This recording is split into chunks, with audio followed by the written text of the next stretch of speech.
Yeah. Yeah. Listen. They got me cornered, I'm feeling trapped. Where can I go when I'm feeling like that? To the left or to the right, man? I need some luck like a dice game. 7-Eleven, but 24/7. There's plenty more coming and plenty with weapons. Got my head on the swivel wherever I'm stepping.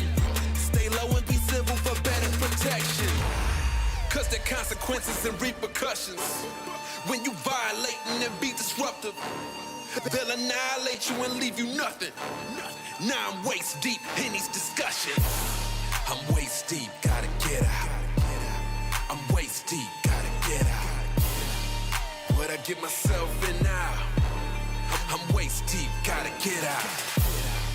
Man, I gotta keep moving. It's up to me, I gotta do it. Man, I gotta keep moving. It's up to me, I gotta do it. I thought I was making progress. Thought it was all part of the process. I was wrong, baby, that's nonsense. Now I'm waist deep in my conscience. I know I got some enemies, so I don't know who to trust. Gotta sort out the energy. Good and bad, no one's a must. Now I'm in with the wrong crowd. The days are getting long now. Don't know how much longer I'm holding out. The time is ticking, it's going down. I'm waist deep, gotta get out. I'm waist deep, gotta get out. What I get myself in now? I'm waist deep, gotta get out. Man, I gotta keep moving. It's up to me, I gotta do it. Man, I gotta keep moving. It's up to me, I gotta do it.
Back down.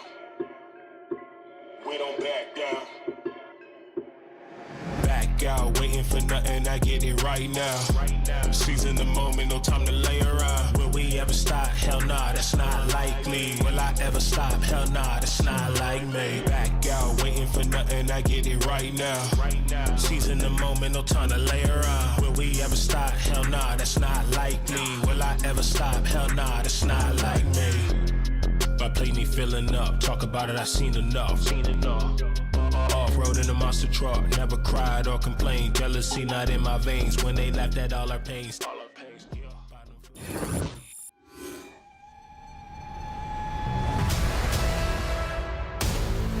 We back for another one. Another one. Here we go. How I like that. We back from another one.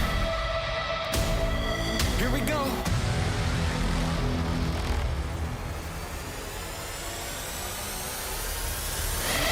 We back on the scene like we never left. Time to go put them back on the shelf. No, we do not need permission. We came in alone, now we leaving you by ourselves. Now nobody wanna play me. Everybody think I'm crazy. Guess I gotta live up to it. Nothing but to do it. Hear me. Let's go. They know we done been there before. They know I done been there before. I think we gon' do it again. Do it again. I think we gon' do it again. I'm ready to go for the win. Go for the win. Tell them let's do it again. Let's do it again. Do it again. Bro, man. Okay, good try. Next one. I brought on V1. Do it again. Let's win. Let's do it again. Do it again. You know what we doing. I like that. Do it again. You know what we doing. I like that. Do it again. Do it again. Tell them I'm here for another one. Tell them let's do it again. ¡Qué barbaridad! 3-3. Pariéndose el culo, ¿sabes? Oh, BJ. Oh yeah, it's over. We went off this as well. Hold on. Another set of kills.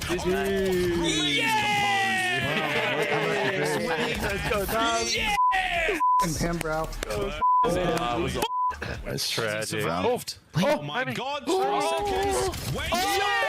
Oh my God, that's crazy. Oh my God!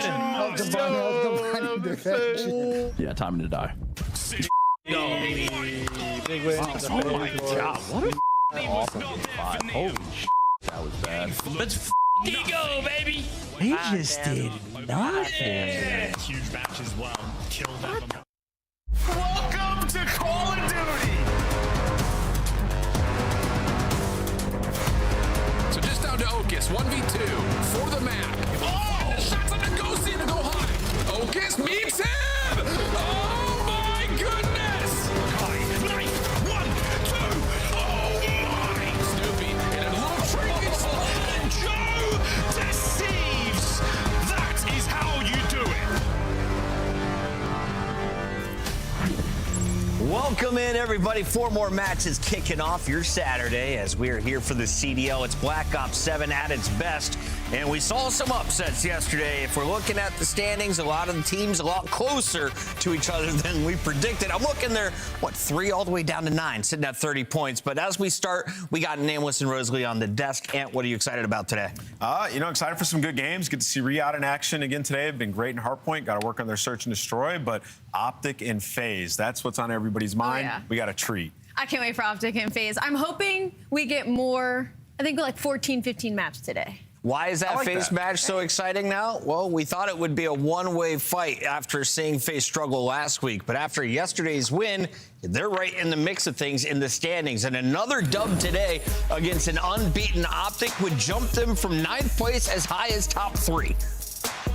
I mean, so it's the bubble, right? The 7 through 10. So the way that works is that they're going to go to Birmingham, they're going to play 1 match, and if you win it, you make it into the 8-team bracket. And so that's a long flight to take. So a lot of these teams got to lock it in if they want a spot in that bracket. Absolutely. So 7 to 10, you get the play-in spot. You win your match there, you go into the normal 8-team winners bracket. Let's start here, though, with this FaZe team.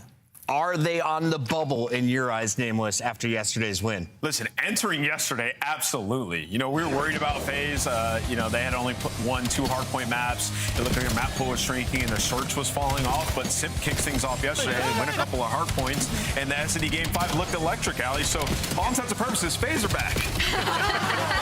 And what's funny is they're back in such a traditional FaZe way when they have the strength and search and destroy, and the woes and hardpoint are because they can't rotate to save their lives. And that's about how the statistics are working. working out for Vegas FaZe right now. But you know what? If they're winning game 5s like that, I think it kind of makes a statement to the rest of the league that Search and Destroy is back when it comes to FaZe Vegas. Abuzo is looking like a monster in Search and Destroy. Who shined in the respawns for FaZe for you? Well, I think, massive plays on the Blackheart by 04.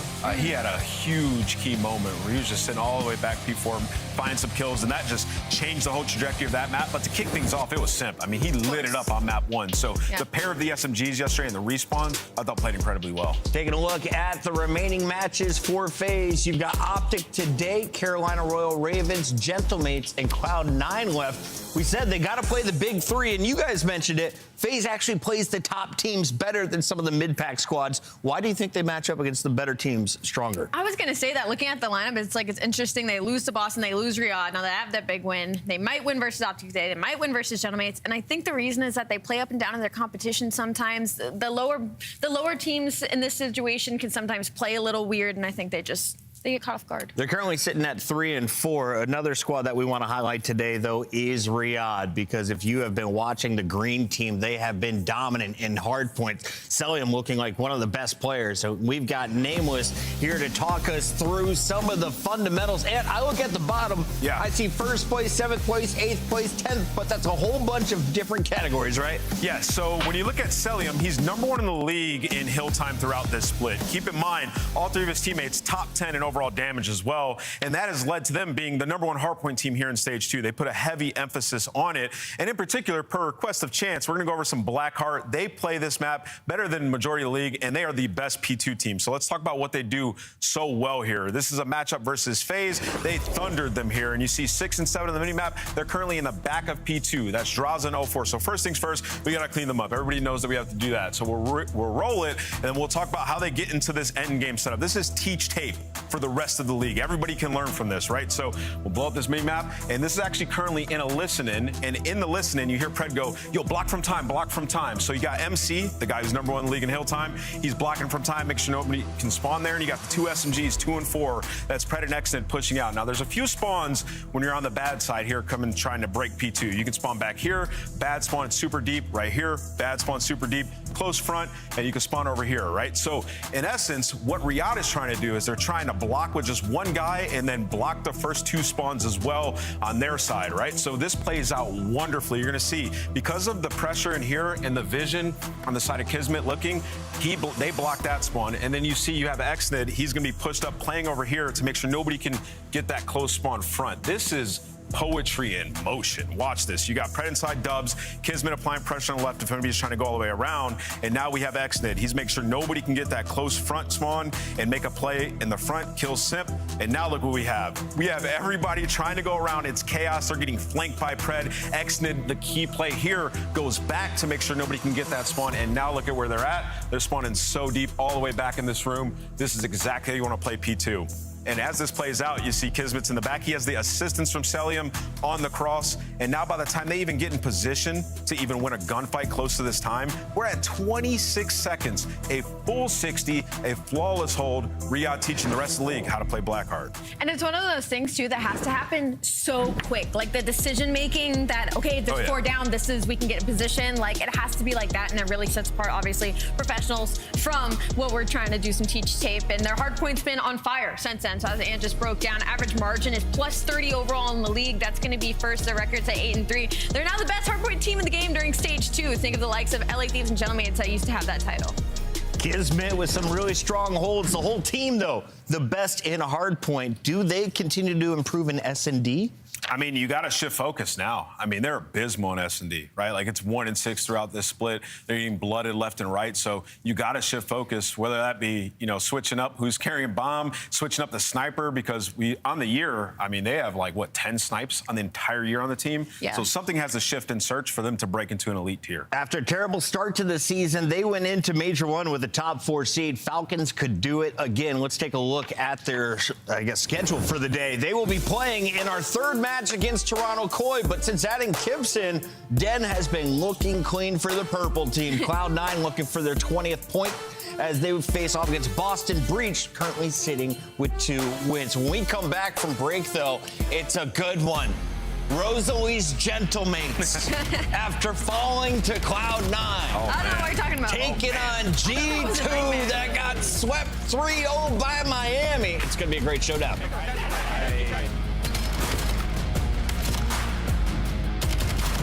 Come on!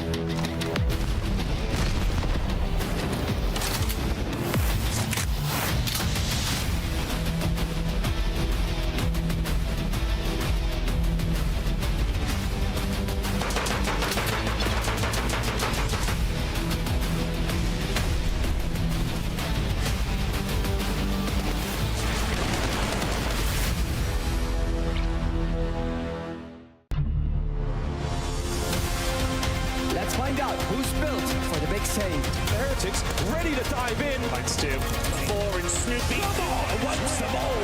But Hydra with the switch impossible. He's making top room. So damn happy. Insights. Down a bruiser. Dominance on the grandest stage.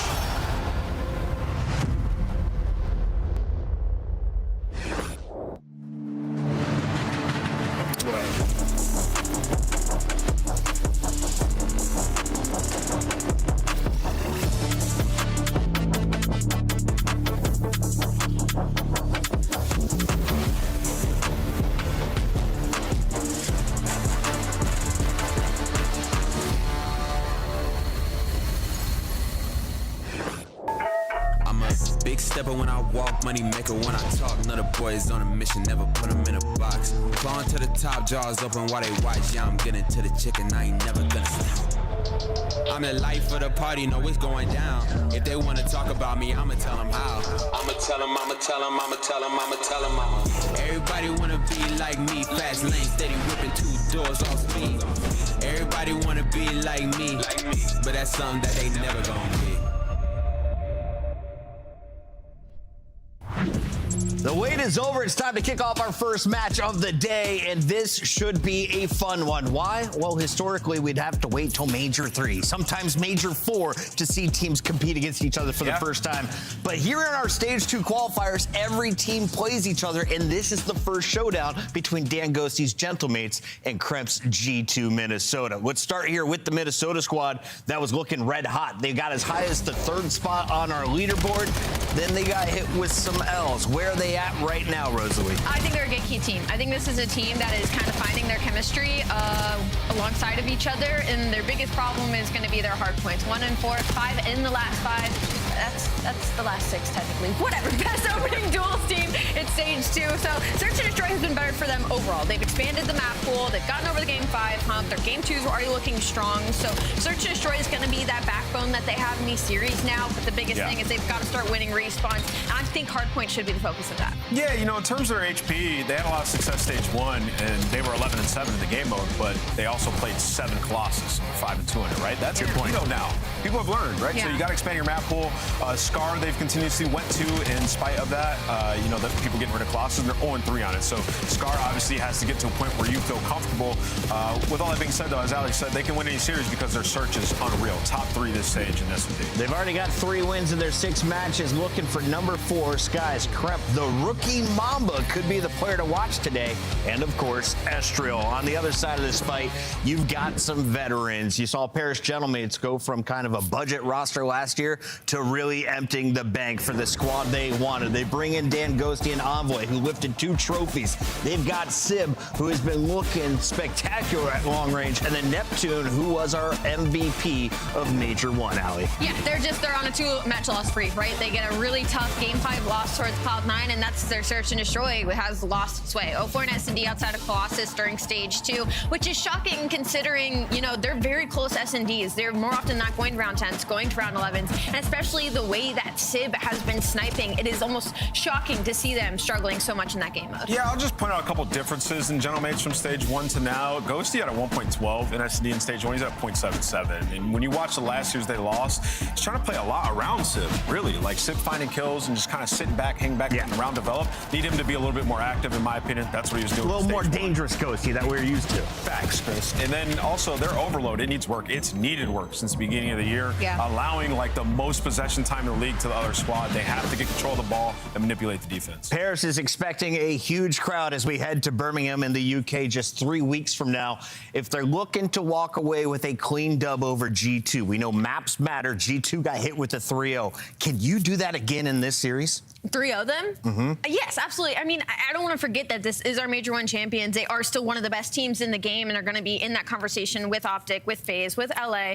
But G2 starting to enter that conversation too. So I don't think it's going to be a 3-0. I think it's going to be a battle, but I do still expect General Mates to win. And show me the numbers. Who do you got as we take a look at our scuffed maps and modes? It's a best of 5. First to 3 wins is going to get the dub. Yeah, I mean, HP is going to favor General Mates. You know, you talked about it. Like, Colossus getting in this series, I think, is kind of crazy. But General Mates feel comfortable there. So, yeah, I mean, if you're G2, I guess you're happy you got Colossus. You gave him Colossus game 4. You did get Colossus, which is a risky play from the side of General Mates. I don't see them testing really maps in this lineup. You can see they banned the Black Heart. That was one of the only hard points they need to add to their map pool.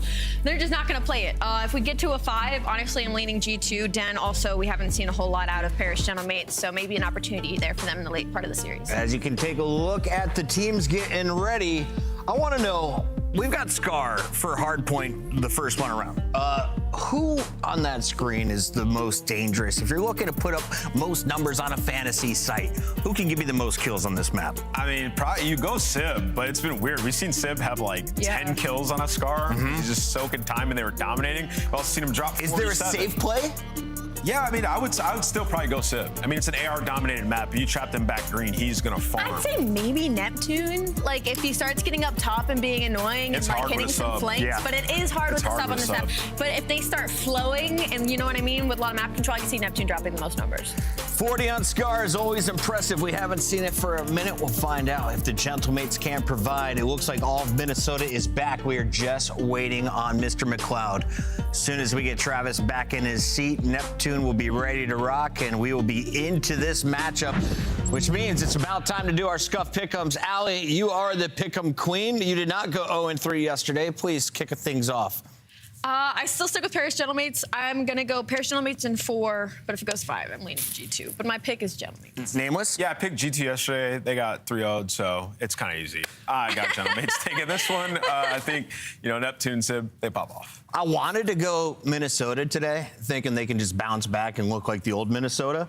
And then I saw the graphic that said Paris has not lost back-to-back series all season until just now. The idea of them going back-to-back-to-back losses is unfathomable. I'm going Paris Gentlemates. Everyone's going to be riding the pinkish-purple train as we send it over to the casters. We got Merc and Maven to get this one going. Thank you. Yeah, both teams kind of looking to right the ship after some tough losses, especially on the Paris side. You know, they're learning it is difficult to stay ahead of the pack, be the team that won an event. It's a tricky thing. No, I think at times, if you take a step back as a player, I think it's in ways a good thing, right? If you're going to want to slip up, now is probably the time. It's just sort of a kick in the ass, of a reminder, hey, teams can catch up. You can drop some series. Like, yeah, target is on your back. So, yeah, it's a motivator as we go into the major. Yeah, it's be interesting. Like, you know, it hasn't really been necessarily the exact same takeover Dangosty we had maybe through Qualifier 1. Sib's been, what, I think you said he has like a 0.9 or something throughout this. We've seen a takeover series out of him. It lost to Cloud9, but his numbers were insane. We've seen one where he's laughing it up because he's double negative all the respawns.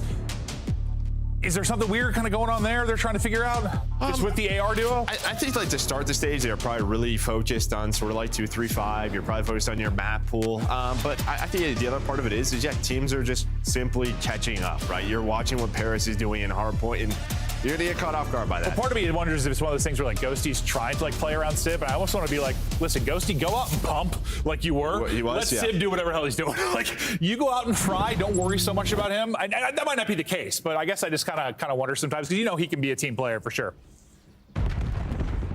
First match, though, Scar We get into the action of this best of 5. Yeah, back-to-back losses for Paris. G2 all coming off that loss yesterday, but a nice little break off here to get into the action quickly. And while it's Estriel with the triple, everybody dead for Paris. So some nice early time already pinning Paris at back green. Yeah, and well, this is going to be your first player. You'd love to get one if you were Crim. Damage was in, and now is going to quickly be 2 dead. Pressure back to that hill. Crim gets 1 or 2 there. This could be 20, 30 seconds. Still may end up that, but would have been a lot cleaner for G2 as you were going to fight back. And the big key yesterday in the map one on Scar for G2 was just their slow start. Oh, yeah. You know, they had a couple of series where it just feels like the intensity is not there, bringing it here on the P1. Yeah, they went down like 80, whatever. It was like 90 to 10, and then they ended up losing by 20 or 30. So technically, you know, after going down, they outplayed their opposition. It was just that slow start. But Crimp also had kind of a dud in the map one. Not a dud so far from him, as he's 7-1, 6 in a row. Not able to finesse out towards mid-map, but his teammates picking up the rest of the kills based off the info and the shots going into Crimp.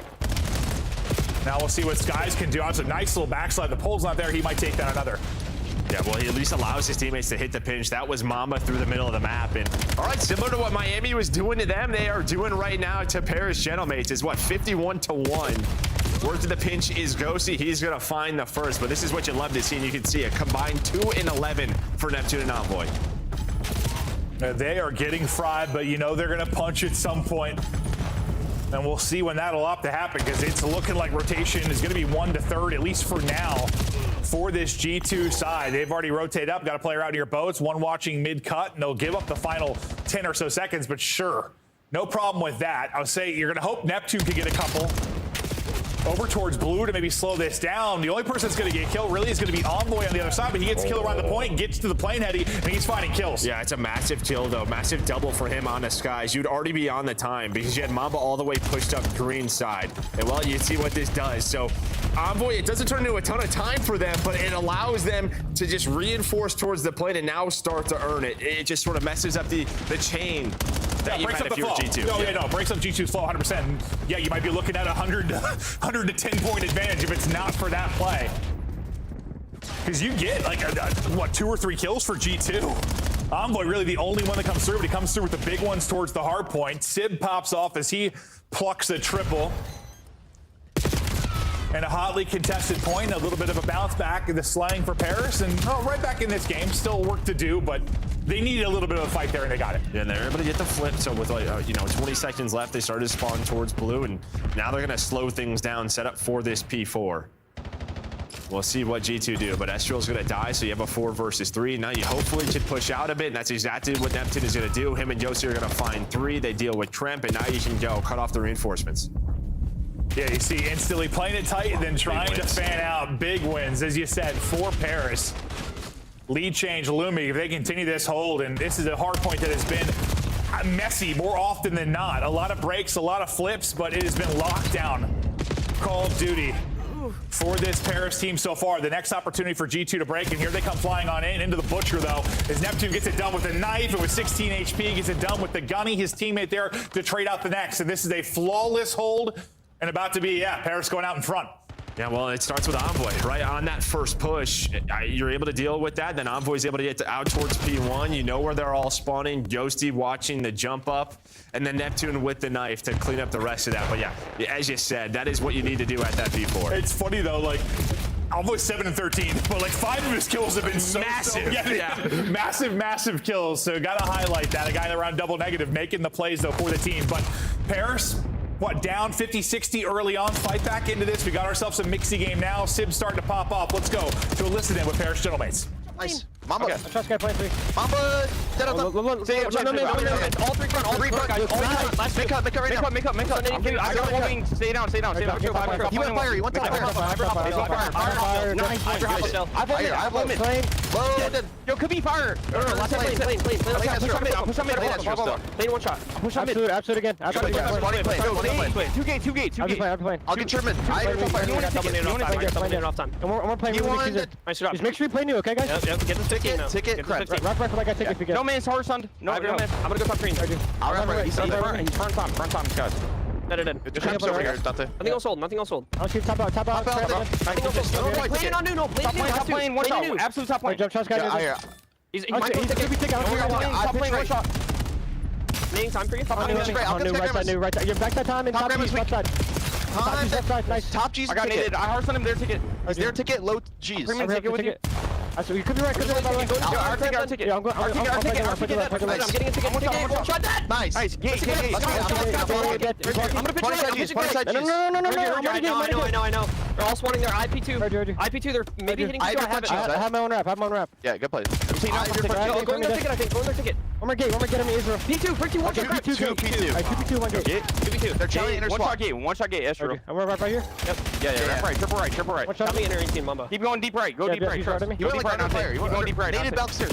Yeah, top fire. We can Top smoke. out, Keep going. Dante, come on. Yeah, I'm one shot. Low fire. Top out. I'll be top out. Low fire, one shot. Yo, we gotta keep going deep right. I know. Tell me off time, Cramp. There's only one or two new. To listen into the action, still a very, very tight one as this P2 pops. Early control to G2, but what do you think about the comms and some of the sequences there from Paris? Listen, you and I were talking about it. The thing that stands out to me the most is they call deli cheese. Yeah, it's the first time I heard that. I don't know. It's like I was like, are they calling something cheese? I don't know if it was a spot, but yeah, mid-shop to them is cheese. But yeah, listen, I mean, it's some of the better comms that we have in the CDL from Paris and led by Envoy and Ghosty. Always going to be great to hear them. But yeah, that's what stood out to me. 100%. You looked at me, did he say cheese? I'm like, yes, he did.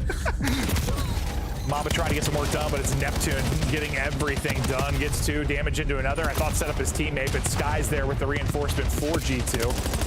Still barely 10 points separating these squads as the war continues around the P2. Now keep an eye on the minimap for the rotation. That'll be Kremp starting to head out early. This is where Envoy was able to make a big play last time around to really get Paris back into the game. We'll see who goes clutch this time. Looks like Envoy's got a chance to maybe do it again if he take out both. He got 1 kill, couldn't take down the second. Yeah, but he at least has that mid-cut, so you know you have some room if you are Sib. Mamba's playing slow, just trying to find some angles, but waiting for the reinforcements. Well, Envoy and Sib, it's going to come down to them in a 2 versus 4 to hold on to the hill, at least buy enough time for their teammates to get there. Was it enough? That is going to be the question.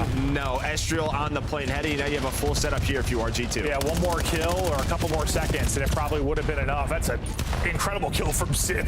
Going up over the wall, wanting to get a pick, and that's going to be all 4 dead, and never mind.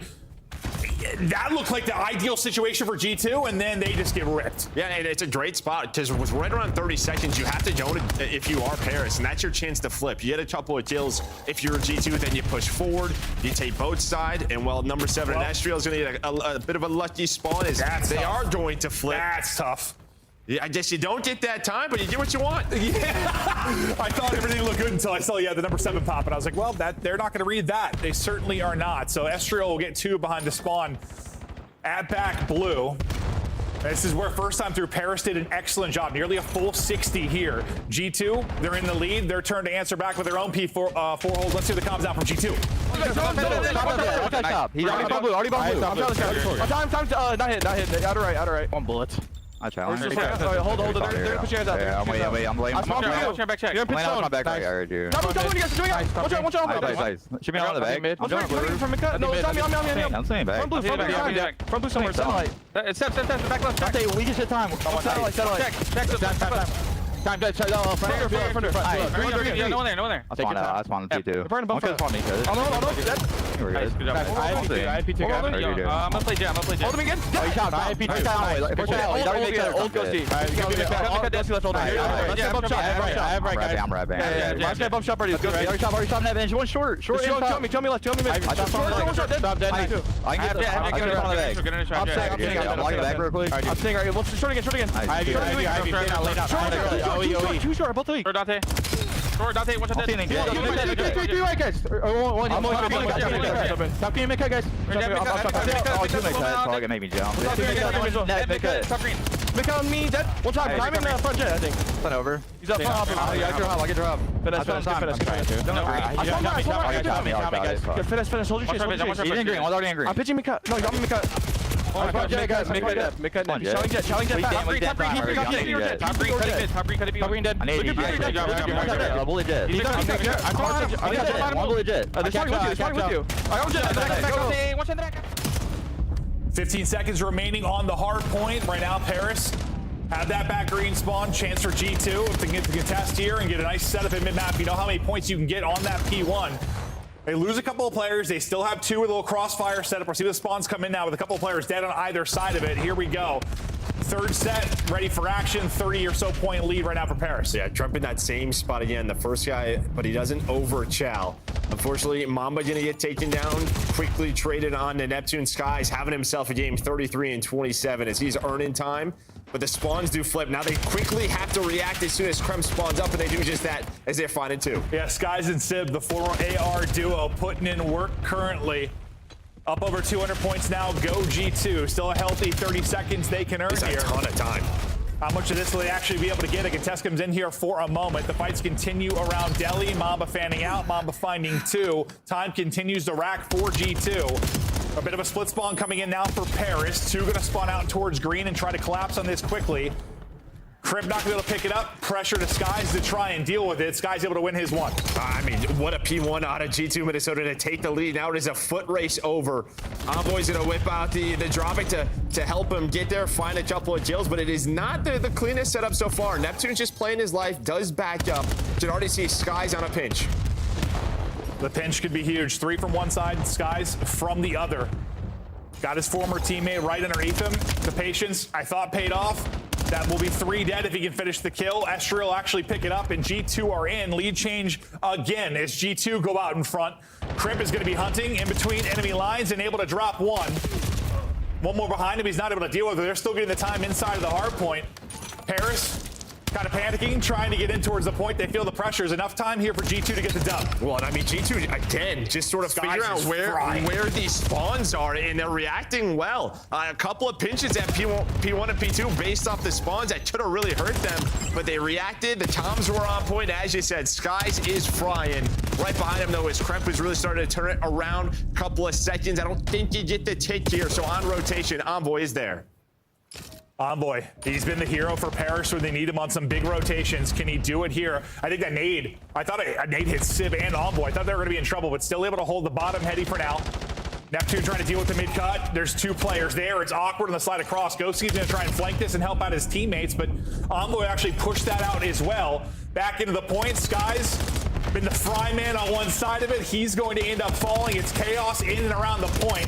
Kremp, Mamba, line up 3. That should seal it, and in they go. They couldn't win the Scar map 1 against Miami yesterday, but today they ice up behind the monster map from Skies. G2 strike first, and the struggles for Paris continue. I mean, they were the best map 1 team by a margin. Well, I mean, I guess them and Koi, I guess early on, but like they were the hard point team, the map 1 team.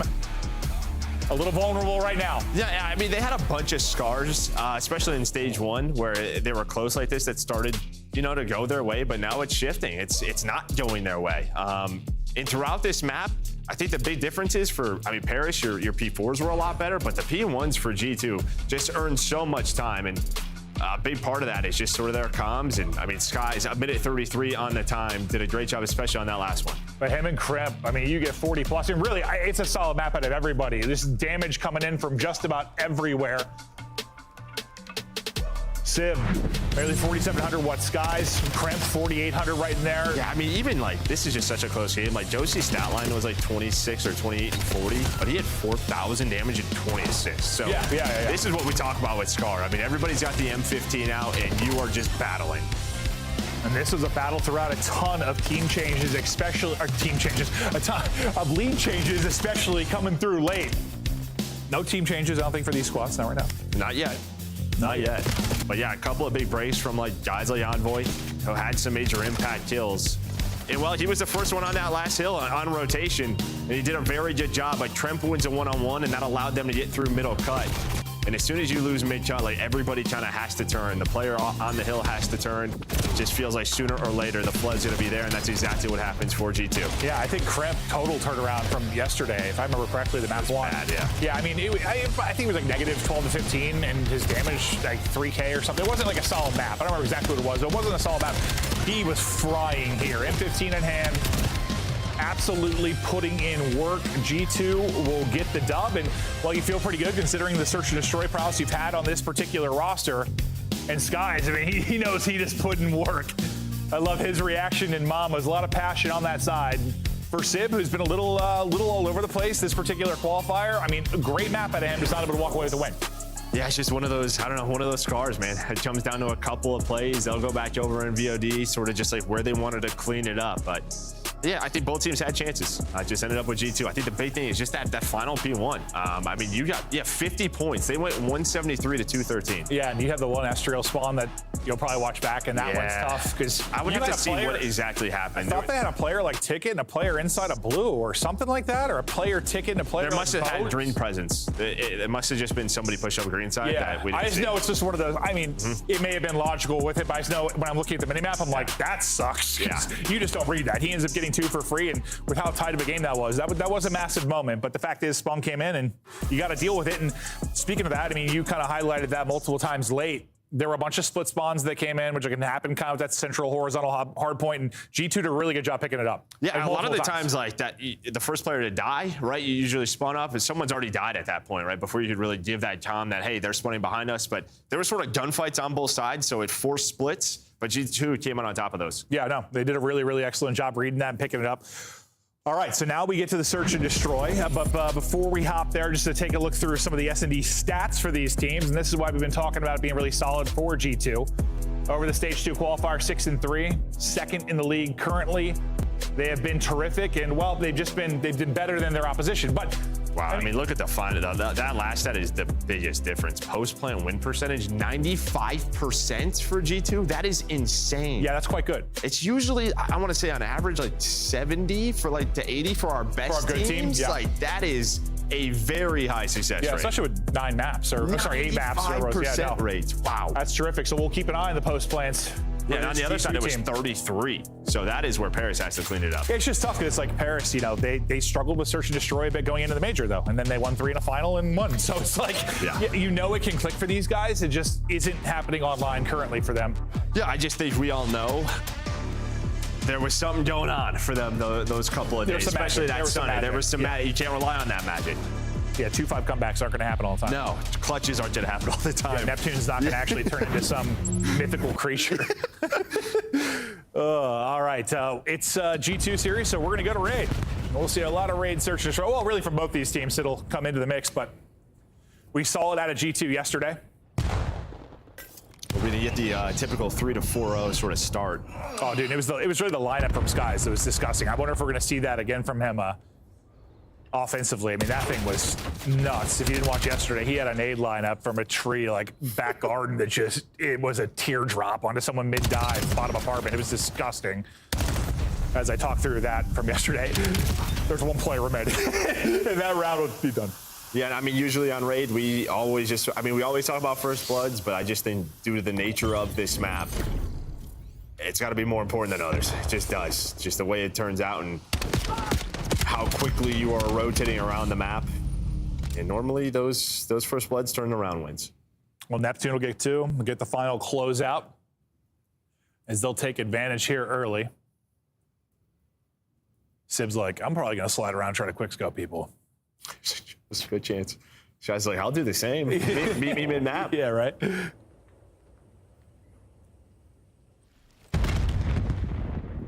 Sib's POV for now, no snipe in hand, as he'll just peek things here mid. You know, he's ready to take a chow at any given moment. Estriel for now is kind of playing back and shouldering. And they're not going to like what they see there. They're going to wrap out because number 4 in Envoy is starting to push up out towards ring. He'll have Sib here for some help. Neptune is going to drop, so the work gets a little bit harder.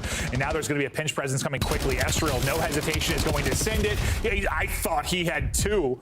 Tree maybe saved the life of 1 there, but he did enough damage that it gets closed out. Suddenly it's going to be all on Dan Ghosty. It was 1 versus 3. Now 2 players to take out. Eyes on 1. Gun, he's still weak. Can't finesse away. And G2 will even it. And I mean, you just play a very spread round there from G2. You were pretty much playing a retake towards the B side. You had 1 player laundry, 1 player at court. But the big difference is they find a timing middle of the map. Right through the middle of the map, they're able to find the first blood, and that opens up the lane for Estriel to then flank those players who are thinking about planning or going laundry side. So just timing it well. I think that sort of showed how much a first blood will matter here. I mean, you're kind of taking your time, setting up your plant, You lose one player and all hell breaks loose. Yeah, it just starts. You just start flying. And no, Estriel, like, there was literally zero hesitation. That first kill came in and he was hitting through pillars instantly. Because another second goes there, you probably turn ahead, or one of them does, but didn't happen. Estriel get a little info mid-map. Just playing it back. Envoy.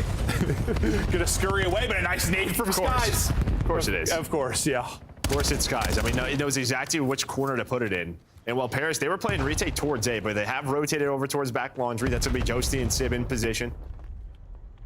Now Neptune is here through mid archways, but there's just so much for him to watch. And they really don't have info. They're just hoping that this is an A plant. Crep checks it. Able to find it. Sib. I was going to say Sib might have the trade, but he's not going to. He's already dropped it. Well, he's already dead. Yeah. I was waiting for Sib to like peek the angle, but ripped at the same moment. Neptune, 1 versus 4. Skies is on 4 straight after a just maybe his best hardpoint map of the year as he fried in map 1. Skies in form currently, and you have a lot of fun while doing it. Yeah, it just reminds me of, like, I don't know, like fundamentals. Like, I don't even know what to compare it to in sports, like free throw shooting, right? Just like, it just feels like the nades kills he gets. It just helps him secure his spot, dude. It really does. 100%. And I think if you're like a casual watching, it's like, oh, nades are easy, but there's a skill gap to it. There are some players that are a whole hell of a lot better than others. No, I mean, this guy's spending a lot of time in private match, finding lineups with coaches, with bots, whatever it is. I love that you ask him that, and he's like, no, dude, let's throw it. Yeah, no, you saw yesterday with the lineup. Yeah. That's not the case. 2-1 to G2, and it's a quick pressure out towards A, but a couple showing mid as well. We'll see how they opt to do this. The one kind of getting Eisman on the other side would be Estriel, but he's kind of playing deep inside kitchen. Kremp just going to be caught with his pants down.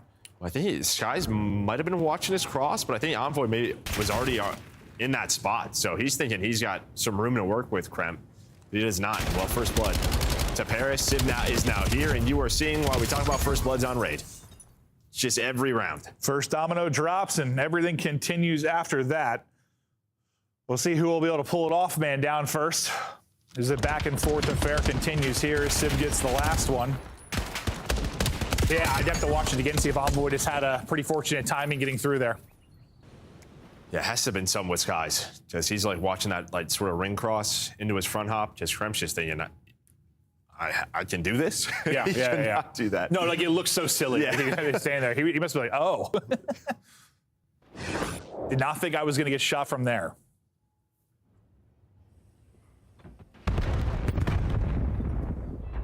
All nades hitting mid. Skies. I'll hold on to his nade for now with Snipe in hand. Estriel will be your bomb carrier, and him and Envoy have had this little song and dance a couple of times. Yeah, the question's going to be, when is G2 just going to start going A right away? Because this has been sort of the default here for Paris, kind of just giving up the A plan, even giving up laundry. So just taking mid control, that's been the key for Paris, for Gentlemates. And well, it's continued to work. You just gotta hope, based on the stats we looked at, that G2 doesn't get the bomb planted. Yeah, no, that's what I was thinking. And well, I said it continues to work, but then you just flood through arches, you're able to take down 2, and all of a sudden you were the last player alive, and G2 takes the round. And that was the 3v4 we were waiting for, right? Well, no, it was because of the trade. That's right. That's right. Yeah. Okay. I thought Envoy had the blood for some reason. Okay. Well, I think he did, and then there was a trade. Yeah, it was pretty much instant. Yeah. Yeah, that's what's so funny though. Like when you said that stat, like I don't know if I'd be playing retakes against a team that's been not very easy to retake. The unretakeable. That's not a word, but it's unbelievable. I'm just wondering if that stat's accurate at this point. Unless they're just like planting in like 1v4s. Yeah, right. Yeah. We don't plant until they have one left alive. Exactly.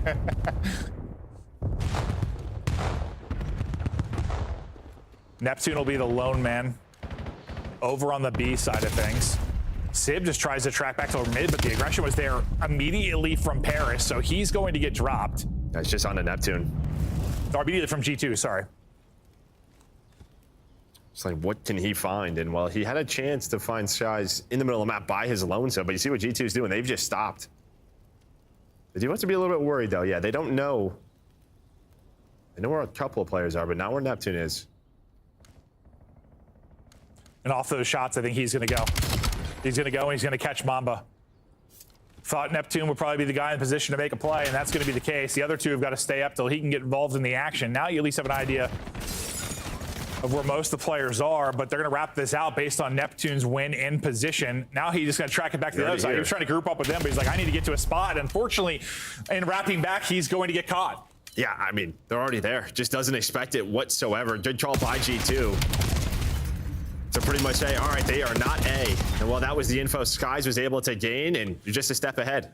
Yeah, no, it almost seemed like after Neptune got the kill based on their position today, they were like, Neptune, get to us. And then they were like, no, let's wrap out. Like, if Neptune stayed there and found like a sneaky spot towards apartment or something, that might play out differently, but yeah, they were going back and forth. Yes, they're going back and forth, and instead of getting Neptune in a good position, he just gets caught. And rotating. then you just assume, all right, you see Skies already towards Art. You think the other two players are going to be near, but they were still kind of zig back garage, so they were easily able to get back to apartment, back to bedroom, and find those kills. Yeah, so producer said that, yeah, they only planted like 42% of their rounds. So I don't know what that is based on like the rest of the league, but maybe it is a lot of, you're waiting to plant until you have advantage. And that's probably the case, especially when you're playing a map like this a lot. Like, you're not planning in a 2v4. Skies, ooh, I thought just clipping the forehead, not going to happen. Neptune, this time he'll get the blood. A much needed one for Paris. Has been struggling in the last couple. Ghosty gonna win his one-on-one towards med map. Skies gonna hope somebody gives him a freebie. Not going to happen. Neptune's going to push forward off of that. Neptune gets 3 in the round, and Paris get back within 1. Yeah, and I think Josie right there is just trying to keep attention onto him, right? You see him sliding back and forth, putting shots towards the glint, and that's just allowing his teammates to work up and, yeah, shoot at Skies on the side. So it's just a freebie. So he's able to win that gunfight, win that duel. Allows Neptune to get to his spot. So big run there out of Ghosty. Ghosty and Neptune taking over. Sib just looks so serious sometimes. Like he's lost in thought. Like he's just thinking. What would Confucius do?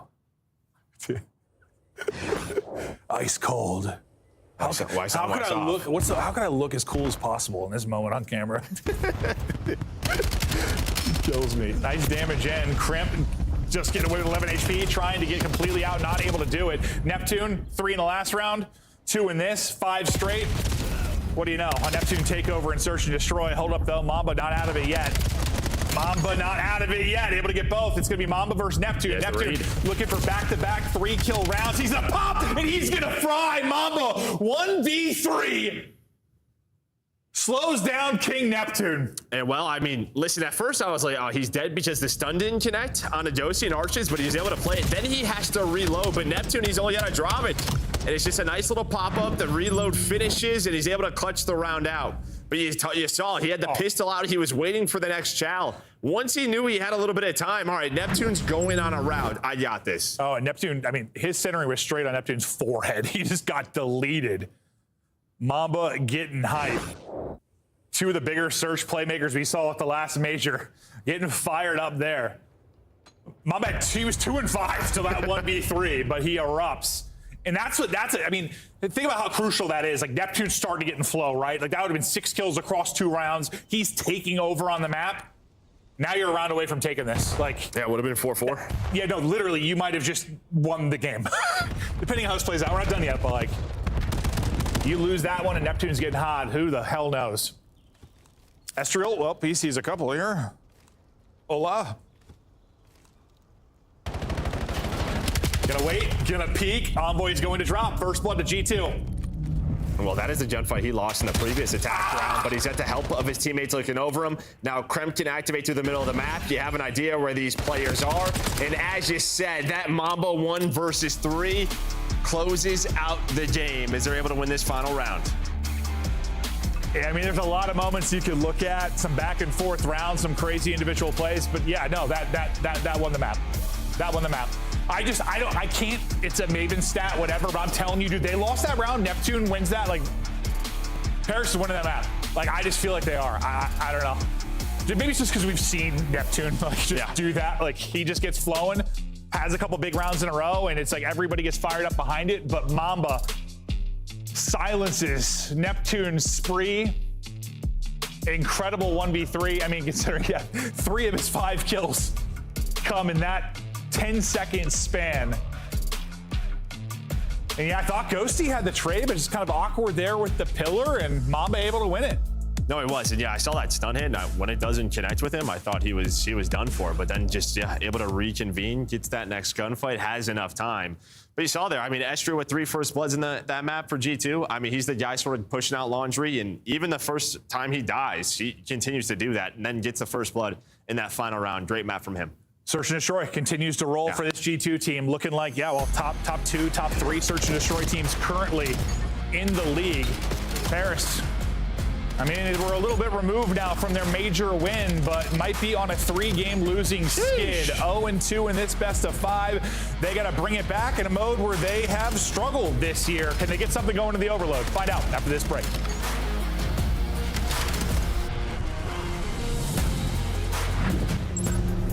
COD Champs tickets are on sale now. Come see the best teams lock in for this season's grand finale in fabulous Las Vegas.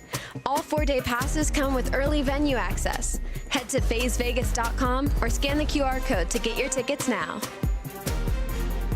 Look like the pros to play like the pros. The CDL team skins are available now. Scan the QR code or check out the in-game store now. Scuff, official controller of the CDL. LA Thieves, your major 4 champs. 10 points down. Someone's got to get tagged. Someone's got to get on it. Abizi going to lunge into it. We are not done yet. Graza's got the help from the top. Graza is in. They have done it, or have they? All the way. Heretics win it. Holy, what a game was. Boston might just get this done. They are still holding. Once they turn the lead, they will vacate the point. Can we keep them back? Hot point changes hands. Rocker in. No! Game 5. 50 kills that he brings, and he makes it into the time. Will it be Sip? Will it be Shotzi? Who is massive in the final moments as Nashi falls? 246, 246. Nobody's winning here. It's the rotation as Abizi gets a triple. That one is done. Yeah, Hydra, what's his timing going to be like? Looks like it's going to be good. The movement is there, and that is incredible out of Hydra. Are you kidding? My God, he is special, and he is still going. All 4 dead. Round 1 Thieves. Totally in the game. That's a win and a half. Scrap wins it. It's going. It's going. Halfway to the final tick. 2 players here from FaZe trying to fight. They're going to drop them. They're going to win. It's back to back for the LA Thieves, your major 4 champs. Something special. LA Thieves, your major 4 champs.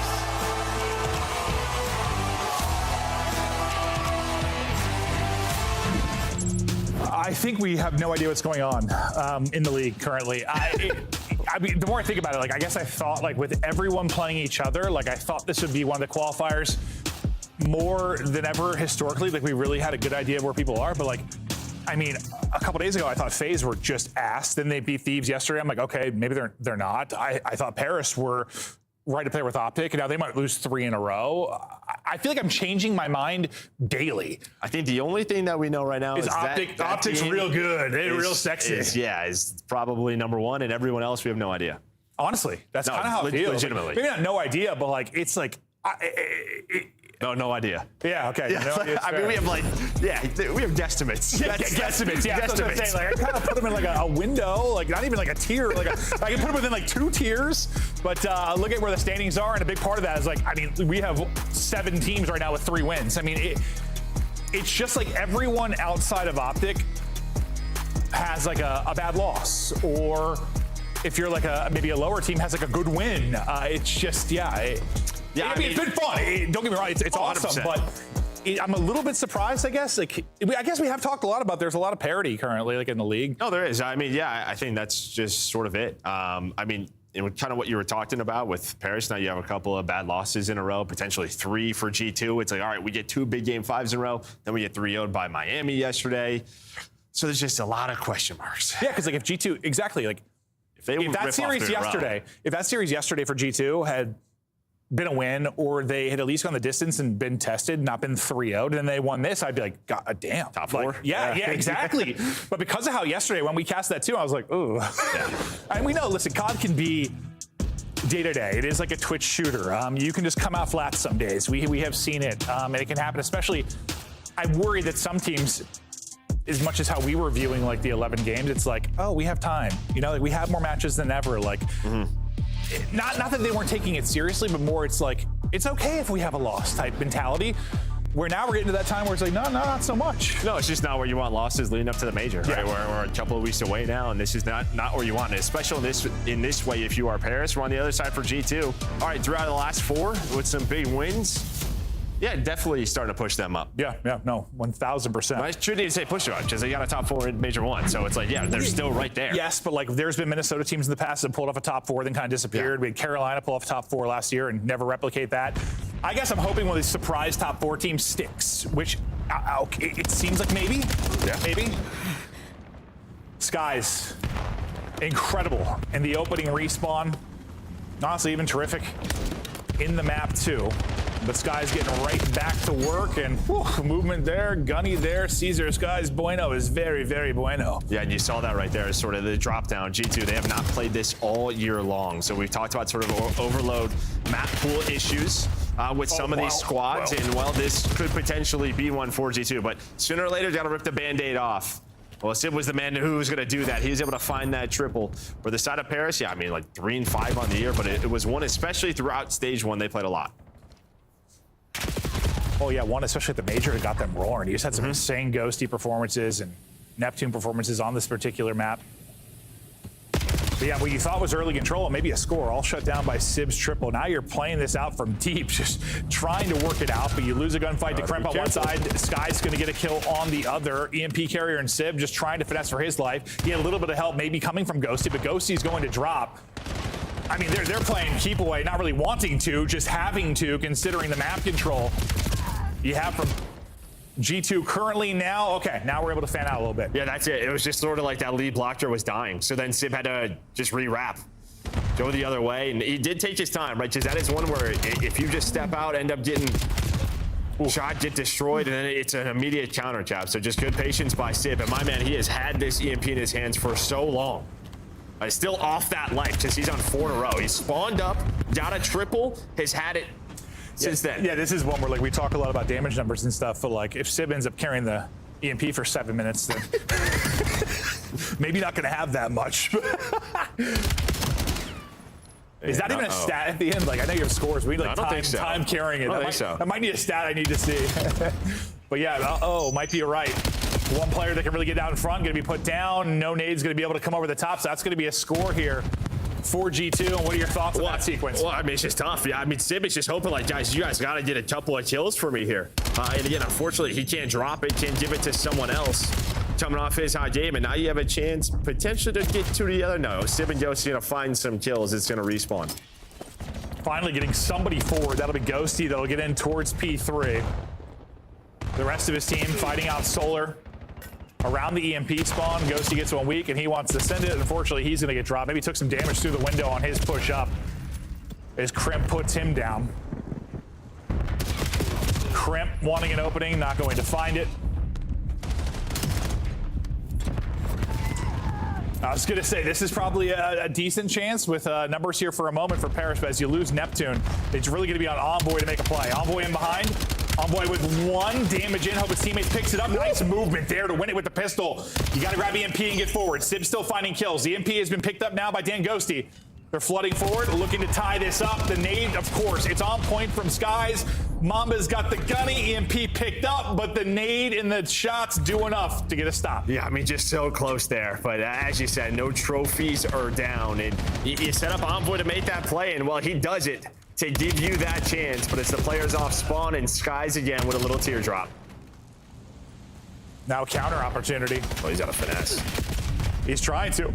He's moving. He's got some help on the bottom side of it, but can't get across the gap. He gets the Mamba, and who knows? Maybe that ends up turning into a score, but can't quite thread the needle. Or if even he can get it down the stairs, you know, instead of like just trying 100%. to. Yeah, if he slides down those stairs, maybe they can pull something off. But they still have a player to deal with on the bottom side, like towards Spiral, I think, as well. Not a ton of scoring in this first half. Just the one strike from G2. Under a minute to play. Flanking will be Mamba. We'll see what he can come away with, because I thought it was going to be really awkward. He was going to be getting shot in the back. It does end up being actually a little bit awkward. I was like, is this going to be 2 freebies, or is this going to be nothing? Going to need to play a little bit of defense here for G2 again. Well, defense has been the name of the game for them so far. The first time it was Skies. This time it is Estriel. Going to be 3 dead. The last player in a good spot is Ghosty, and everybody spawns out for the Paris side. So relieve the pressure, can move the EMP. Maybe one more chance here for G2. Well, that's going to be 2 dead, so it's going to reset. They can go. That's going to be 3. That's going to be 4. So, I mean, Trent just plays to the middle of the map. Mamba's going to be the lead blocker. And that goes a little bit differently than if maybe they'd won alive, or if this is Scar and they all spawn out mid. But with them spawning all the way towards like the B point, I mean, that's a bit of a rally across. Well, I think that's why it was so slow at first, because normally once it's kind of like in a neutral spot, you spawn up defensively kind of where they're on going. On that side, usually that's why when you called them spawning out, I was like, I swear, typically, like, no, that's where they stopped. Yeah. You saw them sort of get top solar, and they like were waiting for them to be there, and then they recognized, oh, they spawned all the way out, so Kremp hits middle. Now, it seems like the game, like right now, more often than not, like either sets you up for like another chance to score, or sets you up for another chance to play defense, right? Yeah, like, Typically. There it did not. It did not. No, it spawned the A side. Now, even G2 was caught off guard. Yeah. But then they read the map and able to catch him as well. Now they didn't have anyone pushed out really at all. No, not at all. Now you are 5 minutes away from a G2 3-0. And I mean, I wouldn't be blown away by a victory for G2, but in this fashion, if they get this done, damn. I mean, you 3-0 by Miami and you 3-0 Paris. Okay, sure. That's been this qualifier, I guess. Well, yeah, that is just question marks here for Paris. So that would be 3 losses in a row. And then it's Miami, and then if Koi gets a win this afternoon, it's like, how good is Miami? How good is Koi? How good is anyone but Optic? Yeah, no, true. Everyone watching Optic right now. Still some time to the major, though. We'll see how it looks before we get in there.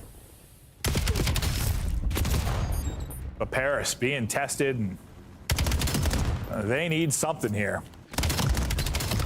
Not going to find it. Skies in the defense still good for G2. Kremps are all the way pushed up, too. I mean, if EMP can get through mid-cut, they have a chance. He's just got to get across. Go. Like, just able to fly, but there's one player behind him. He throws that nade, but Skies has his back. Kremp, though, only finds 1, so now you're going to need the pistol. Sib a couple of times on defense. Been going big, does it again. Yeah, and whoever, had that gunfight, mid-map, if they got 1 there, I mean, they were 2v1 chows, so they're probably dead, but if they get 1, that probably goes a little bit, probably goes smooth, probably ends up being a score, honestly, but need more defense out of G2. So far, they've been good enough. Finally, a score is going to go through for Paris. They got to play this right, though. This could be a quick counter-type opportunity. You already have Crimp all the way pushed up on one side. You have 2 players holding EMP.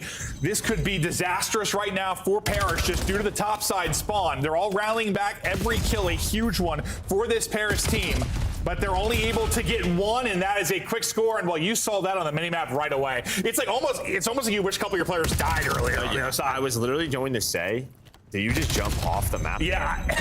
No, you can jump out of bounds. Yeah. That might be one of the things you have to test, because that might cut a couple seconds off getting back. G2 played, they gave it up. They were like, all right, let's just play this reset. They were a step ahead, and of course you have to get the kills, have to read the pinches. Or that's a situation where if you're Paris, you had more control and you realize you could have waited a second. That's probably what you need to do, is just wait a second to put it through.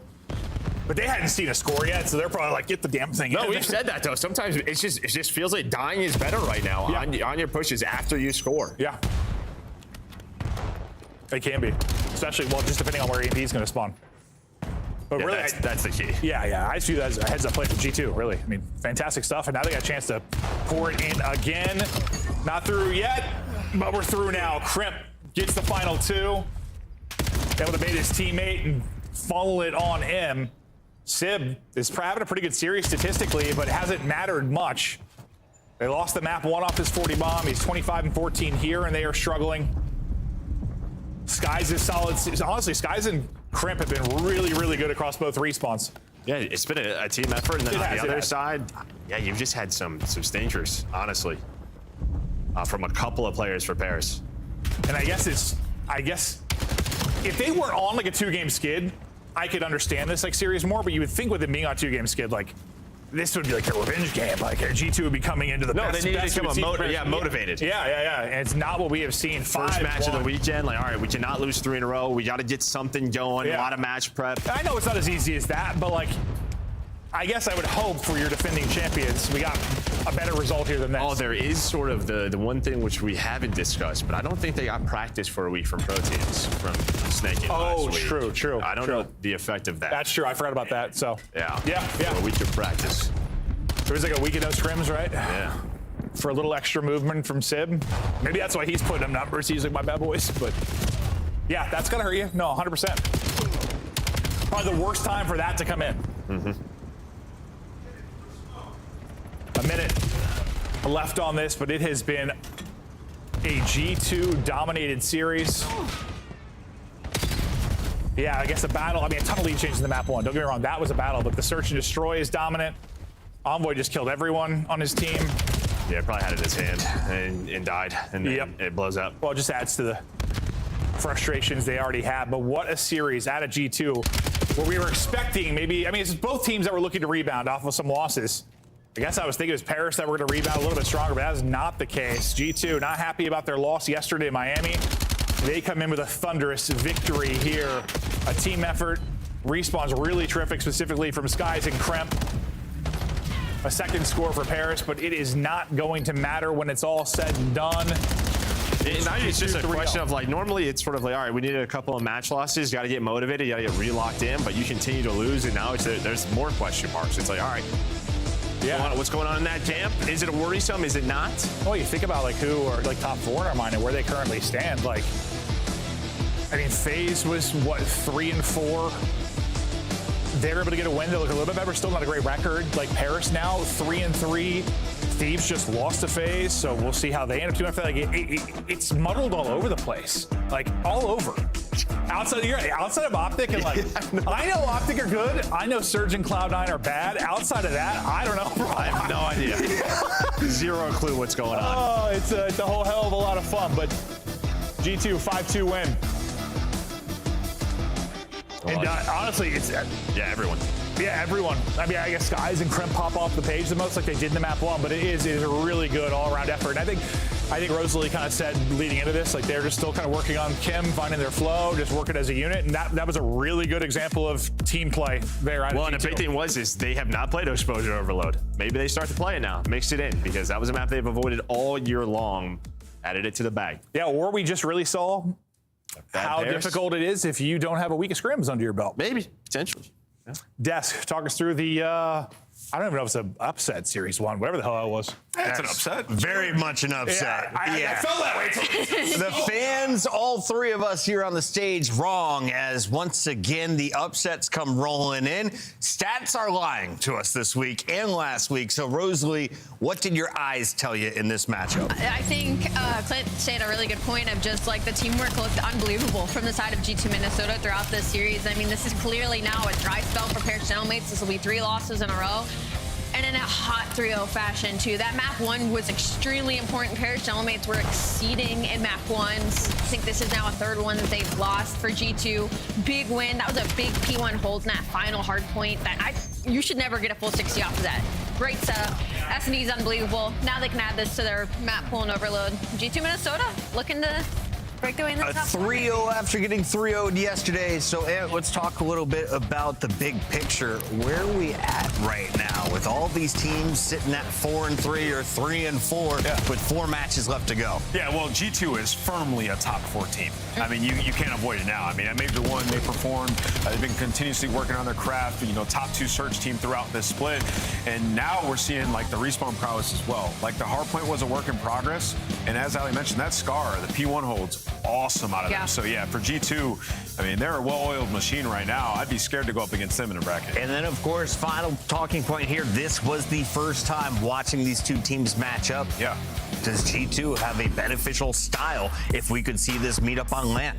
Yeah, I mean, you look at, they definitely, it feels like they have the massive edge in S&D. Yeah. And in terms of map pool, like, you look at this, if we were to even go to that game 4, it was Colossus. Yeah. Because of Gentlemate's auto veto on Blackheart. So matchup-wise, G2 love that matchup against Gentlemates, and now they love the matchup against FaZe. So G2, man, don't count them out. They are a threat to win this championship. On Friday of last week, Gentlemates rocked a 3-0 record. They were in the number 3 spot, challenging for the number 1 seed.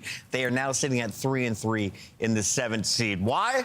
Well, it's due to plays like this. It's your scuff play of the game, and it comes from the Rook. Mamba, the cowboy, taking over. Walk me through this play. I won't forget the shock on my face when I saw this. It was technically like a 1v3 situation. He gets a trade on his teammates, and then he finds his final kill, and this was the disgusting work. He gets a couple of shots in, he reloads, and then just guns the hell out of Neptune. So this is the thing. There's just like so many little mistakes Gentlemates are making. Like, Ali, you talked about the P1 on map 1. Sid pushed all the way back green to flip the spawns out to even put him in that spot. Yeah. And then right there, Ghosty, just wait a second for Neptune. They weren't having those mistakes at Major 1, and clearly maybe losing practice is what's causing it. Lack of practice, potentially the problem. We'll find out what is working, though, in G2 Minnesota's camp. We've got Estriel joining us live here for the Monster Winter Spotlight. Estriel, great to see you again. First question, though, what changed between last night and today? Because this was a different G2. Honestly, I think, I mean, Dan or like Looney, our coach, told us like our floor is like low sometimes. We just come out like yesterday, we come out flat. And then obviously like today, we can just like 3-0 a good team like Mate. So I think it's really like taking like practice really serious and just trying to like get all the kinks out because there's still like some stuff we mess up.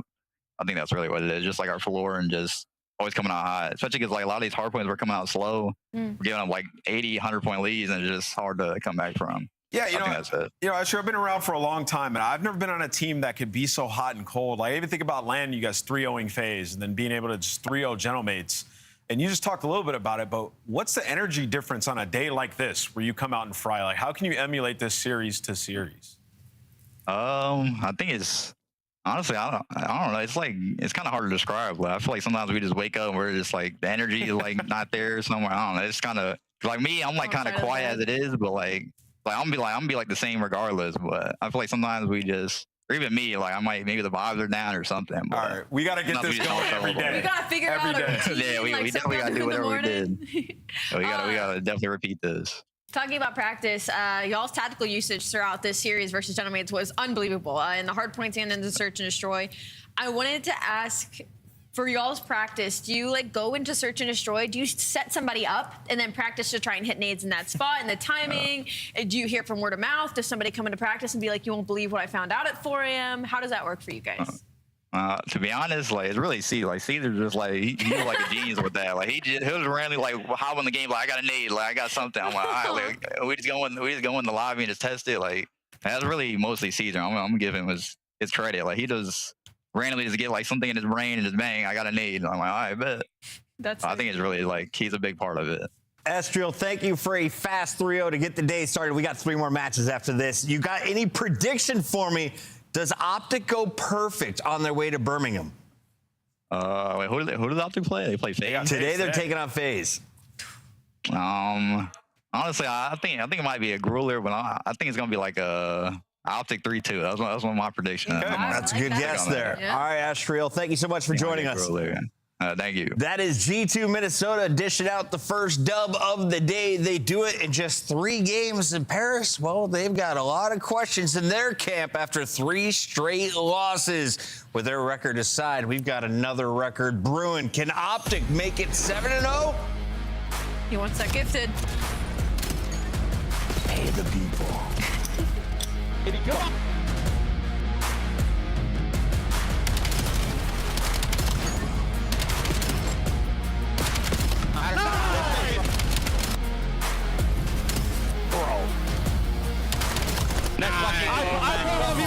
I play 1v1. You know how full truck.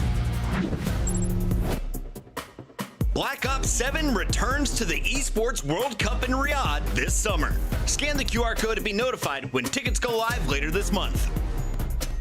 Start the season strong with the 2026 Call of Duty League Pack. Grab yourself the CDL operator by scanning the QR code on screen or check it out in the Call of Duty store in-game now. Scuff, official controller of the CDL.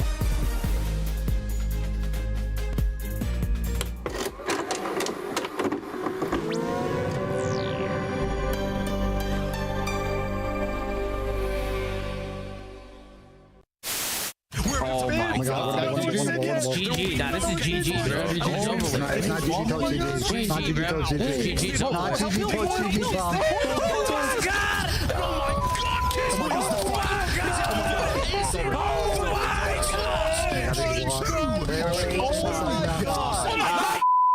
Holy Caesar! Holy Caesar! Holy let's go. Holy I just jinxed the Falcons. You just jinxed it, Tom. I just jinxed the Falcons. I just jinxed them. Real's 9-21. boy, and they tune in. Oh my God. We're getting a top 5 play early today. Massive moment. Oh my God. That was close to their own, but This is over. This is over. He's destroying the. Holy he's still going. Boy in the blender. He's still going. 2-3. Is anyone going to shoot him? This is over. Oh,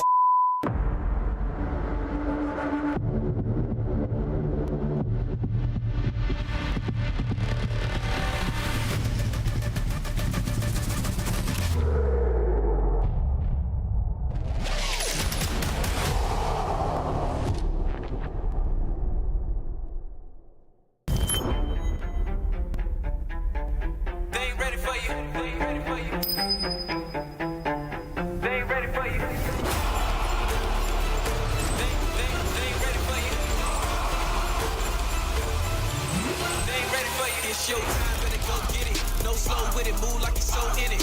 Knock it out the park, yeah, show in it. They ain't think you had the guts, now they know really, man, you better come with it. You ain't playing no games with them. Your homeboy gave up, you ain't changed with him.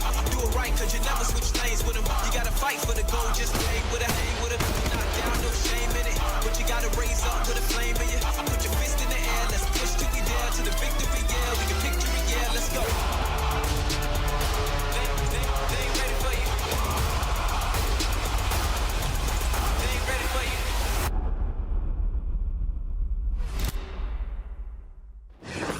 At COD Champs, the fun goes beyond your seat. welcome to Vegas. If you're in the starter ranks, you gotta slide over to the iconic Vegas sign for a quick photo. Then drop into the playground made for adults. And then go swimming with sharks at the Shark Reef Aquarium. Now at the next level, full send the obstacles at Spy Ninja's Adventure Park. Then get active at Lake Las Vegas Water Sports. For the ultimate experience, take a helicopter tour of the Grand Canyon. Then jump off an 800-foot building at Sky Jump. And that's how you make your Champs weekend unforgettable. I've jumped out of a few airplanes, but never off of a building. Would you guys do that with me? Yeah. No. I'll watch and I'll support and I'll stand down ready to catch, but I won't jump off the Ready building. to catch. I appreciate the honesty. He's not a faker, camera. All right, let's talk a little bit about this matchup and where we're going because Champs is going to be in FaZe's hometown. Allie, we've got an opportunity for all of the fans to move their seats up at Champs. How do they do it? You gotta show up in this exclusive t-shirt, scan your QR code. It's sick, you know, especially if you're a car person as well. The back is super dope. I'd wear this to any car meet. Cars and coffee starting up soon when the weather gets nice. Cars and coffee. Cars and coffee. Allie's got some nice cars. Thank you. Thank I'm you. jealous. Me too. I drive a Lexus. There's some nice cars in Vegas too. Let's take a look here at what happened with Vegas's last match against LA Thieves. Everybody, including the fans, went LA in this one. A lot of people expecting a 3-0-3-1. Instead, it was FaZe walking away with the Grueler dub. What did you see in the victory for Chris Clare's crew? Yeah, I mean, the hardpoint looked great. Yes. And, you know, the Game 5 S&D, they figured it out. Capitalizing on some mistakes on the side of the LA Thieves. But for FaZe, there were definitely still some issues in this series. The overload, for example, Neum go absolutely crazy. And, you know, you look across the board, and it's just been about trying to get everybody to be consistent on this roster. 04 has been up and down. The ARs have been up and down throughout the season. And that's why they just haven't been able to replicate the same success week in and week out. My favorite thing about this lineup is, so the point at the bottom is 04 has lost 55 opening duels this season. Obviously, it hasn't been great in Search and Destroy for him. But on the flip side, Abuza is like their opening duel demon. When he gets into that opening duel fight, he wins it 70 to 80% of the time. So I feel like everybody just hang back. Let Abuza hit his snipe, let him get you the first blood and work on the numbers. But S&D, regardless, has looked great for FaZe. But on the flip side, it's also looked great for Optic Texas. Best team in the game right now. No one has come close. In fact, if you look at the LA Thieves matches, both of these squads beat down the Thieves. So what did you see from Optic as they took on the number 2 seed just a week ago? Yeah, Optic is unbelievable. They're entering that super tier of team. Like, not many teams even get to this level. And for them, I mean, they're 12-1 in Search and Overload in Stage 2. I mean, only, 2 of those searches have went to round 11. And these guys, I mean, they're just ridiculous. And you're looking at them improving in game modes they already dominant at, like Overload. Dashy now, like, leads the league in damage in the game mode. They're winning it by a wide margin, #1 in possession time. Everything with Optic points to them potentially winning out. This will be a huge roadblock in their way in FaZe. Last split, FaZe was able to beat Optic. I think we can all agree this is a much better Optic than we saw in the qualifier stage 1.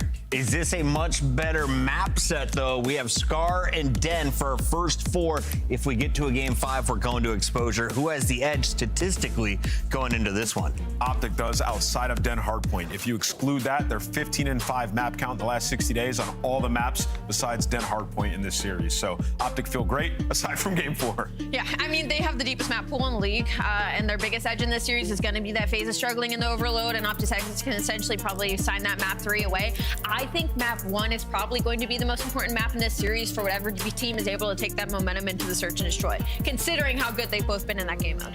It's time for your Scuff Pick'ems, and I want to know, does anyone want to match my 100 gifted if Optic goes perfect? I'm going Optic today. I think Bruce is playing for some extra money. Yeah, you did give him that offer. I will not match the hundreds, a lot of diapers. I got Optic taking it, though. I think they will win this in a grueler. You know, Estriel said it's going to be back and forth. I'm going to match them. Game 5 Optic. Al, you'll double the 100 gifted to like 200 gifted, right? Crazy. I'll think about it. If they win this one, I'm going to go with Optic Texas. Optic Texas, Optic Texas, Optic Texas, Optic Texas means it's a Vegas upset if you've been watching the show. Casters, let's do it. I think it's Miles. It's Miles. We've been watching the show. And upsets happened. But, Chance, I want to touch upon what the desk was talking about. Optic looked pretty good. Vegas yesterday had a nice Game 5 win over the LA Thieves. How do you see these teams? Where are they at in their journey right now towards Major 2? Well, both on their way to like still improving on different things. And I'd say for Optic, that's like extra impressive. Because to me, they don't look that great right now. I haven't seen the Shotzi that's utterly dominant, that has the masterful control of the map. Like Dashy's shown improvements being the damage dealer. But like, I feel like these guys haven't ascended yet. And they're 9 out of their 10 last series. They got the dubs. They're on top of the league. So I think this team is in a terrifying place and that they're going to continue to get better when they're already ahead. And for this series specifically, this is why I'm excited. I really hope we get to see the Den hardpoint for the map 4. That is a 1-5 record for Optic Texas. That is one of the very specific places you're going to look at this team where they desperately need improvement. And by desperately, I mean not desperate in the slightest. It's a great thing to have. Yeah, just a little bit of improvement. But very, very strong series ahead of us, boys and girls. Welcome to another great game here on our Saturday coverage of the Call of Duty League. We go straight into Scar to get things rocking and rolling. And again, for FaZe Vegas, yesterday's matchup against the Thieves was a good one as well. Optic Texas, again, perfect run thus far in their campaign towards the Birmingham Major. They are hot to trot, and they are looking good. But as Charles said, they can always be better. On this map so far, they are one of the best. 5-0, strong rotation wins. The holds are even better, and the average margin of victory over 60 points. Will that be the case today? The numbers don't lie, but the ball will be very different. Quick look at that series again. Den, Scar, Den, Exposure, Game 5. Chance, any crazy looks there as we get into P1?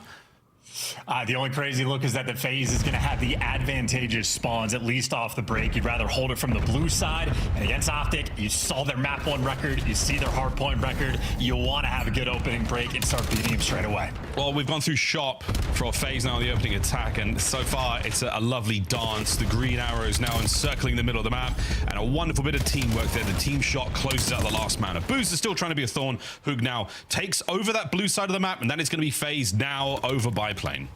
Yeah, 0-4 not even having the thought to watch the pinch there for White Wall. So opening break, well, you had FaZe get the first couple points, but Optic already doing exactly what they wanted. That is a 5-1 start for Shotzzy. That is spawn flips, and this is time secured. That was a nice name. I thought he was going to bank that off the back wall there by mid, but looking out towards the right-hand side of the map, that's where Big Bruce, the damage dealer, putting that output there. Target the next man up. It's going to be Simp on the attack. Merc gets himself into the kill feed for a second, but now with P2 open for business once again, Optic are the first team in there, and they are rocking and rolling so far. Setup is on. They don't necessarily have the manpower here, but with the positioning and the coverage, Dashy and Hook, not a problem. 5 spree for Hook, fully streaked out. Yep, you start on the rougher side and you walk away with a 30-point lead. You win the rotation. This is them doing every single thing right. 2 extra kills in the kill feed, and after FaZe, you want to pinch, but you are getting tagged and tattered up along the way. Hook with the pistol. They're trying to stretch you. He'll do it with his fist. He's going to collect kills with every possible variant you can do in COD. He's going to bounce a stun off of somebody's face. He ran out of ammo. Frankly, that is one hell of a life for Kyler Garland. 64-9 contest still on here. FaZe with a late break, but it's going to be 15 measly seconds here on P2. Wait, it's not even done yet. Finally, Abuza cleans up the last man. And 04, you turn at the right time. Can he win the battle now towards New? The race is on. Eyes on the skies, though. We may be seeing that Hellstorm from Hook. He's involved in the gunfights, and so far, so good for Optic on the approach. Oh, they just want to break this the hard way. They didn't get plane control. Badraza already loses that gunfight. Abuza next man in line. 2 nice kills, but he does get taken down, so it's still a scrap battle to actually go and get this time. You want the plane heading first. Simp is going to take it. That is a 3 spree and time secured. Maybe now the time for the Hellstorm, or maybe the 40 seconds left. Optic, they're just doing it with the guns. Yep, still trying to fight their way through. Shots in from 04 on the second man. There's the 2-piece. Over to plane heading we go once again.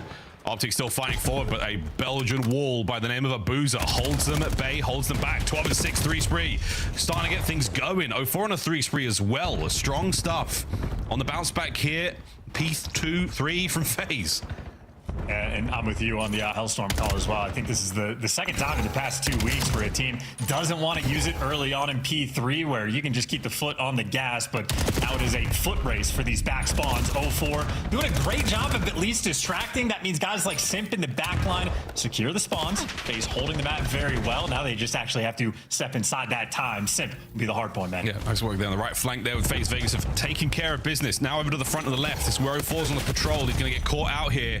Shotzzy and Dashy get the respectives. That's all 4 down. Optic Texas now move into blue. Yeah, entirely overwhelming. That is like 2 different players able to not sneak past, just sprint right on through. FaZe the setup not on point. The teamwork not exemplified. And Optic, well, now they get to maintain the lead. Yeah, we're on the hold here. Dashy finds nothing through the front. Couple of tags, FaZe, and try to make a re-entry. Over to Kyler Garland, gets brought down as well. Another clean wipe. So from end to end, FaZe, they're in control now. And this is a handsome 20 seconds to be had. Set up now from Optic, over by green. They're in position in the back. They've got presence in mid-map. And Dashy on the plane heady. This is a strong setup. FaZe with a strong attempted break here. I don't think they have a Hellstorm to do so either. No, those green arrows are moving like a unit as well. And yeah, every single kill gonna go their way. That was a full lockdown. This hill kicks off with them getting a ton of these kills. The top side map open, but maybe for a brief moment, 04 good enough to block these spawns, or maybe not. They had too much coverage, so who get the backline? He actually manages to read, but nonetheless, the insanity of the spawns means Optic, they have the lifeline on P5. Yeah, this is a straight shot into the veins of FaZe. Sim, good work on a Merc. Dashy now dancing around trying to find those kills up close and personal with the M15. Hook upstairs. And we're still dancing, and Simp is getting it done from inside time. Trade's now complete, and Optic have survived. And look at this. Oscillation from the back to the front we go, and Hook, another spree developing as Hook soaring, man. What a fight to take. He is unbelievable. Well, chance. First set complete. Still a relatively close hard point. Yeah, and maybe an interesting note for Optic as well. I know there's been a conversation about how even when Mercury struggles, which is a rare sight to see, teams still thrive. So yeah, 50-point lead, and actually could be a P1 Hellstorm coming through. Certainly for Optic, you want to make sure you get the blue side spawned. That is a Hellstorm that is barely dodged by Shotzzy, but hey, Optic got the blue spawns they want. Unfortunately, they don't yet have the time. You think they'd get it eventually, though. Well, we'll see how they go on the attack towards time now with a quick listen in Optic Texas. R side. Yo, peek up. I'm R shop. Left side time. Left. Hey, R shop. Left side time. Left side time. Left side time. Pick out absolute. Hey, what's your time? I'm nading it. Stop this off. No, pick me. Make shot. Yes, Trove now. I saw no time. Left side time. Pinch. Go for a challenge. One shop. He's going intergen. Absolute. Sim. I'm about to roll. Oh, we're good. Now let's go. One's already set. One's already low set. There we go. I got naded set. Might chop me out. Dead. Low gens. They have a trophy on there. Oh, pushing out. Okay, heard you. Was it dropping me? On the gen. I'm on shot. Sim really close left. I broke trophy. Close left dead. Actually, they're low. They're low. Last it. Another one. Low drop. Another one.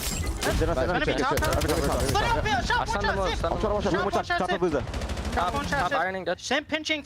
I'm looking at pinch. I have pinch. Top broken. Playing. I'm trying to get shot. Actually, remember. I'm hiding top paint. Elvis. Push me out. What? Dead. I think one could flank by there. Yeah. Simple's pinching. Yeah, he is. Good shot. Actually, he's not pitching. They're all front. I have top. Maybe cutting. Yeah, stun top. One shot. Sliding top paint. Laying down. Middle. Hey, on time. They're low. Two top. Dead. Top. Really. Last guy top. I have low. I stunned it. One more top. Top got me. We're good. Winner. Low. Drop low. Nice. Good job, brother. One's because he's not playing. Yo, P1 in the top. Top bullet. P1. Alright, 04 was one shot going big. P1 drops one shot. Nobody gets top plane. Fantastic listening from Optic. 50-point game. Now to the other side to FaZe. Play me kind of I heard you in the back, guys. Yo, you got shot. Take it, brother. They give me top back. Mark. Push it. Okay, that's fine. I'll be both. We're in Jump P5. Two bull front. I'm coming. Nice. I'm thinking it again. One shot. I'm on the way. Hey, only one time. I'm blocking. Nice. Make it. My time, Zach. Palace. One P5. I'm getting an 8. I'm dead. Palace dead. I want shot. That's fine. Keep it. Nice. Spawn it back.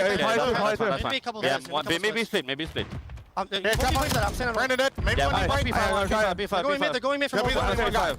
They're going mid. Look left, guys. I left. Take it. One shot, take it. I'll take it.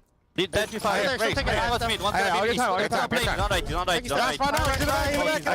I'll right me. Here, front door. I have a cruiser, yeah? Yeah. Front door, what's me up? You want or something? He keeps that up. Maybe next. One shot back in. Wall, dead. Just one Get it back. Hey, shot. He's on the plat. Deep left. He might spawn there. Yeah, back right. He's still aiming back right. That's okay. Let's play this time. I'm streaming for P5. Okay. Yeah, white wall. White ball. That's good. One maybe top blue. Top blue. I'm in top right blue. Nothing. Top right blue. First, I'm really weak. Two fantastic listeners. Chance, any big moments there from FaZe? Yeah, I mean, they did all of the difficult things, right? They got a 4-man wipe. They created split spawns. They read it the entire way. Simp, you've even heard them calling out that they're tracking players. They have to be through mid. And still, Shotzzy found a way through. So FaZe could have set themselves up, had a nice blue hill, taken the lead, but instead, Optic dominate them on it. Now they're up by 60. Up by 60. An opportunity here to try to turn things around. Back over to green we go. Second set. Draws. Lovely work on the first. And now the rotation is on. FaZe will be in on new time. Boozer muzzle punches Dashy there to take care of business. Now through the plane, most of this attack from Optic is going to take place. An unfortunate team there from Shotzzy is going to roll downhill and right into the pocket of Mercules. Unfortunate for him, continues his technically bad game going, but with a technical bad game, what a lead you've still got. Battle on time now. Here we go. Sim getting involved up close and personal. Big Bruce is the next red dot to deal with. 04's got that covered. And the first wave of Optic down and dead.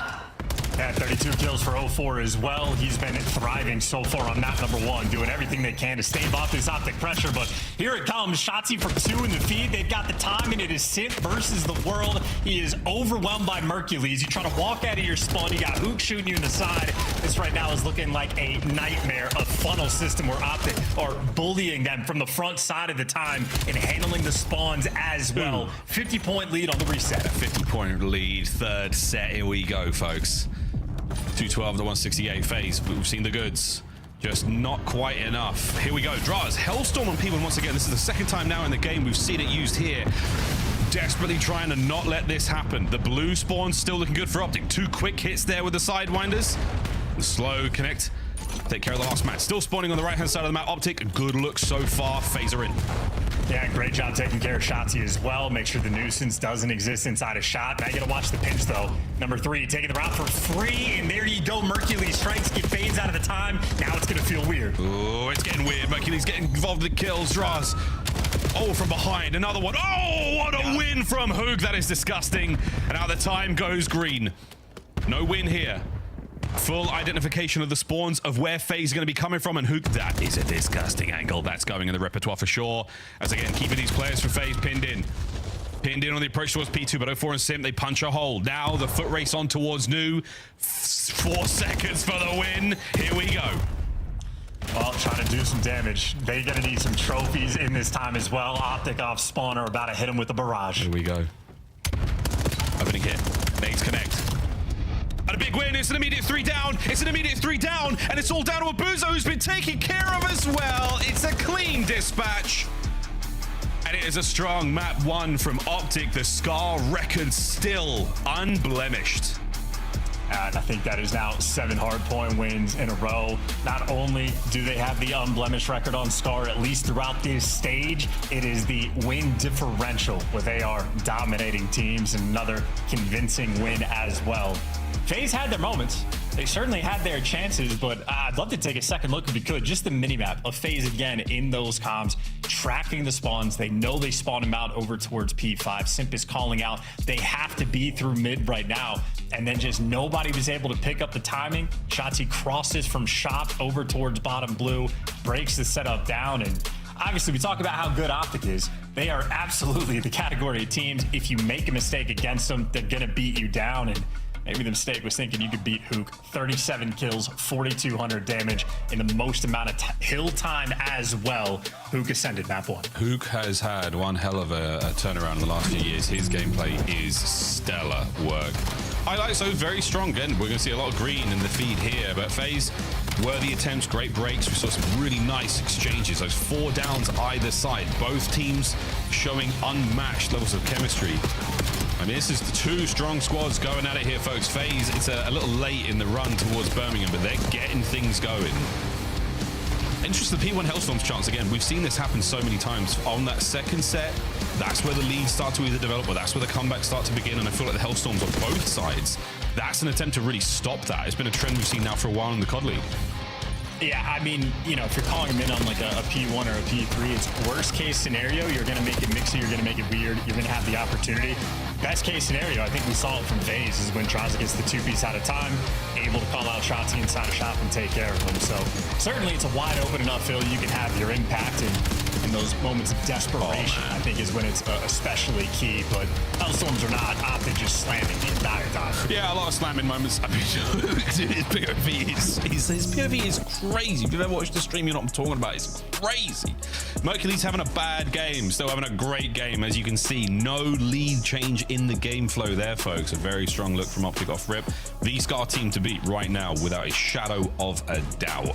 A couple of nice comebacks though. FaZe keeping it close. Those P4s, P3s, not bad at all, but not good enough to find the dub there. Chance, anything there you want to talk about? The second P4. The second P4 we just saw is where FaZe got flatlined out and where Optic actually had one of the bigger spikes in the game. But either way, Scar taking care of business. I'm just hoping we get to see the Den hardpoint, because that is one of the rare blemishes of Optic's record. Of course, Den S&D for the map number 2, and it's a fantastic record for both of these teams. Equally happy to see it. It is a sort of a heavyweight battle we're going to have. And obviously, if you watch FaZe's series yesterday, They had a Den S&D against LAT that was spicy, to say the least. We like spicy here in the COD League. I hope you brought some milk. This one should be a lot of fun. We'll see the search, though, and again, if we can get to that Den Game 4, I hope so. I really hope so, because I want to get to watch two very good teams play Call of Duty on a Saturday. I don't know about you, chat, but that's what I want. Nobody cares what Mars wants. These guys just want 3-0s. They just want to get their 10 CEDO points in their qualification status towards Birmingham and just get on with it. But I want a really long, exciting game of Call of Duty. We'll find out what we're going to get, though, in this Search and Destroy, as if you can see Dashy and Hook's faces right now, they are beating the ever-living out of those training dummies in the firing range. Mercules in Search and Destroy, my man, he's cooking. Yeah, and his stage 1 numbers were clinically insane. You expect him to slow down, and he has slowed down, and now he is a measly 1.5 KD in Search. That's not fair. That's not cool. Also, number 1 in the 1v2 clutches, the multi-kill rounds. He has so many of them. Very well may be the best S&D player in the game. Yeah, Mercules has been feasting. Yeah, he's something, man. He's very, very, very good at the game. An exciting player to watch. And if you're watching from wherever you are in the world, watching with your pets, maybe, watching with fans and friends all over, we hope you're enjoying yourselves. Thanks again for sticking with us through this long and exciting Saturday. Play more games still to come in our road towards the Birmingham Major. Coming up very, very soon. But into Den we go, S&D. Spice factor unknown. Is it going to be 3 red chilies? Maybe even a 4th? Do we have to invent a purple chili to describe a new level of burn? Maybe. But optics so far in Den, pretty good. We'll see if FaZe can change that up. Yeah, perfect record. They are putting it up for the contest to see if they can continue to let that thing strive. Of course, though, FaZe have a fantastic record as well. I believe 4-1 on the map. I just know for FaZe, it's been a little bit streaky for them. Sometimes they win 4 rounds in a row. Sometimes they lose 6 rounds in a row. Got to make sure they keep the hot hand. Oh, interesting. As Abuza, those frontline sniper shenanigans might work against most teams, but not here. And Simp on the diligent attack now towards the A-bomb site. All bases covered, like a hop check there to make sure that absolutely everything is good. But Dashy, no photos, please, Simp says. No bomb plant just yet. Dodging that. Yeah, dodging that in real life. This is a site where we've seen a lot of defensive 4v4 retakes. So if you got the man advantage, you're feeling great. FaZe, they want to pick. And Simp, oh, he just managed to get around the corner. What a turn. He just manages to find that angle on the inside of lobby. But Dashy does not miss the next shot. Very clean, ruthless dispatch there from Optic. Yeah, problem with that site is, again, if the numbers are even, the defensive team honestly still probably has the advantage for the retakes, especially if you're able to sort of keep them trapped. There's just no places to hide. If you try to go like past tree or like past the hard point, Dasher with a sniper at the very least is going to spot you. And from Optic, they just know they have everybody trapped either in the site or pushed back behind it. So FaZe desperately wanted to pick, but that means you're challenging Dasher with a sniper. Not a fun thing to have to do. Pressure towards the B-bomb site. 04 might have been spotted out there by Shotzzy. You can just see through that tiny slit in the window by the tin. Hello! He didn't see it, and he's well surprised now. Draz picks up the damage, picks up the kill.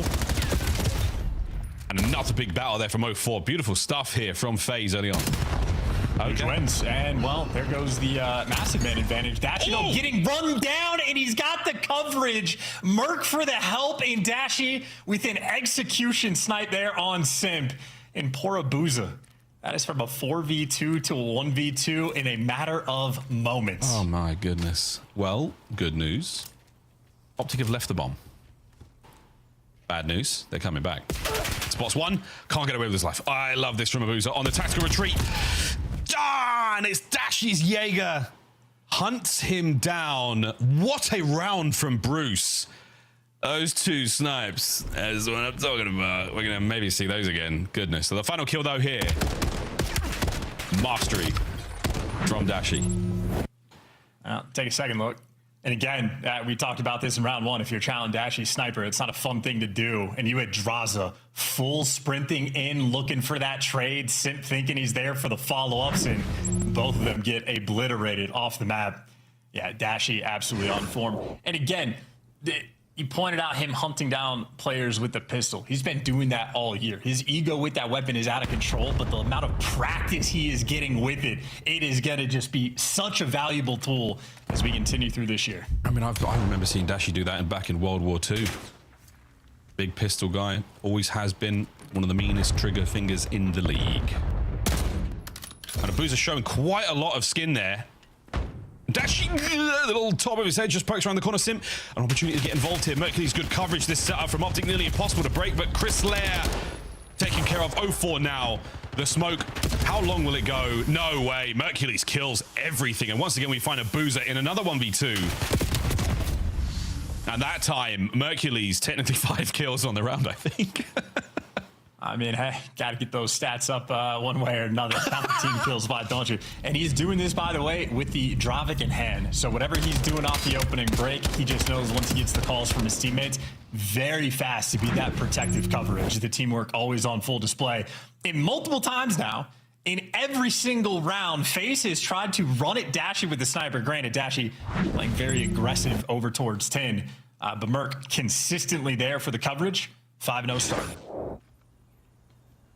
Our smoke plays have been very interesting thus far in this season of the COD League. We've seen good, bad, insane, and much, much more here still in store. Boozer finally tags you back, and a Shotzi now right over the front of Dojo. Doesn't catch a single thing there. Hook now a pixel away from death. Oh no, Abuza does get him, and that is that. Well, blink and you missed it. FaZe right back in there. Yep, finally bounce back round. First blood doesn't even go their way, but they clutch the 3v4. Credit to Abuza for the very quick, effective trade of the kills there with a snipe. And good coverage after the fact. FaZe definitely needed to stop the bleeding and also needed to reevaluate how they're trying to take care of Dashy. Abuza said he'll do it himself.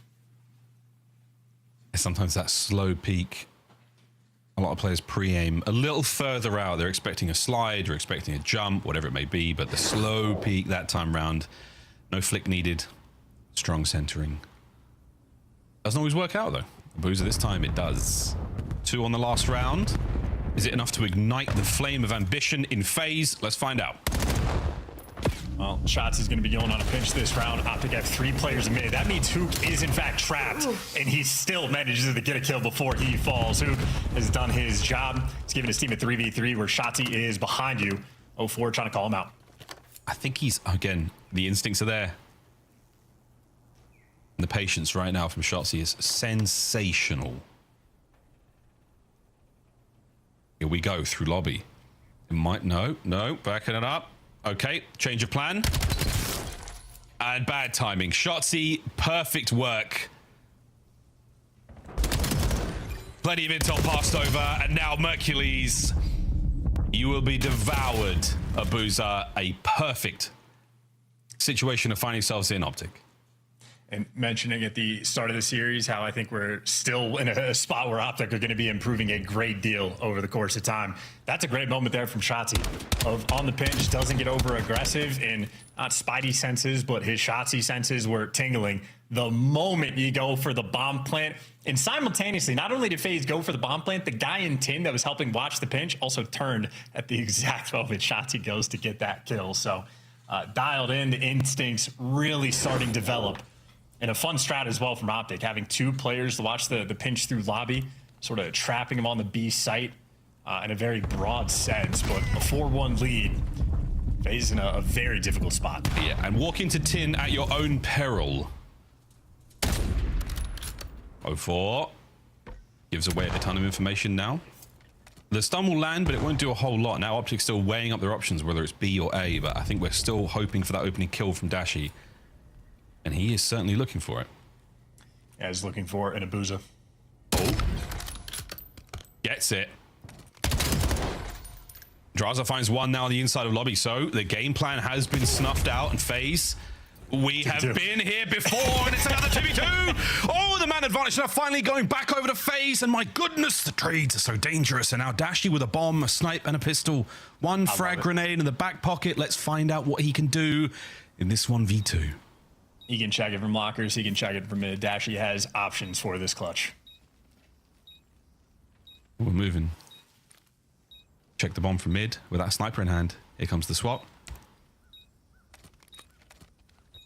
nobody home just yet. This is the one. Bang. Number one in the bag. The second man eviscerated. Nobody does it better. 1v2 clutch. Too quick, too clean, too easy. I think they saw the Glen as well, and they were sprinting for that chow, and I sound like a broken record. Trying to sprint it dashy with the snipe is not the best strat you could have. He is destroying FaZe, picking him apart. I mean, that was a 2v4 as well, where I just checked the scoreboard, and I was like, all right, well, Mercules and Dashy are like 12 and 4 combined right now. It turned into a 2v2 instantaneously. If I'm being perfectly honest, I kind of expected Optic to win that clutch right from the jump. Yeah. Dashy. No luck here on Draza. No luck needed for Hook. And the next man on the challenger is not going to give him a chance to regen. Surely not. He's already walked on by. And now Hook finds another perfect range for his Dravik to land its mark. Shotzi with another. In this final round, you have broken the bodies. And now you are looking to break the minds of FaZe here in Search and Destroy. Optic with a big old 2-0 lead. I mean, brother, what are you going to say? Everybody in the Optic camp is going to be as happy as a clan. JP and Karma just made, yep, that is exactly what we wanted the entire time. Virtually zero mistakes or zero poor play calls. One of the better maps there of Den S&D you're going to see. And doing it to FaZe, who may have had S&D struggles, but not on Den, or at least not in that capacity. That is, I mean, absolute class right there. Most of the first bloods they wanted, they absolutely get them. You get the clutches when you ask for them. Hercules continues to just be a walking, if not 1.5, 2.0, and Dash with the snipe, one of the best to ever do it. High expectations for the Optic camp, and they continue to deliver. Indeed, high expectations. Den, SD, magnificent stuff. Now to Scar Overload, we'll go to that in a moment. If we can, by chance, see some magic from the FaZe boys, we will get that Den hardpoint. But the way things are going right now, whether it be the clutches, whether it be the knives on the last guy, whatever it may be, strong showings here from Optic. The perfect record still very much in effect. We come back after the break, boys and girls. We will be playing Overload. Do Optic keep it going? Or is this the beginning of the comeback for FaZe Vegas? Well, we'll find out together after the break.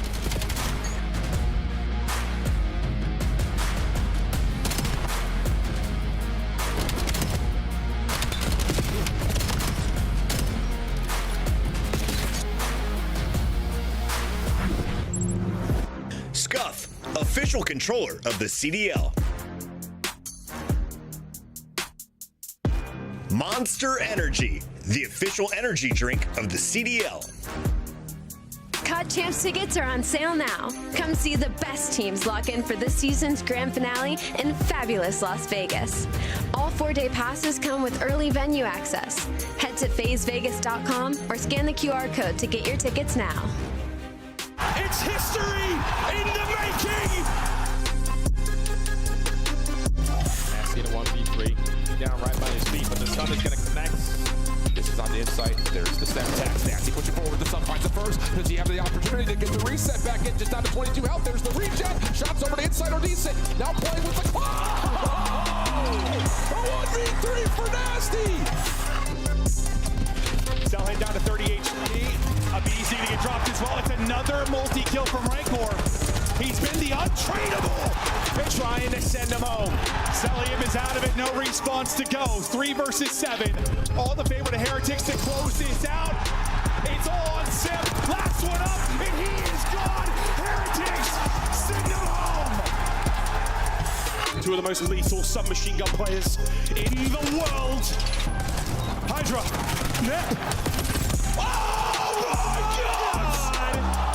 It's unheard of! Ice cold! Kick play. Gotta finish the tick. Don't finish it. Take it now. Mercury's in the spawn, playing his life. And this man is gone! Everybody! Just flips the round on its head. Mr. Takeover! Going crazy in the control! Optic for a miraculous comeback. Lead change. Optic are there. And they're spawning there too. Every single player here in Shotzi to seal the deal. Final fight. Shotzi's there. Nasty dives. It's history in the making. Back to back.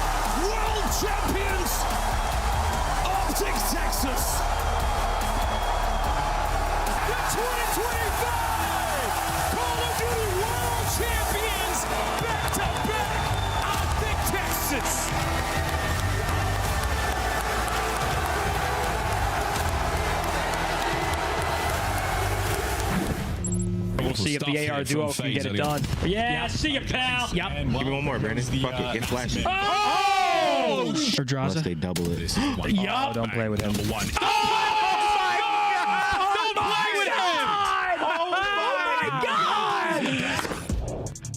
Those are some really big Optic fans. Those 3 guys, they love when Optic win. Okay, folks, into game 3. We can't be showing the back-to-back champs win right before we go into a game 3, right? The FaZe fans like, come on, man. Come on, man. Like, why don't you kick us while we're down? Why don't you put salt in the wound? I mean, you're not even let us have a little sippity sip of water, like a chance. We're out here drowning, man. We're drowning out here. Anyway, into the game 3, Chance, how are we feeling about this one? The narrative has changed from Optic fans and FaZe fans, in my experience. I think for years, at least since like the Vanguard season, even when FaZe haven't had success at tournaments, talking to their fans like at events and whatnot, they're always like, yeah, we'll be back. Our team's fine. They're going to be great. It's no worries. There's always the next one. Meanwhile, Optic fans for years, if they lose to a bad team in an online match or like a random one or whatever, it's bedlam. The fans collapse. They start trying to drop players. Now that's swapped over. We're finally, for the first time, FaZe fans are actually very nervous about their team. And it's Optic fans now that get to be like, hey, team's great. Don't care what happens. Feet up. They're going to be fantastic at LAN. There's just no more concern for the green wall. Funny how the tides turn. And, well, in Overload, yeah, a mismatch indeed. Optic a perfect record again, as we're saying in stage 2. They're fantastic on Scar, the specific map we have. And FaZe not only struggle in the game mode, they struggle on this map as well. So, yeah, we're setting them up for the kill. Yeah. Well, it's on a plate right now, Optic. The question is, do you take it? Fist bumps have been delivered. Contact made. And this is it, folks. Map number 3, FaZe. It's a very, very tough order. Big Bruce, lucky number 7 on the gold so far in stage 2. He has been that guy. He actually has been a very high scorer in general for the Optic boys. So it's been a lot of fun to watch Bruce with a rock in hand. We'll see if we get a couple more scores here on Scar. Map number 3 again for Optic to close this series out in very quick, deft fashion. Here we go. Interesting to see if FaZe are going to be able to fight as well. This is their most vetoed Overload map, or at least their least played. Optic happy to see it as well, but this is a back against the wall moment for FaZe, and just the most difficult task ahead. You are off spawn, already getting naded. Get a kill inside a shop, and FaZe in control. And that is 2 Optic players wildly out of position. And that is an 18-second score. Bang! They're set up for the rally as well. Oh, 04 was the fight in mid. Draz is going to get another one here. He's got himself posted up. Oh, the timing on that is very unfortunate. But still, you're in position for the rally. Is it another 3 down? It sure is, boys and girls. Somebody grab the EMP and get that thing a-rolling. Hook's now trying to make something happen. He slipped through. He cuts down the defenders. And a miraculous play from Hook to stop the cap. Also sneaky as well. That is Optic stealing one away, and that is FaZe failing to execute. Nonetheless, 1-0 lead. And now they're wrapping the wrong direction off spawn. You got a Booza out of the picture. Hoop, the leading charge, jumping over players, trying to make the Hoop mixtape. There's 2. If you get the dunk, you get all class, and he can't quite make it. Not over yet, not over yet. Shotzzy desperately trying to hit the wall jump. Big Bruce now. Is he going to get another? No. Good defense and a little bit risky from both squads there, but here we go. Possession FaZe once again. Looking towards the B goal, and we are making our way through the bottom side of the map. Well, pick up an error, Shotzzy way out of left field. They're trying to work through the bottom side, but this is a very difficult thing for FaZe to do, so they get picked apart immediately, and Optic right back in full control. That's not good. This is not good. They're on the run. That's the last man cleaned up. Here come the nades and stuns over the top. Dashy, can he get through over to goal? Shot can, 1-1. Wow, I mean, hey, FaZe just looking like they're trying to work the wrong side of the map there in that moment. They get punished for it instantly, and now you got a Shotzzy crawling around P5. At the very least, just slowed these players down. I mean, his teammates have all the space in the world now. Mercules is already on the overload zone. Dashy patiently waiting just for the device to respawn, but looks like FaZe with a barrage of stun and nades able to back Optic down. And they have broken free of the shackles Optic placed upon them moments ago. It kills. Draws and the trades through mid. Numbers now starting to work out. You're watching a Boozer now picking a corner, any corner, trying to slow down the approach right now from these boys. But no, Dashy, objective in hand, looking to get himself another one. Here we go. Next wave of kills. Oh boy, Simp the Pim takes care of a couple over the top again with Dashy. maintaining possession, but on the retreat, here come FaZe. Be interesting to see if FaZe actually try to walk this straight through the front or if they want to swing it back through mid. They're not even picking up the device. They're playing the next set of kills. So a small round of S&D in a sense where you could take it slow, but Ashanti goes for it. He gets full sent to death, and well, Dashy's there for the trades. The device will sit comfortably for free at the bottom side of the map while you're vying for a little bit of map position, but FaZe right now, the minimap is looking like hell. As soon as Sim falls, Optic now have full control. Well, that's the problem. If you don't take care of Sim, you're in serious goal-scoring territory. But over the top now, Shotzzy, because he's done it. He's done it. He's grabbed that thing with players behind him and got it through. 2-1. Just over a minute 40 to play here. You've maintained position, Optic. Possibility for the rally.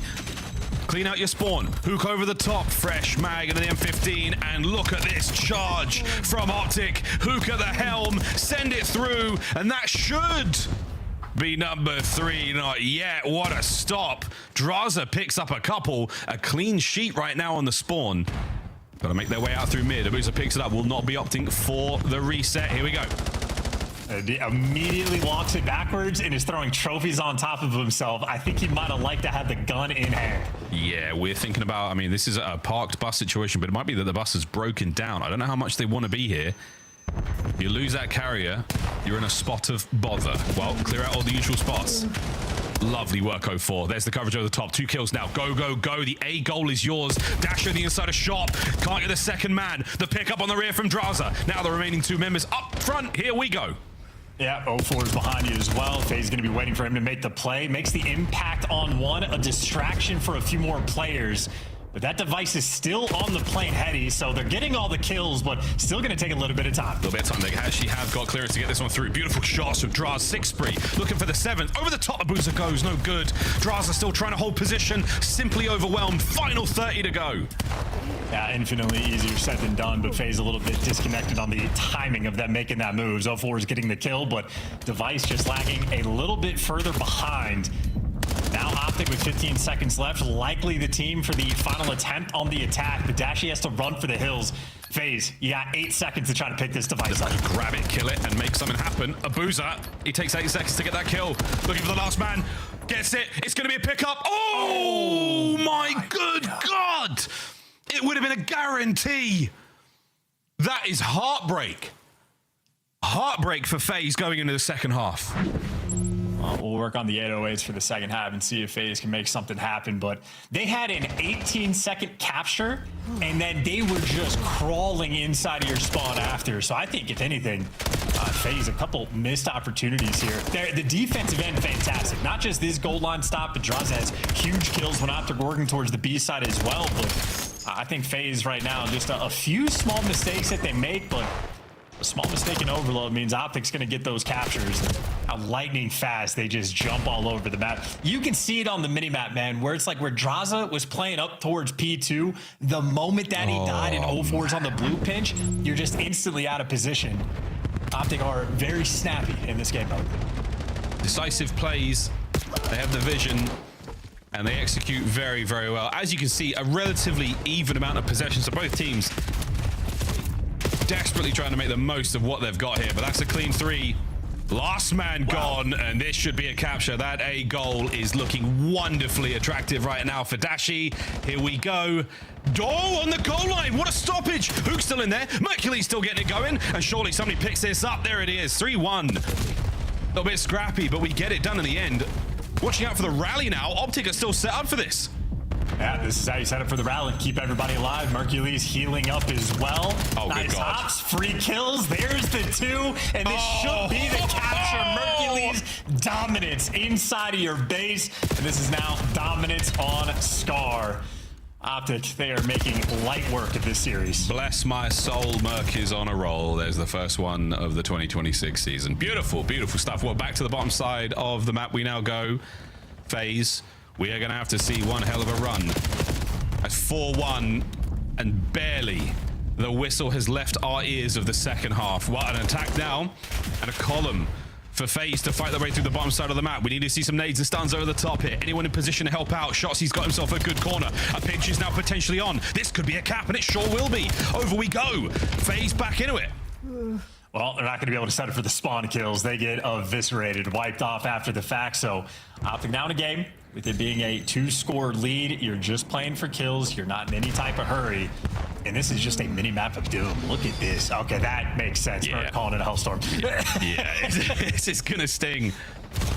We slow it down just a smidge. A couple of players over the top. Big Bruce cleans house. And again, you are looking at a potential run here.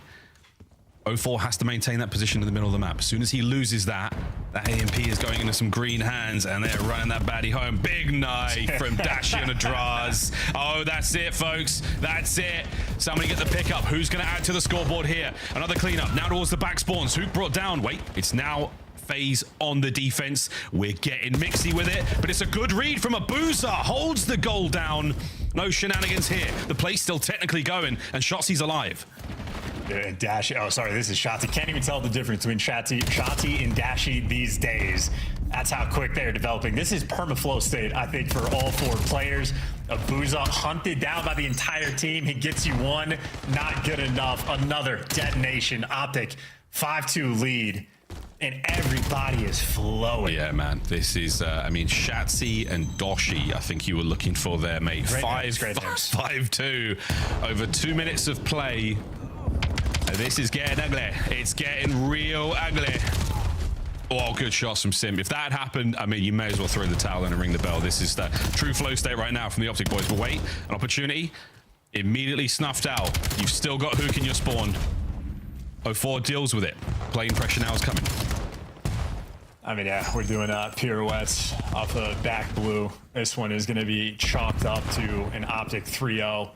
I mean, utterly dominant as well. Both the first 2 maps we've had, they have just been in complete control the entire time. Any moment where FaZe touches the device, the guy falls a few moments later, and who finally gets taken care of for being inside the spawn.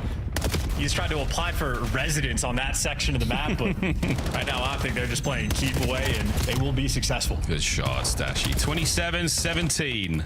Trades once again. 1 minute to go. And at this point in time, the question is, how many more can you get Optic? FaZe possession. The final minute, the chance for them to try to pull the differential back just a little bit, but another 3-0 for Optic Texas. Another perfect sheet for them. The bus has been pulled all the way back. And now the attack forward, a clean 3. Where was this FaZe 3 minutes ago? I mean, listen, the first half, FaZe had a couple of those moments to like get those rally capture types of scores and whatnot. The game could have been a lot closer, but were they ever so slightly falter, Optic create the exact same circumstances and then just execute it to a T. So chemistry absolutely developed here for the Optic boys. 22 seconds left of gameplay here.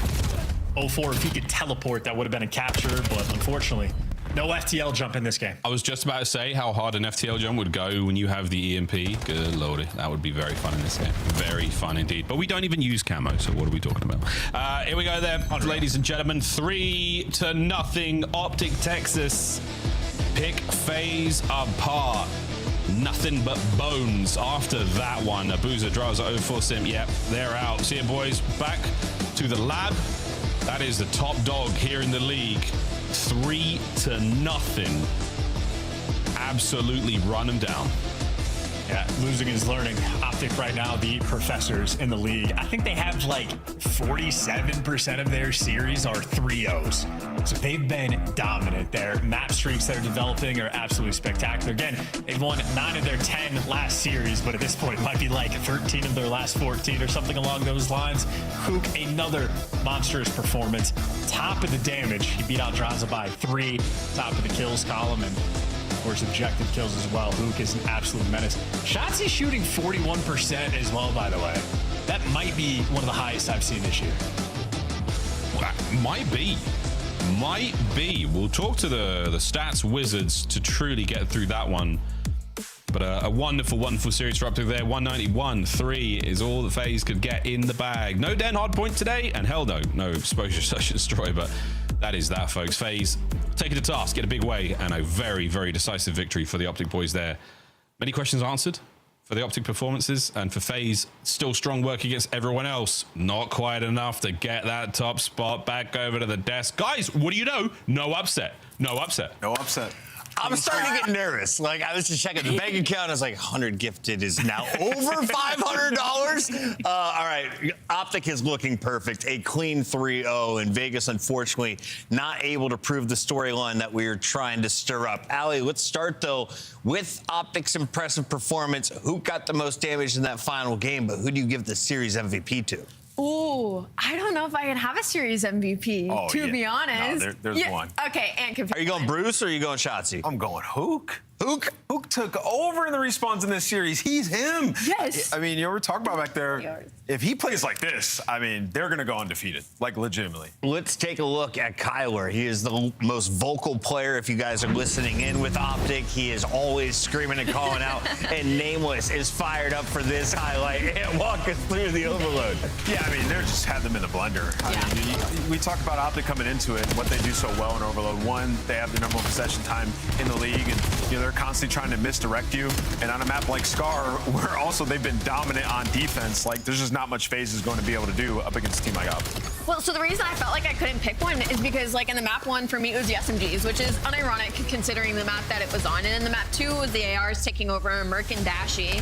And then you get to this overload, and it's just the whole team. I mean, they just play this game mode head and shoulders above the rest of the league, and it just doesn't feel like... It doesn't feel like you ever get an inch of Optic Texas in map number 3. Yeah, on Scar in particular, too, like, you can have constant pressure, and I just talked about them with the ball in hand. Like, you're going to get preferential spawn when you have ball control, and you're just going to constantly be able to funnel into their base, and that's what Optic is able to do and just smothered FaZe on this map. Optic walks away with the clean 3-0, but who earns our scuff play of the game? That is the question. I have a feeling I know who it is. Oh, it is not Luke. It is Shotzi. This has got to be his routes. We've been playing ranked. We've been bitten by the bug. Yeah. Our observer, Joe, said, you guys got to watch this guy. Yeah, beautiful plays. Back-to-back Grandma's Hill. They break in early. Letting him get up here. Yeah, Shotzi gets top blue, just runs through freely uncontested to the back spawn, flips these spawns. They get a huge chunk, but he's not done. We get later on a final rotation here into Grandma's, and it's a similar situation. They're getting scrapped. Yeah. You see they're set up over at New of Your Face. Guess what happens? Shotzi gets it one-on-one in time, runs past the guy, gets to the back spawn uncontested, and guess what happens? They get a big chunk here. Even though he dies, the damage is already done. Teammates are spawning in. We're going to win Grandma's. Sometimes the pressure is more important than the kill. Yep. Positioning. Get to the spawns. I'm just sitting back, relax, enjoying my Shotzi theater here. Stop letting him do this. I played ARs like all up until this title. Now I'm running the Dravic. I feel like I can still shoot across the map with this thing, but the movement is what's different. I feel like Shotzi and Hook are showcasing that in every single one of their matches. Who do you think has the best teamwork of all the teams in the league? And is that what is separating Optic from teams like FaZe, or is it individual gunfights? What is the difference here? It's Optic has the best teamwork for sure, and you're right. That's exactly what's separating them, because like in that situation, Shotzi off spawn, he knows the timings. They have so many reps. He's like, yo, I think I can get to back blue here. That's going to affect everybody else on the map simultaneously. Like, okay, I'm going to do whatever I can to engage and distract so he can go and get us these spawns, right? So it's teamwork. Everybody's active at the right times, not all the time, and that's why Optic finds so much success. They're on another level in the rest of the league. They're all taking turns being MVP, but their champs MVP joins us live in the Monster Winner Spotlight. Welcome in, young Mercules. How are we feeling today? Good. Another quick 3-0. You guys are stopping the competition, but if you look at the leaderboard, it's like 2 through 9 is all within a win or a loss of each other. What is separating your squad from the rest of the 11 in the league? I would just say our teamwork and our pace. I feel like all 4 of us can fly at them, which not a lot of other teams have that. So yeah, just our pace, to be honest.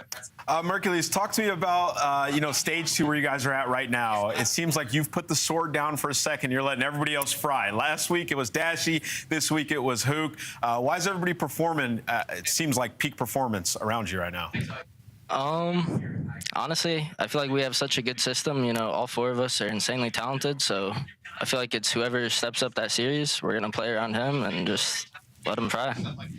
Merc, I feel like scrims have been a pretty hot topic in the past couple of weeks. A lot of teams can't get scrims to translate to matches, vice versa. I wanted to ask you guys, have you felt the separation between yourselves and the rest of the league during practice? And also, has that been a slow climb? Was it immediate? Things just started clicking? Because stage 2 has been, you guys are the best team in the game right now. It feels like nobody's comes close. Yeah, I feel like, just as the year goes on, we're just going to keep getting better and better and play off each other more. And once we get more reps, we're just going to keep getting better. So look forward to it. Mason, I was not supposed to ask you one more question, but I thought of a really good one. We have Toronto coming up, and we have Kips about to take the stage. I know you came from Challengers, and there's a lot of talent there. Is there any other guys you expect to come up into the scene before Major 3? Maybe Perlut get another shot. He's been frying a lot in Challengers, and all his teammates have been picked up. So I'll say Byron, maybe. There we go. Byron's return to the CDL. We'd love to see it. Thank you for some great answers tonight. Yep. Thank you, guys. Have a good one. That's Mercules, another hot 3-0, making his parents in Indiana proud. We're going to a commercial break. When we come back, it's Toronto looking to continue their den dominance. Do they get it in this best of 5? Stay locked. It's the CDL. He did not hit.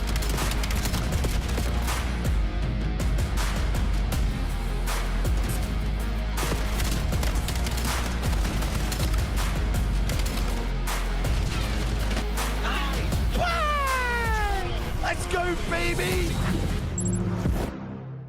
Black Ops 7 returns to the Esports World Cup in Riyadh this summer. Scan the QR code to be notified when tickets go live later this month. Start the season strong with the 2026 Call of Duty League Pack. Grab yourself the CDL operator by scanning the QR code on screen or check it out in the Call of Duty store in-game now. Scuff, official controller of the CDL.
He's out of his mind. He's actually out of his mind.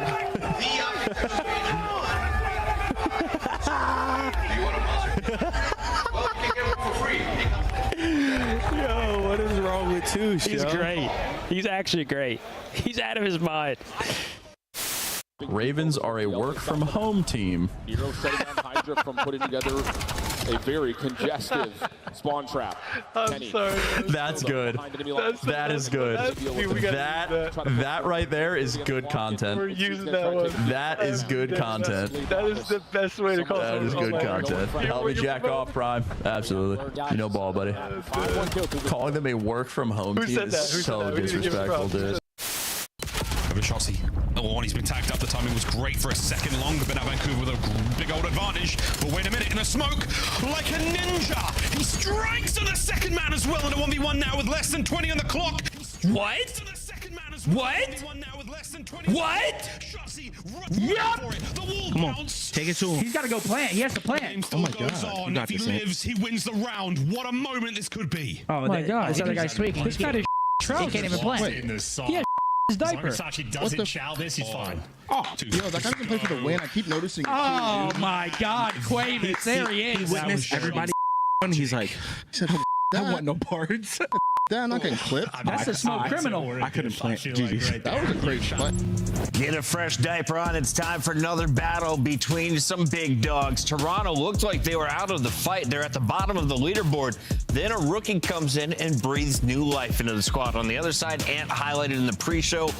Falcons are the best hardpoint team in the game right now with Cellium at the helm. Yeah, listen, this is the matchup I'm most excited for today because, one, we're going to see if Riyadh are going to fix their search and break into an elite tier. On the other side, we're going to see if Koi are actually a real squad outside of Den. because I anticipate them vetoing all Dens if you're Riyadh coming into this series. Yeah, and as you said, for Riyadh and Hardpoint, they've been electric, dude. #1 Hardpoint team in this split so far. Everybody's playing well across the board. It's just search and destroy that needs improved. Now, Ali, I've been watching this squad. I've been trying to replicate Pred and Xnid's playstyle, which seems to let people run by and then shoot them in the side or the back. It's not working in my ranked games. Why does it work, though, so well for the Falcons? You have to understand the timings, right? I mean, going back to the professionals, it's just understanding the timings and when you're going to hit a route and the situation of where they're spawning. That is something I'm sure Pred and Xnid are thinking and talking about every single day. And so you want to apply that to your ranked matches? Well, think of it this way. If you're holding down one side of the map, they're spawning on the other side, just in a corner somewhere in the middle, and like count to 20, and hopefully somebody runs past. If you want to get good at running around with SMG, you have to understand spawns to a T. Like literally every spawn, you have to know all the spawn points and where they're going to be, and that's something they do really well. They're dialed, as we talked about. Yeah. On the other side, it looks like Den is dialed in for this Toronto Koi squad. When we see it in the best of 5, we know they can win it, but they're now picking up other maps. What is making Koi dangerous here in stage 2? Picking up other maps, I don't know. I don't know about that just yet, Chris. I mean, like I said, they're 10-9 map count in stage 2. 8 of those have been on Den. All their Hardpoint, all their Overload wins are Den, which Riyadh are, funny enough, the inverse of that. They have 8 map mode combination wins throughout the split, which might be the most. So Riyadh actually has a game pool, and then Toronto has a puddle. Exactly. That's the best way to put it. But yeah, for Toronto, it's just, I don't know if we've seen enough.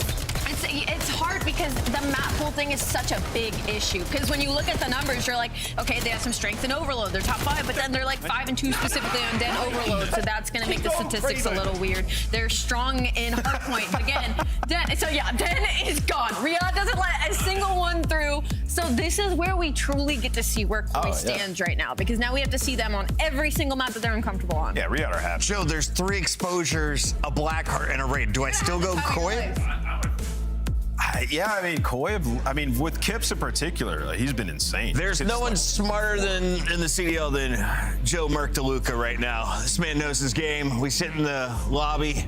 He just tells me who's going to win. Today he said it's Koi. I'm following him. It's the Purple Squad. We're locked in for Scott Pickham. For Chris Puckett. It's now to Nameless. All right. Yeah, I mean, I just haven't seen enough from Koi. I'm going to go with Riyadh. I think they take this. Really? The best hardpoint team with 2 hardpoints in the first 4 games. That makes sense. They're going to win an S&D this series. I'm going to go with Koi. I'm going to go with Koi in this series. I like what I've been seeing out of them.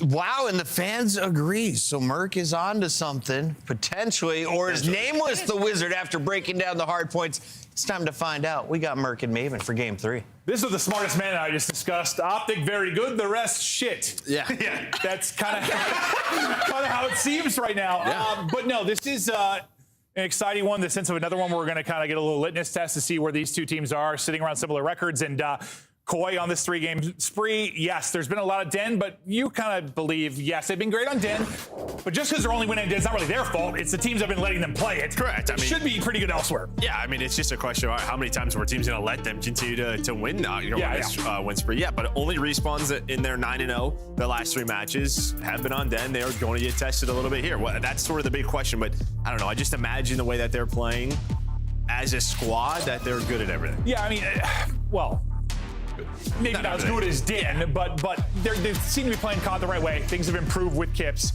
You hope they have some strengths elsewhere, as we haven't been seeing all of their scrims, obviously, but excited to see how they're going to fare off against a very good hardpoint team now. But a very big Falcons. test. Yeah, this map 1, this is Falcons' best map, as you can see. Blackheart hardpoint. I mean, it's what Ant literally did at the start of this show when they talk about their Blackheart. And this was a map that Koi avoided for a long time. They didn't play it, but since adding Kips, they've ran it once, so they're going to go for it. Into it we go. And yeah, no, excited to see how Koi is going to face off against this team. Going to have to keep track of the likes of Xnid and Pred on one side of it. Celium has just been back to insanity, and he's kicking it off in the right way here to open things up. Yeah, using both guns. Yeah, swaps to the pistol, able to do the cleanup. But he does get traded. But yeah, just a great start. I mean, you do have Joe kind of lurking. You can kind of see Xnid's waiting for him, and Joe's just going to come back. He was sort of baiting the P2 pinch. Well, that's going to give the numbers right now to Koi, but it's Celium again, but it's a 1-for-1. Koi trying to find any kind of time, but Falcons not making it easy. Xnid popping off around the point with 10 seconds remaining here. We're going to get set for next. And Falcons in a good position for that. Got Koi spawning out exactly where they want him.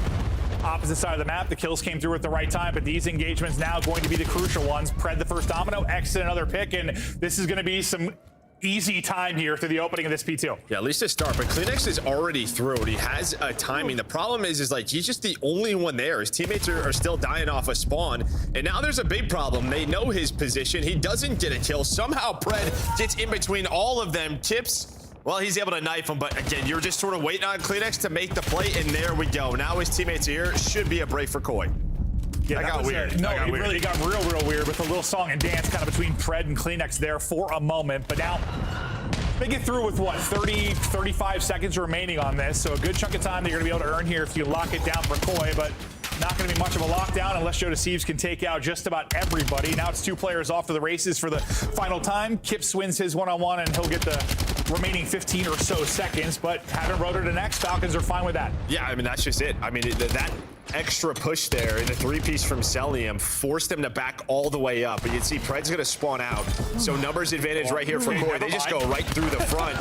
And well, it's just one of those things on this map, just the timing. Even with 3 seconds left, you can spawn out, and that is what happens. So Koi just go to the front. They don't have back spawns, though, so they need to find the kills. And well, Falcons, they're going to hold on again. And well, it's behind this man. No, you're right, though. Some maps will literally say, like, you want your kills right around like 10 seconds remaining in the hard point. Yeah. Here, it's like 2 seconds remaining in the hard point. But yeah, Celium makes the play. And Kismet tries to make him pay. And he'll find one.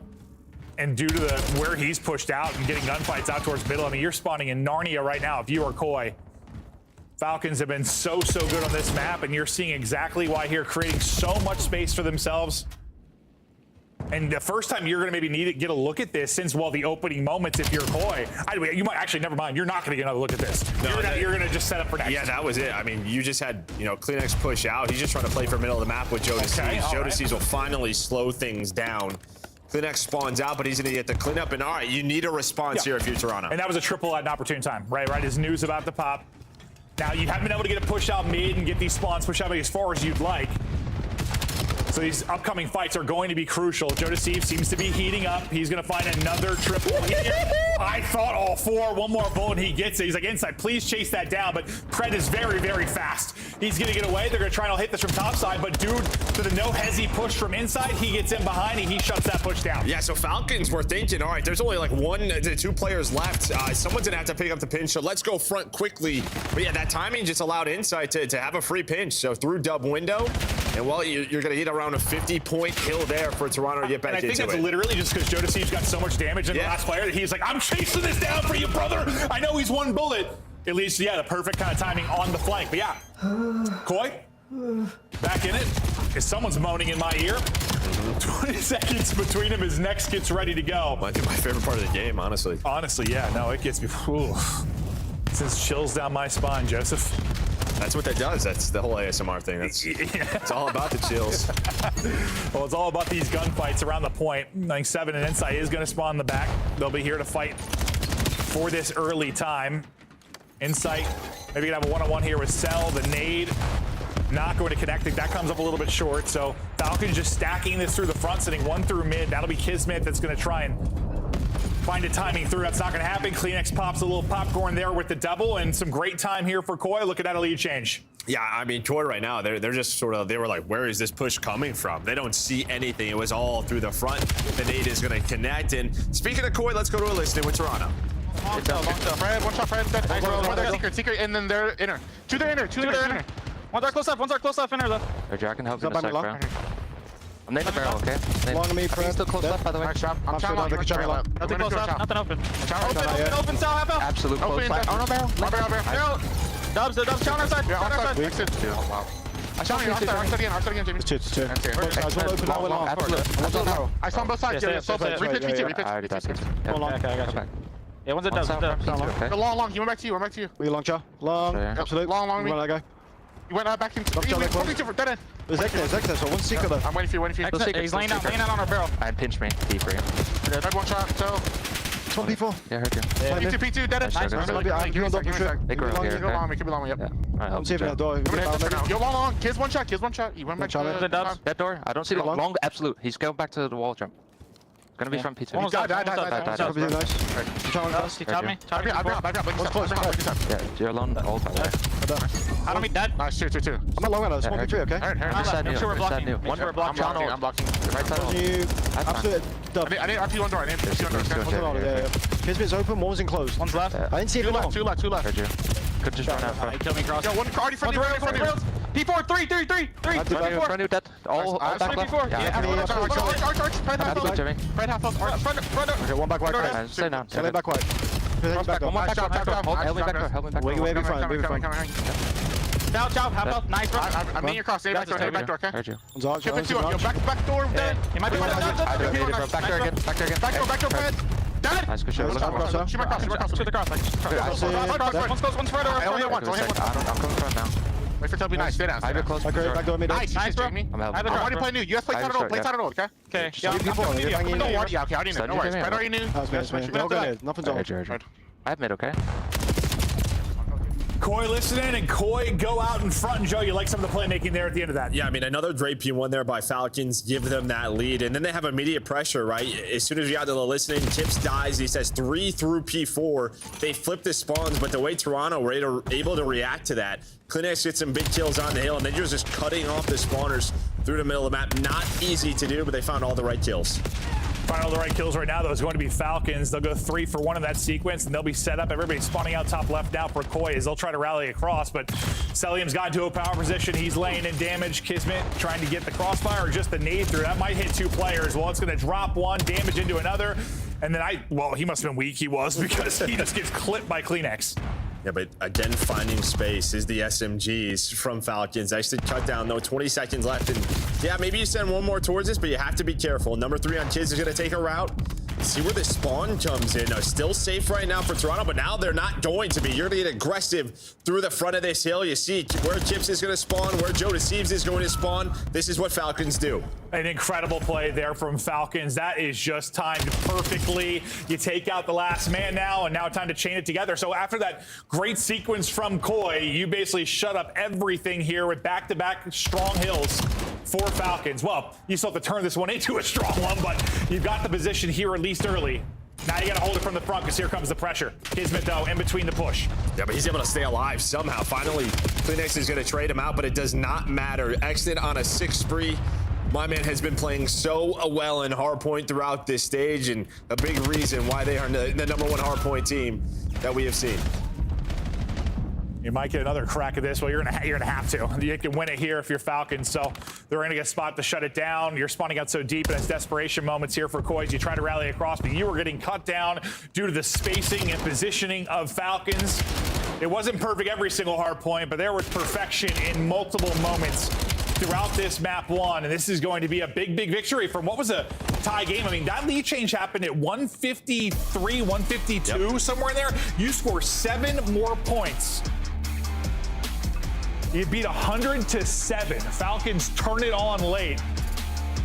Impeccable. No, honestly, and even at the start of that P3, like, you had forward pressure if you were Koi. It almost looked like we saw Kismet throw that nade, hit 2. That was sort of the play, because then that allowed them to get forward. Then they flipped the spawns, and once again, just timing's on point there for Falcons. Yeah, first I was like, dude, just get cut up. Just get cut up. Like, you have the crossfire with Cell, but the nade, it worked out perfectly. Smokes 1. Damage into another couple players between the nade and the bullets. Beautiful out of Falcons, and they'll get on the board. I mean, that's one I think we expected the Falcons to come on and win. That has been one of their bread and butter maps. They've been so good in hardpoint. I would have been, I think, surprised if Koi won that one. They're going to have to get some wins as we get deeper into the series. No, I mean, they still sort of have this problem, Koi, even that they had stage 1. It was like, are we going to allow Colossus or Black Dart through on the vetoes, and they still don't have a comfortable footing there between those two. For Blackheart, maybe just based off scrims, how Colossus has gone, and well, yeah, Falcons gonna punish you. Yeah, it's one of those things where you've been playing maybe the best Blackheart hardpoint team currently. And you played them tight throughout a lot of it, just kind of fell apart at the end. Because for the most part, I mean, you battled them, you went back and forth, and so you didn't. You just get totally flatlined. what changed there at the end, or was it just that perfect sequence from Falcons? Yeah, I think it was the P3 and into the P4. I mean, their P1s were better than Koi, but Koi always kind of had a response. Yeah, just the end. I mean, you just have to make that. We saw in the first rotation, it was a great response by Koi at the P4. That did not happen. They got a little too aggressive, a little too antsy, and almost sort of caught in the middle of, are we pushing, are we not? And that is when Falcons flew. No, it's funny because, like, I think if you told me these two rosters in this particular map with the need for, like, patience and discipline and not, like, the misplays, I would think this would be really good for Koi. Honestly. That's what we said all year, yeah, but it hasn't happened. True. But, like, not really. When I think of, like, how Pred Nexon's a player, like, I guess I would think of them sometimes getting caught, sometimes punishing with, like, a little misplay, a little, like, over chow, but, like, they don't. They play together so well, so tight on this, and spread when they can. When you have the spawns and you are disciplined early in the map, that allows Pred and Nexon to do whatever the hell they want, right? No, so a big part of that is to, selling Kismet's the play they make, but yeah, it's just sort of that. Like, all right, we have spawns, do what you want, go rogue. And part of that is just due to probably, I mean, Cell, likely you'd say one of the better ARs at playing his life, at being annoying. In some of those situations, like where if he died, sometimes things will get a little bit wonky maybe from a spawn standpoint, but yeah, due to him being that solid sort of, not like old school anchor, but call what you want, it probably helps a ton. Yeah, tough kill. That's what we would call it, but you just saw sort of, just that final little bump up there from Falcons in, kind of what we talked about, no den. There we go. There's their response from Falcons. They veto that map. We're not going to see a den here for Koi. Now it's just a question of what else do they have in the bag. Yeah, can they get it done in Search, which has been a work in progress for them? Can they get done the exposures as we get deeper into this? Yeah, I didn't really, this was like a coin flip to me, this particular series with how these two teams have looked, but it's every series. Yeah, no, honestly, that's kind of how, unless Optics playing, it's kind of how it's felt, to be absolutely fair. Any thoughts, though, just going into the Search and Destroy, how to maybe Koi strike back? Well, I mean, this is what Falcons have been struggling at, right? At the start of the year, they were such a strong Search team, but the big focus was on the respawns, and coming into the stage, and you look at it now, 1-6, trying to find something, anything to get some success going in your 2-5s. Let's see if they can get the 2-5s rolling here. It's been it doesn't feel like the players are comfortable. Yeah, where they're so comfortable in hardpoint. Yeah, once it slows down in Search to Destroy, not the case at all, but hopefully with more reps, as the year extends on, you find that level of comfort. Exton is very vocal now heading into the Search and Destroy. We're going to take a look at some cell stats, though, before this map. And, well, that is a massive difference. Oh, I mean, yeah, don't see that often from Celium, but this is kind of what we're talking about. And when you're 1-6, this happens. But yeah, almost a one drop. Like, that is crazy. No, it really is. But yeah, I mean, this was their strength in stage 1. So like, I think as the players and the coaching staff know, like, it's there. But like, what adjustments do we need to make it? It doesn't even have to be their strength right now, but back to 50-50. Yeah, get to 50-50. Like, because with your respawn improvements, you'd be in a pretty damn good spot if you could get it to 50-50. They're really chatting through things. On the other side, Koi will look to even the series. We've been seeing a ton of raid Search and Destroy over this qualifier. We get back to it here. Yeah, I mean, Koi's one that's always sort of like, they've matched maybe like the G2s of the world with this. Yeah, honestly, it's hard to tell if it's just what we've been casting or if it's just... So we have seen it more, that's for sure. It's been a lot of raid, yeah. And there's just like this ebb and flow in vetoes. Kind of what we've talked about. Like the first couple of weeks, we've seen so much den overload. And other teams have to make adjustments. It's the same question. A good ebb and flow. In Search, right? Like we're seeing a little bit less Colosseum. Or Colossus. I don't know why I always say it. Well, it's relatively close. It makes sense as like a map. Colosseum. Yeah. No, you have done like 5 times. I have. I don't know why. That's okay. It's okay. Kind of like it. Might as well change the name officially. I'm all right with that. It's just a battle. Yeah. It honestly makes a whole lot of sense. Yeah, with that particular map. But A-side control and A-side plant coming through for Falcons. The one guy on the lurk roll will be Kismet over towards apartment. He's going to be in between 6 and 5, which is Kips and Joe to Sieves. What's the timing going to be like for Kismet as we watch this? He's going to be able to rally back to his team, and I'd love to be able to get one there. Not going to happen, though. And honestly, he's going to be frustrated watching that one back. Yeah, there was a timing through Zig where he probably gets 2 kills. Both those gunfights. Instead, Pred and Kismet, they find nothing. They leave them in a 2 versus 4. Cell is able to fight back. You still need to defuse if you're Koi, so you have to go. Connected and Cell clutch up. All on Cell now. 1 versus 2. He wins that one, just maybe. But nah, probably not. Yeah, I mean, that was just like how do you another player in laundry? Definition of COD timing there for Tiz. Just takes a different. If he just goes right through Zig, as silly as it is, it's at least one. Yeah. It's just one of those things. He's like, so much time has gone by. I've seen nothing. I'm worried my team's going to be in a 4v3. I got to get back to help. But like that, and then like the Pred gunfight both look so awkward. It's just like two players. You kind of spray some shots in between them. You're not able to take down one. So round to Koi. And yeah, I imagine Kiz will be pretty frustrated when he sees how that one actually played out. But that's like, I don't know, it's just that role, bro. When you're that like offsite guy, that lurk role, it's the game of timing. It's this map. Happens very often.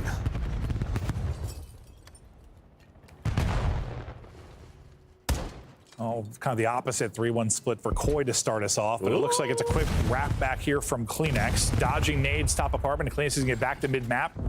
Pick that up, get some info as Kips finds the first blood. They're very spread. They really haven't showed their hand yet. Now you have 2 in rain, 2 bedroom. Why do we just not see the skulls on the mini-map? Well, I don't know. Like, sometimes we just don't. I'm like, I was like, where'd he get that pick? And then once we hop to the POV, I see where. It's helpful sometimes when it's off screen.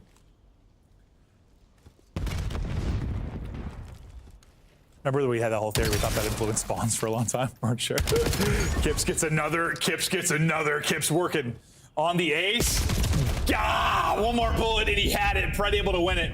Oh, your skulls are there. They just disappear after a couple of seconds. No, that one, I swear there was not a skull for that first one. All right, I believe you. I swear. Dude. I believe you. Yeah, Pred again in a very tough spot. I think it just happens with the kill early in rounds or something weird. Or we switch observer feeds, maybe it's gone. Yeah. They close it out. It's the Kips takeover. No, I was like staring at my eyes. Like, where's the skull? Well, it's funny because, I mean, we start on his POV and he almost nades himself. You're saying he was dodging nades. He was dodging his own nades. He wanted to redecorate his bedroom as it went back into his face. With a grenade. Yeah. Well, that's a bad idea. And he just backs on up. And as you said, though, able to find the second one. He gets that first blood. That made me think of like iShowSpeed or whatever, where he's lighting firecrackers in his bedroom. Not the brightest thing I've seen. It's gotten a lot brighter, though. Great comeback for the kid. Yeah. 2-0 now. It's hot and heavy out towards A. And it looks like for Koi, they're content to play the retake. But it looks like we'll see how they're going to plant and push through. You get all the way through. You're going to plant this for laundry side. Yeah, so the switch up here is Kiz isn't playing the flank. He's pretty much saying, I'll play with you guys. The problem is, though, is they have not gotten the bomb down yet. Because you had 2 players. Exton was very weak as he started to plant this. Gonna go for it again.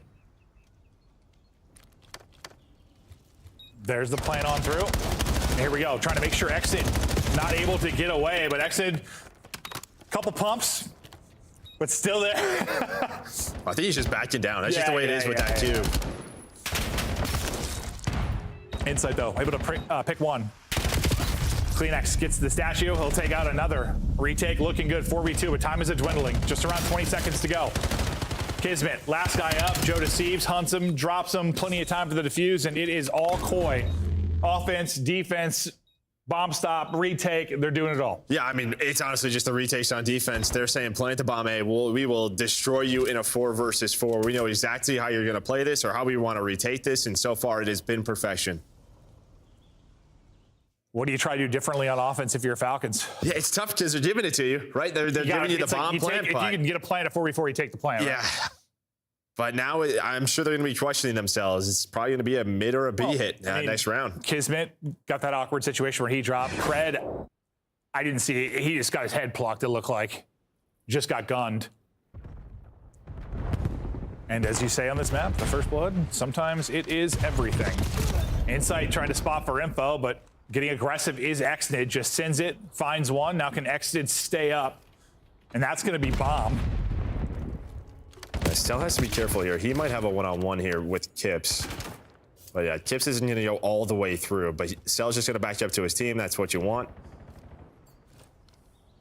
Now he's going to be in a great position. But that nade may connect, not going to hit. So Kips has to back all the way up. There's a little bit too deep.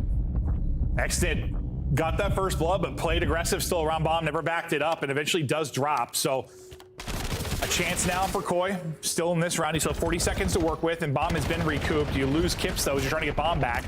Insight, though, finds one through the wall at the same moment. So we're going to wrap this all the way towards B. Cell, Pred versus Insight and Kleenex. The Insight and Kleenex duo have been doing this a long, long time. Yeah, neither have died yet throughout this map, so it has been clean for them. And well, Cell and Pred, they're just going to say, all right, once the bomb goes down, then we will start this. And try to catch maybe somebody through the middle of the map is Pred. Celium's going to have to clear basketball. But really, you're on the other side of the map. But look at Insight. He is going on a route. He's pretty much just saying, Kleenex, play your life. I'm trusting you. And Kleenex isn't like, I'm going to get one spot, or he was just laying on the steps there. They're going all the way around the map. I mean, they know exactly where they are at this point. That's why Kleenex is turning around. Good job just staying up. Can he get away with his life? Not going to happen. Can't recenter. Kleenex, though, has got the bomb spot, and he's just going to play the time. 12 seconds to go. Do you expect this if you are Falcons? It's going to be tough to do. Absolutely not. That was it, yeah. Absolutely not. I mean, you can tell just the way their arrows were like, where the hell is Insight? But that was a no hesitation, full-on wrap. And you saw Kleenex's head turn because, I mean, Jamie's like, there's only one place they could be, brother. They're Tiki coming towards you. Or basketball coming towards you. Like, he had everything else cleared out. I thought at maybe some point, just with how much time had gone by, maybe you'd someone was going to turn like money. That's what I was thinking, money or Chada. I just don't, you never expect basketball at that point in the round. Because that's where you're cleared from. But that is just a heads-up play from Insight. Yeah, you just don't think he's been just trailing you by a second and a half the entire time.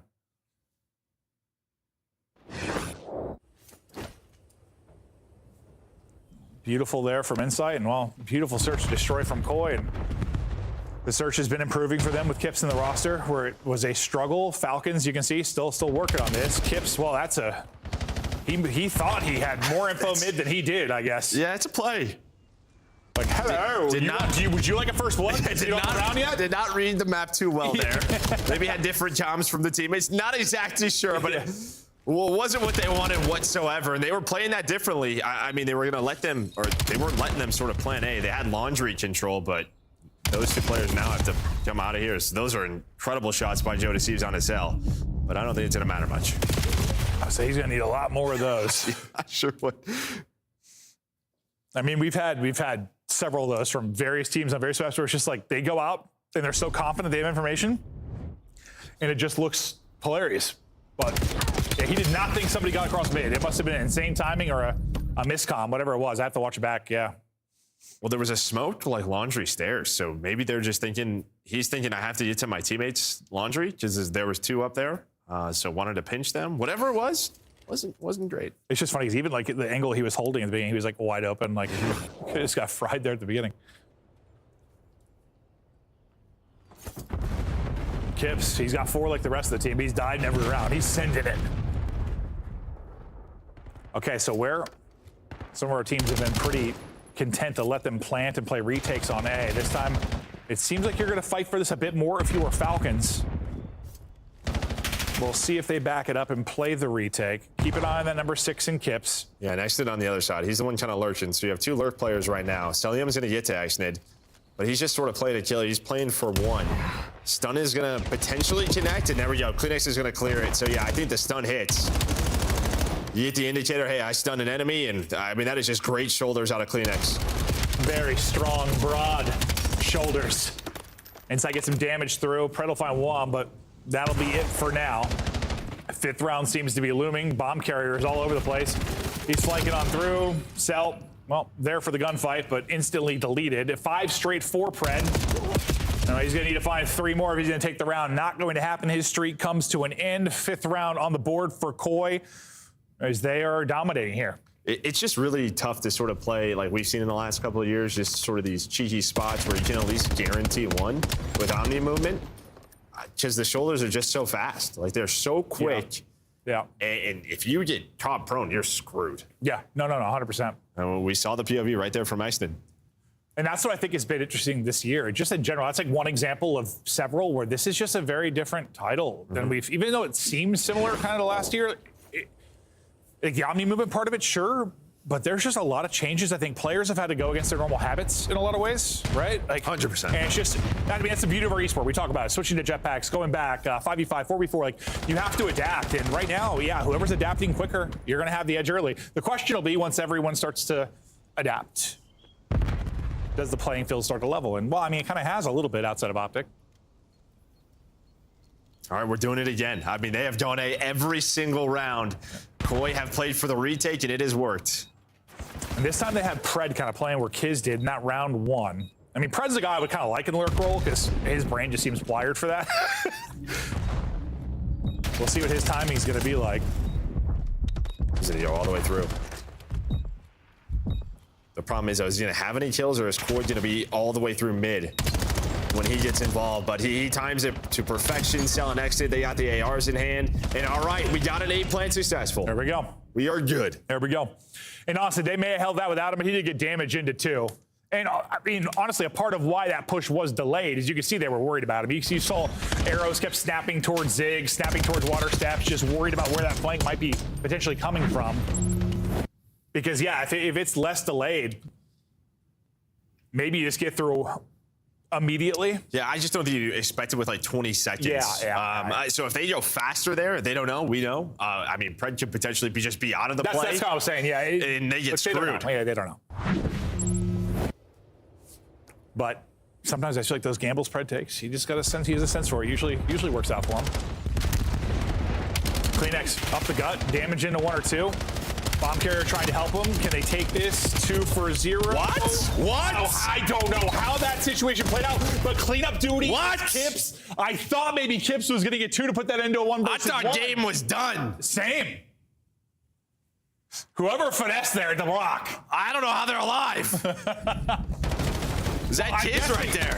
I'm guessing Joe DeCeves must have got, so we're watching it from Clean's PV. Joe DeCeves must have got zapped because he goes prone, I think. Otherwise, like, that goes a lot clean. He must have got zapped. Yeah, but I think Toby just stopped shooting. Like, he thinks he has a kill. And then, yeah, Cell is able to find that one. Because I guess I kept waiting. Just watching Clean's PV, I kept waiting for Joe DeCeves to, like, get shots in as well. But I think he was the guy laying prone, so I think he got fried. Yeah, I thought that was done, too. I thought it was over. But, all right, Falcons survive. Extending this map. Wouldn't be the first time they've ripped up 4 or 5 straight on a raid search and destroy. Yeah, it wouldn't be the first time Toronto's kind of allowed that. Yeah, true.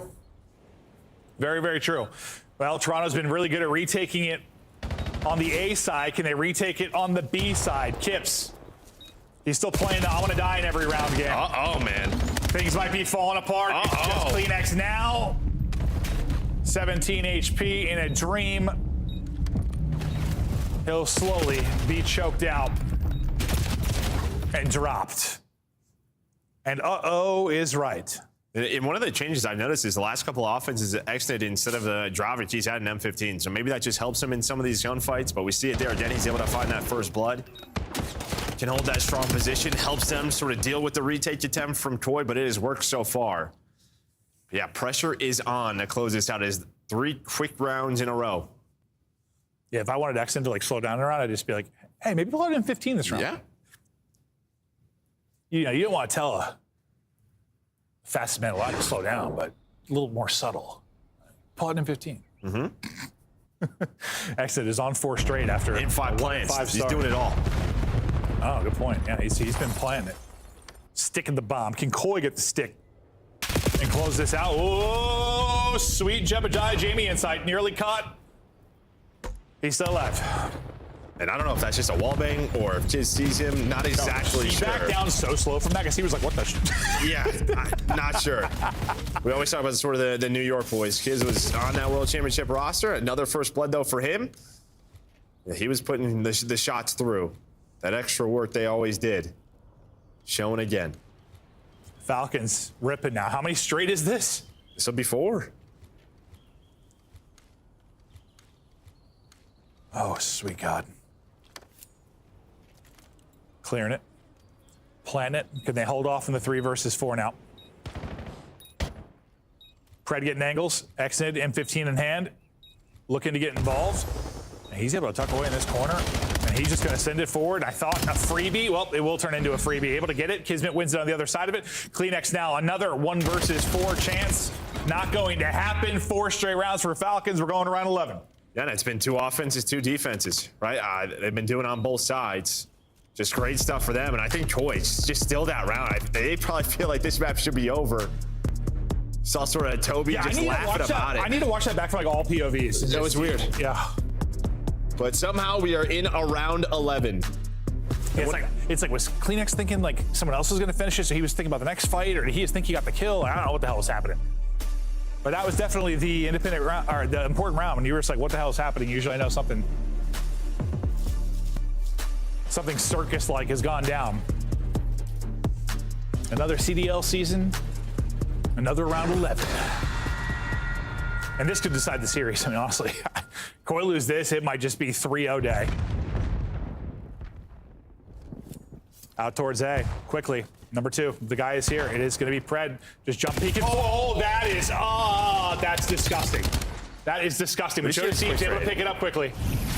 Oh, hello. Streak in. Exton. He hasn't died in quite a while. Plus 5 Missiles from by. Does it connect? Nope, but it pins everybody inside. You can see they're just holding here. Can't wrap it inside the window, but Kips is going to drop. And while he sort of repositions in case he does land window, so then they're able to push on up. Insight and Joe DeCease now have to work this 2-on-3. And Joe's all the way through. Timing could work his way, but Cell's kind of onto it. Cell just cooling it. And that's easy for Cell. He has the read, he's got the kill.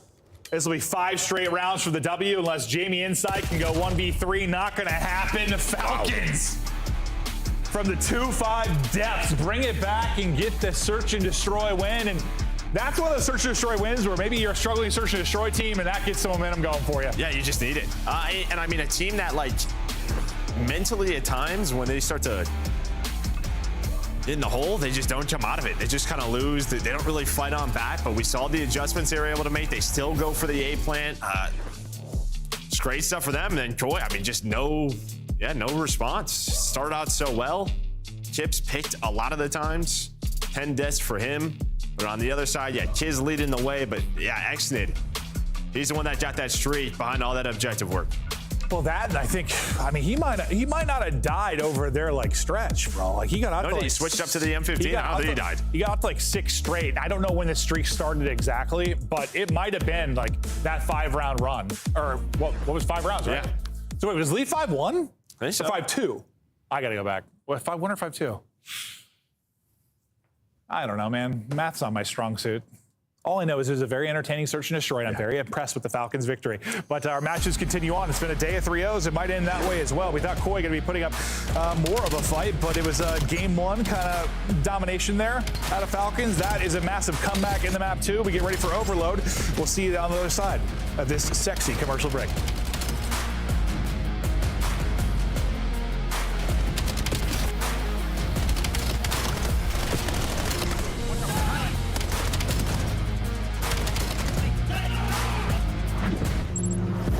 Champs tickets are on sale now. Come see the best teams lock in for this season's grand finale in fabulous Las Vegas.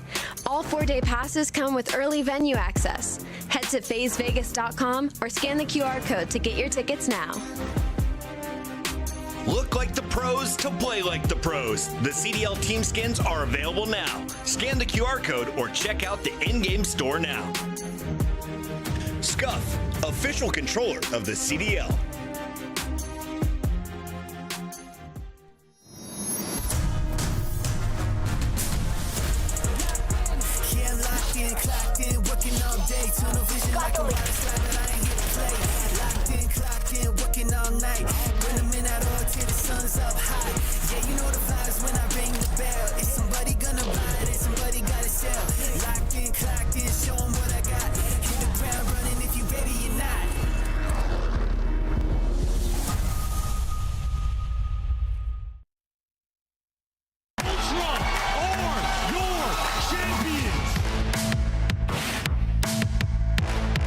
Behind a few players, so there's a 3v kill for him. And he touches the ground. All players everywhere.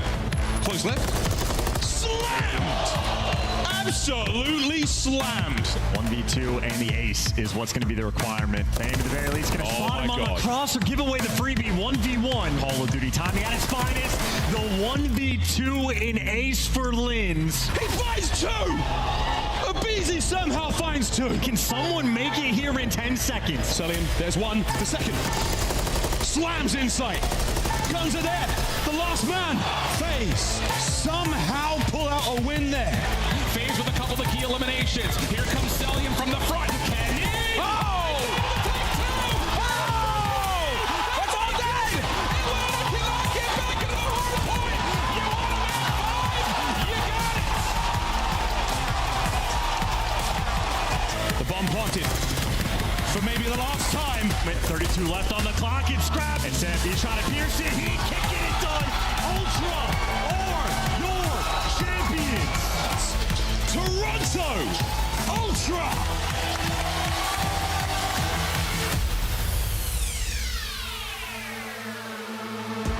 Hello and welcome back. We continue on. Falcons up 2-0, looking to run through Koi, see if they can get it done on the overload. What's your thoughts on the overload matchup between these teams? I mean, it's sort of the conversation around Den, right? But we're not going to have that here. So I think both teams, trying to improve in this game mode. Absolutely. It's been a little bit better recently for Falcons. Again, the respawns have been there, but yeah, this is going to be the big thing again for Koi. We've seen so much Den with Kips, not seeing it now, down 0-2. Down 0-2. We'll see if they can bring this one back. We're looking at the overload square up. 4 and 2 are the stage 2 metrics. But again, you take away the Den wins, and it doesn't quite look the same with Kips in the lineup. They've won 4 straight, and it's it. I mean, 3 of those are Den? No, all of them. All 4. Sorry, all 4 are Den. So yeah, it doesn't look the same at all. No. So that's one of those graphics, like, great. It doesn't happen to mean a lot for this overload when you actually go to the nuance of it. And we get ready for what? Exposure, yeah? And I don't know. Yeah, like I feel, as much as I said they're getting ran through, not really. I mean, they've been competitive maps. I guess it was just that they got smoked the end of that. They got smoked. It's just like the fashion happened. They got smoked the end of the map 1. They got smoked the end of the map 2. Like, it's just the runs. They got ran over those stretches. But like, it's not like they've been blowouts exactly. But yeah, you just hope like you can kind of respond here if your Koi, because in the past with their past lineup, they just kind of weren't when they sort of blew a map 2. Like we've seen them. I think they had something similar versus like G2 where they're up like 5-1. I think they ended up winning the round 11 on raid, but that is something they're just going to have to work on when it comes to raid, search, and destroy. Is just finding a closing round victory there. But yeah, now just sort of testing the mental. The last for them. one's the hardest. Sometimes. Yeah. Exposure overload for the Falcons, 6-1. So they're feeling mighty fine headed into this. Good chance to close out the series. And with Exposure being the hardpoint pick for Koi, you'd love to end it here. Otherwise, you risk maybe going deeper into this series, but can you get some scores through early and often? The break can be so crucial in our map 3, and you just see the explosions and stump pops everywhere as we look for openings. It's a circus fight for Exton to start us off, but beautiful job winning it and cleaning up the weak player off Kiz. Yeah, they've only played it once in stage 2. I think just most teams just haven't picked it or sort of vetoed it with how they have looked in stage 1 Falcons on this map. And sometimes it's like, yeah, you have a record that looks so good, but they haven't played it recently, and then they look kind of flat or stagnant. We'll see if that's the case, so they're like happy to be here. Yeah, we're back. First bit of possession for now. Gonna go to Koi. Going vertical is CleanX, and now wrapping it out topside behind his lead blocker. We'll hop to the lead blocker. That'll be Joe Deceives. He stayed alive longer than I thought he would, and at least got the nade off to get some damage in. Wrapping it, though, throughout that sequence was your EMP carrier and CleanX. His blocker on this side is inside. He's going to drop, so that push is going to get thwarted. Whatever damage Kips can do is at least going to stop any kind of counterattack. Yeah, I mean, that's what you want. You want Joe to get one. You saw the last 2 players come off spawn, so they're through the middle of the map, and that's where they start to wrap that over towards the A point, Koi. But yeah, Inside has to win the first one. You're hoping to catch them in rotation. It doesn't happen. He loses the gunfight, so that push is done. But we saw this earlier today. Sometimes, well, timing is awful, but you just kind of force them to carry the EMP in their base for forever, and hopefully you can get a counter. Timing was like awful, but then it worked out real well. Honestly, it might have been worse if the timing was good. He might have gotten 1 in trade. He got 2 instead. EMP stalled out for now. Number 6, that was Kips. Just won a fight over towards Spiral. Wow, how does he win that? Dude, if they deal with Pred there, I mean, this is a really good offensive look, but Pred gets two. I was saying a big part of it is that EMP resets. So Pred just kind of lurks through mid-cut and then just plays a corner and then, yeah, finds the first, and you're hoping Joe has that trade. But Pred just stalls out the push. Now, you do have a chance to wrap. Exit's going to be out of this play. He's got to go quickly. They're kind of looking for him. He needs his teammates to clutch on up, though. They buy time. Can he get there in time? Exit racing, trying, not gonna. He's just gonna play around the reset. They're gonna give up the score. He's gonna try to get back towards mid-map, but he's gonna get cut down. So Exit takes a long route, and one of the situations, he's utterly out of the play. Yeah, it's just tough because you're thinking we're going to take this EMP and go top B side. The problem is yeah, they didn't have EMP control. Koi, they spawned up low dirt. They're able to find that gunfight. They just go. They just react quickly. They know someone was going on that route or on a pinch. So they're able to go up one and now fighting over EMP towards dirt. Exit, last guy up. He'll get you a one to at least pause this out for a moment. Now the reinforcements have gotten here, trying to cut it across mid-map again will be Koi. And Pred finds two again, two big ones for you mid-map. That's going to be 3 dead. Here we go, off to the races. Now, where are you going with this? You have 2 through window, and then Cell is all the way towards B side. Looks like you want to end up going towards A.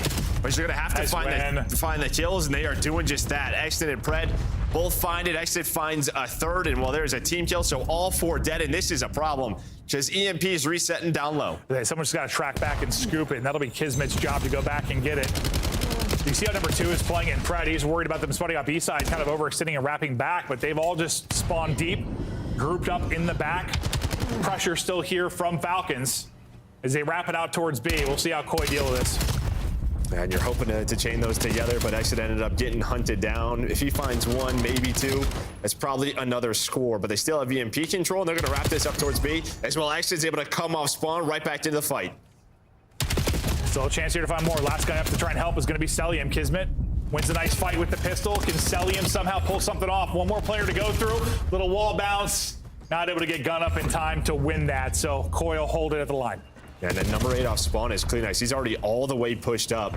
There's going to be 1 player there, though. That was Cell off of spawn. They were hoping to try to counter that quickly with dirt control, but he ends up getting caught. And from behind on the flank, Kismet, I thought maybe damage in to set up Celium to shut these down. It leads to a team kill ultimately, but with 25 seconds remaining, Koi have EMP. Pred's found so many multi-kills in clutch positions mid-map, and that's going to be another one to silence any kind of, not really counterattack, but any kind of momentum there from Koi. Yeah, he's just kind of like stalled their pushes or mid-map control. Yeah.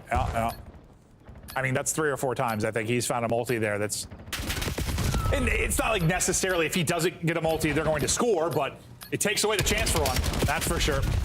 Exit, stop shooting. I see, that was going to end the half, right? I mean, you had a couple of dead from Koi, or sorry, onto the Falcon side. He stops shooting, maybe gets caught, maybe things get weird, but he's able to find the last bullet. We'll take a look at some of the highlights through the first half. Not like a ton of offense, really, from either side. A lot of the fights kind of around the 50-yard line. Granted, you had a few chances for both teams, but just the one score coming through, and then some good defensive stops, really, by either team. I was gonna say, if there was more offense, it's probably the Falcon side the last couple of minutes. Yeah. Koi started off strong, and then just never really had mid-map control, and that was due to the sub pressure from Falcons. Well, I mean, it's kind of the tale of this series. Koi started off fine. It's just, will they finish strong? That advantage has been to Falcons throughout the first 2 maps. We'll see if that'll be the case here as well. If they have a strong second half, we will be done. Kismet got 2 from the window. Kleenex not going to flank that, and well, Kismet, Spidey senses tingling. He's trying to get forward, and that is very frustrating then for Kleenex, and this is immediate pressure now for Falcons. Yeah, the only good thing is that it took a little bit of time to get the EMP, but I think he's going to get stopped. Insight's able to find 1. There's just so many players here. They do have to track all the way back, though, but it does not matter. They find all 3 kills. Great opening here from Kismet. He's on 5 straight. Pressure is still here. Push forward on the other side of things will be Kips. He's going to have a one-on-one against Pred. Kind of around EMP control and the B point for Falcons. Yeah, but they were so fast on the wrap, like they spawned Koi top B. Like Tips is hoping that someone else is with him by this time, but they were just able to cut off the spawner. So that's a heads-up play there from Falcons. Falcons continue to make the plays. They've got the edge. And for Koi, you just haven't been able to enjoy that many, like, there haven't been many 3, like, 4-down scenarios where they've been able to take advantage of, right? No, I just don't feel like they've really had EMP, like, on their side of the map in a long time. Yeah. Like, every time they pick it up, it just feels like it drops again, right around the 50-yard line. Yeah, it's like getting it out of our half has been the name of the game for a lot of it. You have some awkward engagements over towards Solar, and, well, Fred will capitalize on one. Nearly put down, but staying up. As Accident gets a kill, that's going to be the call to push this EMP forward. Kismet has it in hand, heads one way, wraps it back the other. They're going to play behind the kill on the other side, and it's a perfect timing and opening for Exton. You just got to finish that kill. It still might be good. Matter. Still able to get it through. 3-1 advantage. You had your hands up over your head because it's like you thought that one might cost. Well, it was such a good play because honestly, they sort of fake rotate with the ball with Exton's spot, and then he just lays prone, right? He's able to stun and nade a couple of players, but you do have a counter right away from Koi, so still going to be a 1-score game. But yeah, heads up stuff there from Exton. It's probably cleaner if he finds a kill or two. And that's why they were to see more across our maps is just sort of these setup plays and, well, really just the, what do you call it? Ball finesse. Ball finesse. Ball movement, ball finesse. Yeah, ball finesse. 50-50 in our time of possession with regards to the objective. Seems crazy to me, but all right. Joe Deceived on one side, Kismet on the other. Kismet is dealt with. Joe Deceived is still lurking deep. He sees his teammates to go big mid. They have numbers mid.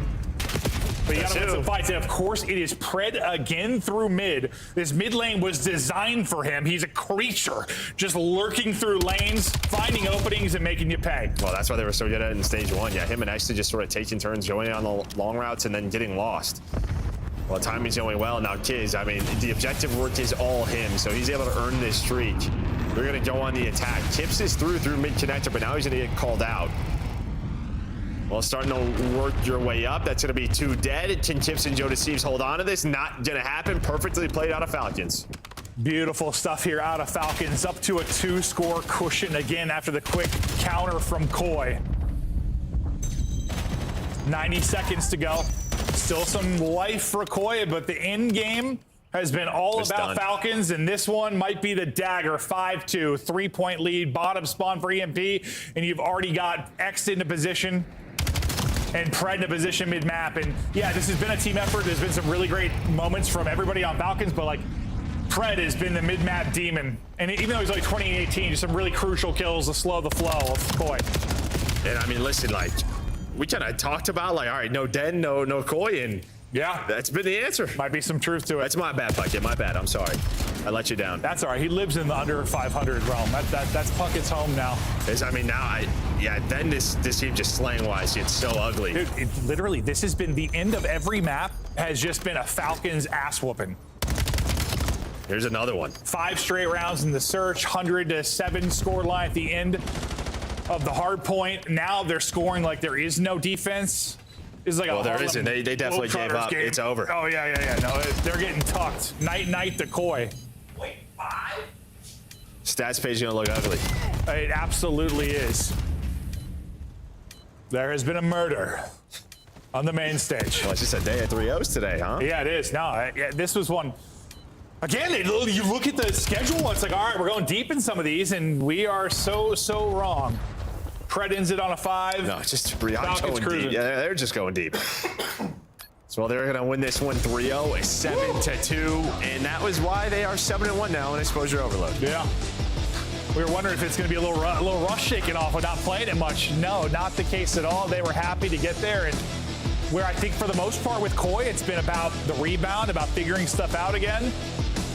Maybe a little shell shock there. They did not see that series going that way. You can see how frustrated they are after that one. They get beat up, bruised, and battered. Yeah, and even as bad as this map 3 was, nothing really, there's just no excuses to the map 2. Like, they should at least have another hard point here, their hard point pick, and they just don't now. It feels like we've had so many of those series with all these 3-0s. It's like, there's a very winnable map for a team. If they win that map, we're probably going 4 or 5 games, but that one map falls apart and then it's a 3-0. Like how often have we had that these past couple weeks? Yeah, a lot. Like so much. A lot is. It's like you throw one map, you throw one pick, bro. Night. Yeah. A big part of that has been in the overload. Sort of the closeout game there is what a map out of Kiz. He's able to put 4 scores in. My man was doing it all. Kiz Well, how many missiles were called at the end of it? Every single player calling in? Yeah, all of them. Yeah, it was. I just heard 3 missiles over the course of 90 seconds. That's pretty good. You're finding streaks all over the place, and that will stop a comeback from happening. That's for sure, because you're playing against the 4 players in the opposition plus a 5th, 6th man in the sky. Can be very difficult to do. But a statement game from Falcons. That'll do it for Joe and I. Des, talk us through it.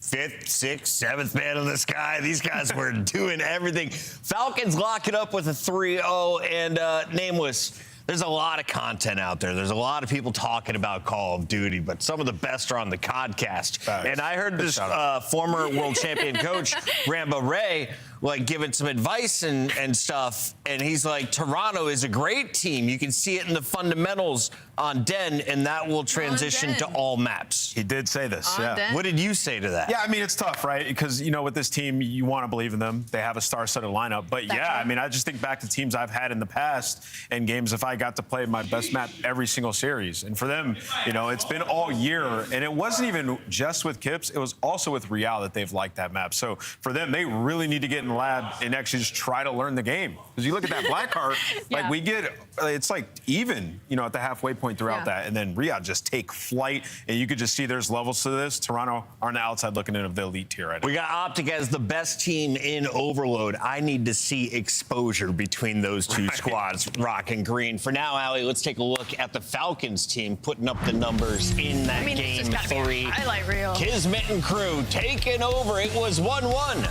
We didn't finish with that score. No, we did not. I mean, the first half, this was competitive. You know, this was, all right, Koi, like, we're getting a couple of moments of map control. We're keeping things pretty even. But then you get this final little push in from Kismet, and then you just get put in the blender if you're Toronto Koi. Map control, all in the favor of Riyadh Falcons. If I had to give somebody an MVP of impact in this series, it has to be Kismet. I mean, 2 and 3, he was kind of everything for me. However, you look at the series as a whole, I almost want to give it to Xnid. I would give it to Xnid. The consistency across all 3 maps that he showed, the rebound that he showed in the search and destroy after a couple of blunders and mistakes. Like, I don't think we've ever got to firsthand watch a player essentially start from like the bottom of fundamentals in Call of Duty, thrown into the Pro League, and then improve as fast and as consistently as he has. Joe loved watching Kismet. Clearly, we've got a lot of his highlights as he was involved in all of the scoring. I know we see a lot of Pred and Xnid highlights, though, from the hard point. What did you see from Xnid? He was the young guy that everyone put the microscope on when they started 0-2 in this stage, saying he's got to go. Yeah, I mean, I saw a lot from him. And, you know, I'll talk from him from an individual standpoint. Like, a lot of the plays that they're setting up, like, it's Xnid getting up into their base, playing his life for a second and waiting, and then pouncing when his teammates are ready to make that push. So really, it's like, it's just impressive from a team side of things, but he's playing well with the team in those situations now, which is huge for them. And also, I like pointing out, the search and destroy, he was getting blooded within like 20 seconds. The first like 4 or 5 rounds, he started to stay alive, and all of a sudden they win. So shout out to Xnid. I also want to kind of credit the Falcons camp. It seems that behind the scenes, you've got a great organization setting them up for success. On the other side, when I saw those faces from Kleenex and Jamie, and now I have Kips who's losing next to me, just not knowing what to do in that moment, you need a coach to run in. You need a guy like Sender who comes in, gets the vibes back up. Toronto, you got it back in order. And for now, though, I got to get to our Scuff Play the Game, I'm told. Let's do it. It is a 5-round comeback. Allie, we don't see these often. From 5-1, it looked like Toronto was going to take it to a tied Game 3. Yeah, no, for me, it was just, Toronto was just flying at them at first. And I don't think Riyadh Falcons are used to, I don't want to say a team doing that, because obviously we have teams like Optic and Miami, but I think they just weren't used to Koi doing that. And you could see when they started riding the ship, they started letting them come to them, holding a couple of frames, not playing as aggressive and playing more as a unit to try and work out these traits in their favor. Yeah, you know, in Search and Destroy, we have this thing that's called like throwaway rounds, Chris. And it's when you have a fat lead and you can just take some unnecessary risk. Yeah. Unfortunately for Koi, all those risks did not pan out in the 2-3 rounds. Exactly, that they did that. And usually, like, you can just throw them off and you get a quick round win and end it like 6-2, 6-3. Unfortunately, Riyadh was ready for all those pushes and we're combating them. Absolutely incredible stuff there, and we have to talk about it now live with Pred in the Monster Winner Spotlight. Pred, I was trying to look at your stats. They're too good across the whole squad to just call out one player today. But how do you feel you played individually in this matchup against Toronto? Honestly, like, I feel like I played good. I feel like the team just played good, man. I think we had a really good, like, honestly, I don't know why they played us on Blackout, to be honest. I was pretty confused about that when, like, we spawned in. And even Exposure Overload. I feel like those two maps were, like, really good at. So, like, I feel like as a team, we just have really good flow on those two maps. And I feel like the only thing that, like, we had to really, like, dial in on was the S&D. You guys were moving, that's for sure. Absolutely. Yo, Pred, you know, I've been seeing a lot of clips from your guys' camp, especially you in practice, sort of being like the vocal leader. And then even when we get the small glimpses of listening, you're always kind of directing the troops. Have you become sort of like the leader of this squad over the last couple months? How's that been for you, if so? Yeah, I mean, I feel like we haven't really, like, spoke about it. I feel like that's just how naturally I am. Yeah. You know, I just feel like I really want to win for this team. Like, I really like playing with this team and, like, the people we have and, like, the organization. So for me, like, if I can, like, you know, motivate people or, like, have, like, a certain, like, set a certain intensity to, like, make everyone, like, you know, treat practice really seriously and, like, come to tournaments and be prepared, like, that's my biggest goal. Absolutely. Nice. Doing a good job. Pred, you brought up the search and destroy. I want to ask you, like, what was the change? Because it was a pretty stark, like, y'all were down, then you knock off 5 in a row. Like, what happened during that map number 2? Oh, man, I think we were just, like, the first couple rounds, we were just scamming, man. We were just running around dying. I don't know what we were doing, to be honest. And then we just started, like, saying, like, yo, like, let's actually lock in and, like, let's do something together. So I think we just started running around together and, like, clutching up on some rounds. It's big to be able to flip the switch like that. Yes, sir. Don't jealous of Black. Can you talk to us a little bit about the development of XNIT as well? Because every single series he's getting better, and today was like the first search in a long time where he's starting to value his life. Albeit it took a couple rounds. Took it 6 rounds, but we got there. He did it. Took him a couple rounds, but he got there. Nah, honestly, man, like I said, I'm so happy for him, man. The kid's so passionate. I think that's the biggest thing I love about him is just his passion. He just enjoys the game so much. He wants to win. So for me, like, just seeing him develop and be better and, like, you know, really show what he's capable of, for me, like, that, like, means so much to me. So, like, I'm just so happy for him. Statement win today for the Falcons. We'll let you go celebrate with the team. Yes, sir. Thank you, guys.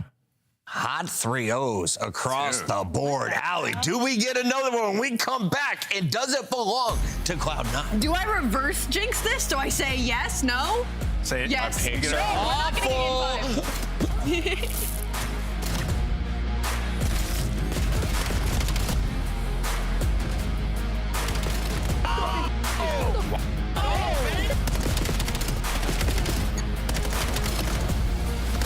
Oh my God. The most unexpected of results.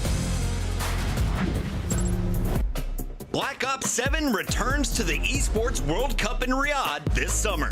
Scan the QR code to be notified when tickets go live later this month. Start the season strong with the 2026 Call of Duty League Pack. Grab yourself the CDL operator by scanning the QR code on screen or check it out in the Call of Duty store in-game now. Scuff, official controller of the CDL.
Just push you out. To your right. To your right. Oh my God. He jumped right in front of you, my boy.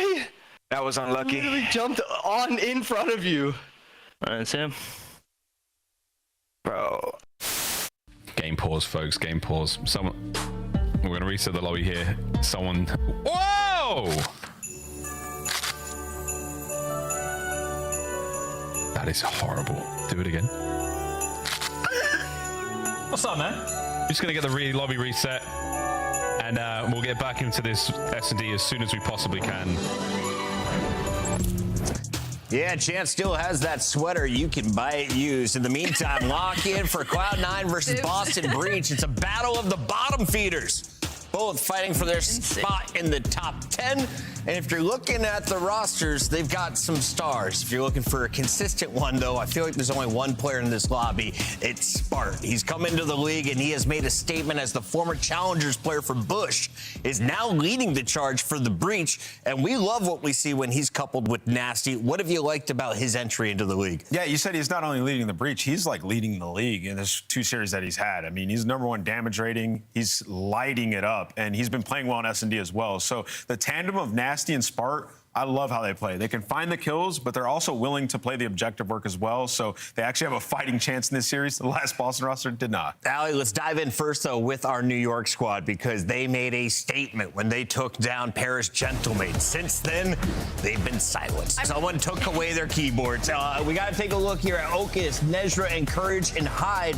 What has happened this last 2 weeks, and how do they turn around today? For me, when I look at the situation of their big win versus Gentlemates, and then now to kind of like where they are and the inconsistencies, all that meant to me was kind of like, okay, we saw why these guys were even considered to be brought into the league and that they can even hang in the first place. So for me, that was kind of like their ceiling, where they can push towards, where they can go. But unfortunately, their consistency lies right below their floor right now for me in Cloud9. So their biggest thing, work on the team chem, work on the chemistry, you know, look towards nearing more the end of the season, you know, and just do what you can for right now. I agree. It's a developmental project. And, you know, for these guys, I want you guys to pay attention, especially like the hardpoint team when you're watching. They're trying to play the right way. It's just very elementary. Like when you look at their last series, it's like tight setups, like we have everything. Not getting loose enough, at least in the hard points, is what I saw in the last series, but they definitely have the talent, and like the players, they can take over. And we got to talk about Boston on the other side of this one. Rosalie, when you look at the numbers, I know Spart has been the man with the hot hand, but who has been the player that you would shine the light on for the squad coming into this matchup?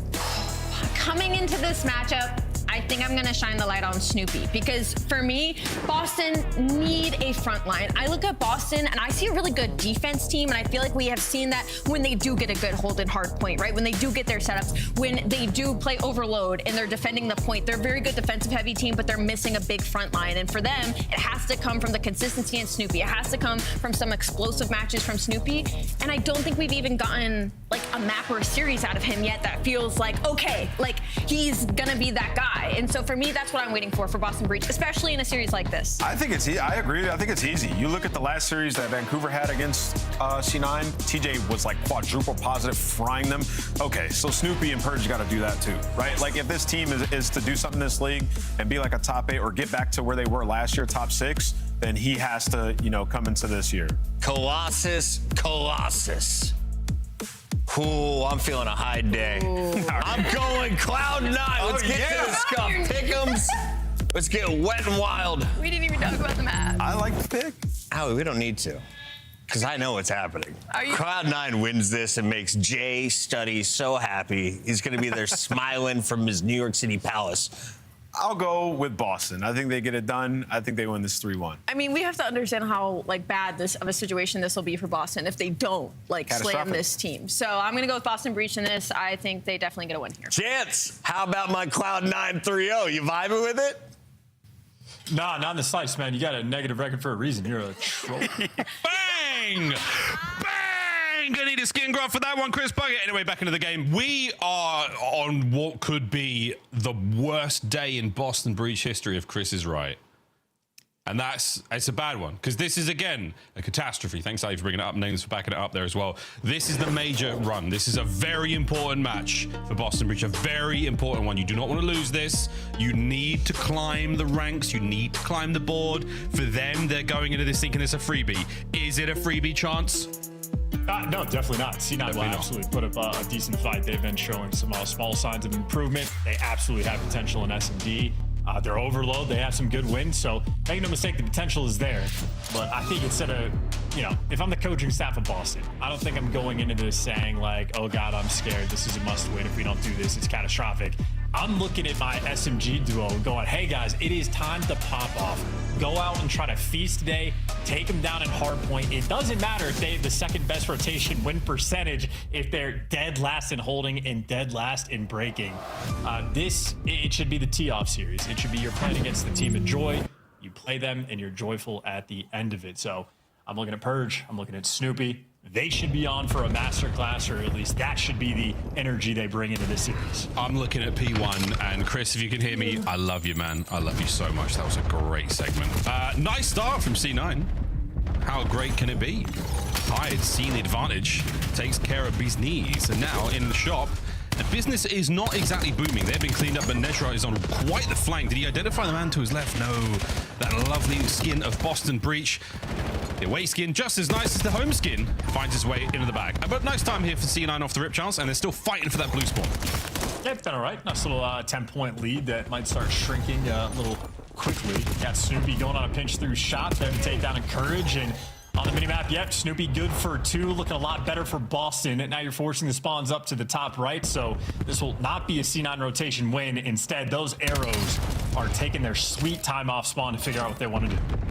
Once they figure it out, though, there might be no stopping them. Only kidding. It's sweet 4 spree now for young Snoopy. You're talking about the pop-off chance. This is the beginning of it. The humble beginnings, the murmurings of a big bada boom, bada bing. It's a 5 for your boy Snoopy. Can he get a 6th? The odds are good. Transition. Next player in shop, well, he's doing the discipline plays. Doesn't have to chase the red dot. His team has everything under control. C9 struggling to get near the time on P2. Hill that can often be a bit of a tug of war. Right now, you're just getting thrown back, but there you go. The strike is in. Hyde good for 2, and Boston have to hit the reset. Good for 2. A nice 3 down there. Boston's reset towards the back right-hand side of the map, and again, C9 should be eyes all over this in every way, but what a shot from Snoop. Here comes that pop-off. We are still there with the murmurings, the rumblings in the stomach. That grumble cannot be denied. Rotation's on. The battle is here, and Snoop should be down and out. C9, that is your hard point. Listen, in my mind, the race to P3 is always the race to Plain Heady. So Snoopy trying to get the hill time before the hill exists. And, well, C9 will take advantage of that. Now, Ocus, win the key gunfight, lock down the spawns. You lose that. Now your teammates are surrounded. Here we go. Well, spot on Plain Heady. Gets a couple for being traded out.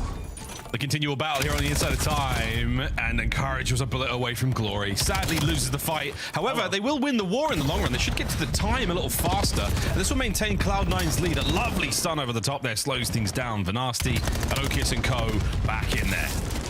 Yeah, C9 just, again, doing that thing where they're winning the race to Plain Heady. Smart, though, wins a nice gunfight. Good enough for some trades around the time. Snoopy jumps in. Snoopy good for 2 as well. Damn. And why not give him the 3rd? A little bit of help there for the teammates. Little orchestration moment. Ultimately, though, a decent hill for C9, able to take the lead on it. I think the best in the fact that they actually technically lost that rotation. Of course, now, though, they lose this one as well. Boston fully set up around it. Yeah, Purge could be good for a couple here. Nice work onto the second man. The remaining members of C9 through the middle of the map, and the forecast is not great for Cloud9 on this hit. They do have the man in the back, though, Encourage. Oh, you sneaky beaver, you did not block a thing. You got in there, mate, and now C9, what do you know? Sometimes the weatherman gets it wrong. The skies are cloudy right now. And keep in mind, this is a hill where you can block the spawns from time. So if you're ever playing in, you know, a diamond ranked lobby and your teammates get all the kills, make sure you just turn and look at it so you don't cause chaos like this. Either way, Boston rebound, take the lead and stable for the potential next 20 seconds. C9, 2 players want to hit ult, 2 players want to rotate. Well, that's another 2-piece there for Snoopy. 14-7 to start this match. A little Swedish chance there. 10 seconds to go on this hard point, which has been so good for Boston. What a lovely blue hard point over to the green one now. And will it be all good to go for what should be a solid hold here for C9? Let's see what you've got, lads. You got in here very early. You've got opportunities to set up how you want it. And Nezra is going rogue. It might be able to catch another play out here because the boys seem to have the back completely covered. I mean, this is beautiful. Yeah, Nameless talking about how C9 had those really tight setups in hardpoint. This time, all the distance in the world. Nezra gets super aggressive through the shop. Now it's a perfect pinch play where you are just funneling these players on Boston through the middle of the map and you're picking them apart. So the hold is good for the first 30 seconds. Now it's turning into a bit of a fight. Players up top, difficult to deal with. And, well, that's Snoopy doing what he does. 17 kills now as Boston break through. Also break through to the other side, and now over the hump they go. 105 points and climbing. The first set is a mere seconds from closing, and it has been a close one. Both our squads giving it their all. Right now, Snoop on a little bit of a spree. We haven't seen too much in the line of score streaks. We'll see if we can't find something good here. I mean, after watching that Falcons overload, I'm quite used to the idea of there constantly being streaks in the sky. We'll see if we can take a gander. Either way, nice little reposition for C9 for this rotation towards P1. Last man in line is going to be Purge, who doing his best to keep the play active, but C9 inside of the hill. They got the blue side spawns as well, so as much control as you could ask for. So far, so good. A little bit of an awkward moment there. Purge finds his way through the concrete wall, gets himself right onto it. And again, another awkward moment here. Now dealt with. Right-hand side of the map, clear of C9 players. Boston, back over to the middle we go. And it should be a nice hold from here on out. Nezra, what attempt and what a mantle kill. My goodness, if you got the second, I might have laid an egg. But for now, Boston retain spawns. They retain the right-hand side and they retain the lead.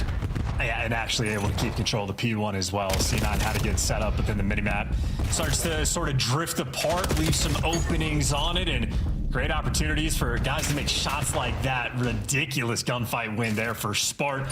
Boston once again towards P2 at the very least. Get there first. This is where they built their lead the first go around, and it's the lead they still have. On Spart is at the top side of red. Good shots. Nice onto the second man. Great damage, no kill. C9 on the break. A very awkward moment now from Purge. He's got himself in there. This is superb damage. What a turn on the next man. Oh my goodness, Boston. You've got tons of hardpoint time left to get here. 3 dead. Let's go for a listening with Boston Breach. Iron. Guns up.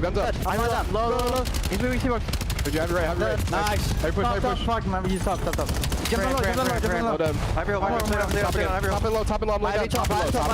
Top one shot. Nice, 3. Last guy, Nedra. Get that all. Good time. Iron for a sec. I'm gonna rack up our side. I'm gonna slow down, alright? Yo. He could be your boat. He could be your boat. I'm working top green. Yeah, I'm looking top green. Yeah, not him. I'm top green. Oh, shoot. Hold up. Top green. Hold up. I'm running back left, I think. Yeah, not. Running back left. Is he in the corner? I don't know. I'm netting it. No, one's back here. I tried it. Top green, hide weak. He didn't play me. He's still there. I hear him. I'm looking P5 right now. I'll see what's up. I'm letting bullet. I'm dead. And one's playing. Plane. I hear you. Playing a boat. You shot green? No, I jumped out. I'm going there. I'm playing. Never trophy, bro. One shot. Playing. One more. I did it time. I'm doing time. I think it's time. Have a shot on time. Mid. Both time now. Playing in time. Playing weak. I hear you. I'm dead. Nah, I trigger shot. I'm on. Playing on me still. I'm trying to aim for you. I'll go mid. Time, one shot. I'm trying. One shot, bro. I'm playing one shot. Iron. I'm going right. They're gonna start spawning out. One shop. He's gonna be back shop. Yo, one more back left. White truck. They're gonna spawn. They're going mid. Yes, we are. White wall height. Go, Chris. Go. He's going back there. He didn't go top to me. SB gonna go back fence. They're gonna flank me and search. Yeah, they're gonna top in the corner. I'm with you, Chris. He's top to me dead. Missing one at the back still. I hear you. I'm gonna bait him on gun on time. How are you thundering? Probably hide. Listen, hide top. One more balance on you, hide. Jump top. We're dead. Nice. He could be top ready. I'm holding right. I'm holding my front door. He could be top ready. This last guy. He could be top. Right. Two white wall. One's from there, I think. Top. Front door, me. Front door, back door. We spawn, I think. Spawning Chance, a little bit of chaos there in the listening. Any takeaways? Boston not necessarily playing the map in a way that entices me too much, but they have a 50-point lead, so it doesn't matter in the slightest. They're just absolutely locking it down, bringing the right amount of energy coming into the series. Yeah, this is what you want. Energy right now is going a long way. Purge will fight his way through the final few seconds of time. They're Nasty will be on the bump forward, and I'm not sure if they know Okis spawn behind them. They absolutely should. And yeah, they definitely don't. So, doesn't really matter though. You have one player on rotation kind of for C9. Actually, they get a 4 down and spawn Boston towards new. So that's what's going on for C9 right now.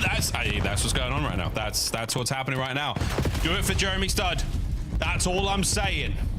Encourage, eyes on the spawners. Oh my God, Spart, what a shot. Fights his way out of trouble.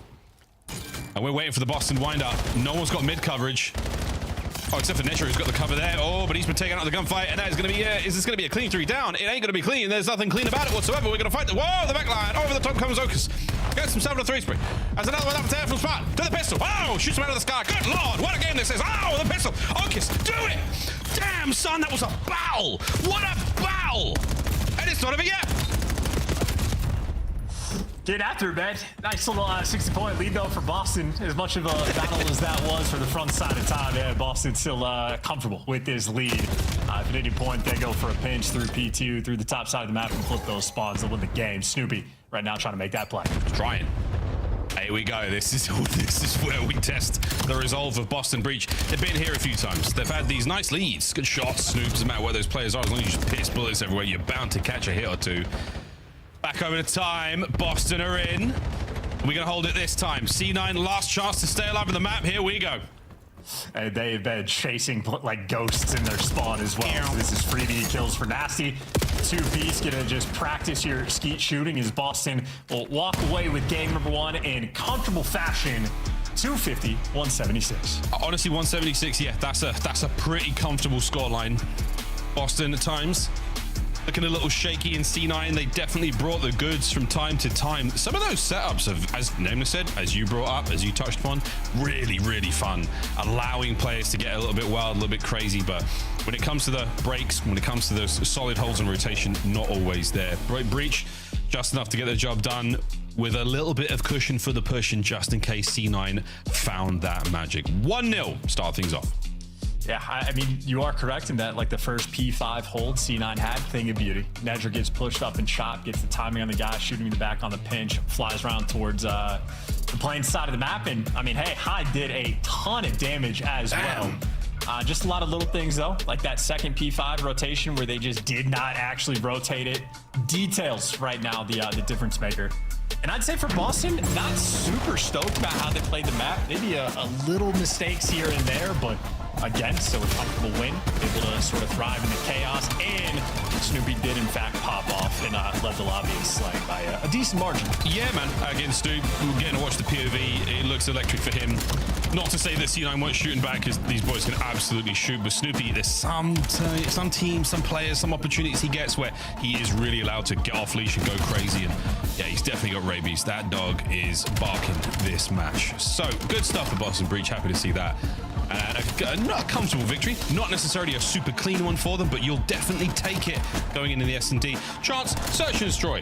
This is where C9 are on that bounce back. Potentially, yes. And if Hyde is dropping 4K damage map 1, be on the lookout map 2. But I just know Boston, I think, ultimately going to be happy with it. Because, like, Spart has the shining light on him since he joined this squad. He's looked like the best player on the team. And even here, I mean, he was just the super soaker. Got well over 2 minutes, so he was able to deliver a comfortable game. Yet his SMG is just a little bit more comfortable. So I think that's what Boston are truly looking for. Use this type of series as a Kickstarter. And, well, the Kickstart for him then started after P3. Ended up being a runaway game. Yep, P3 was where the funding really started, and they kickstarted the thing all the way to market. There it is, folks, the game flow. Nothing too crazy. Again, it's like the thing with C9, man. You got a good start. The opening breaks aren't bad whatsoever. A couple of good holds, but unable to keep the legs. Not in the stamina department. They do not have it. But to Colossus we go. What could be a very fun one. Again, bit of a bang out. Opportunity for some crazy shenanigans. And excited to see, again, Hyde, big SD player. Really strong damage at map number 1. The boys have clearly come in hot. Will we see some good stuff here? For C9, again, very, very important. We want to see them try to find the reps, try to get things going. They haven't necessarily come into the run for Major 2 with the best sort of footing. They're trying to figure out the squad. They're trying to figure out the professional scene of Call of Duty very, very quickly. Wishing them the best of luck. But right now, it's more about, are Boston going to make it to Birmingham? That's the question for me, and this is a very important series for them.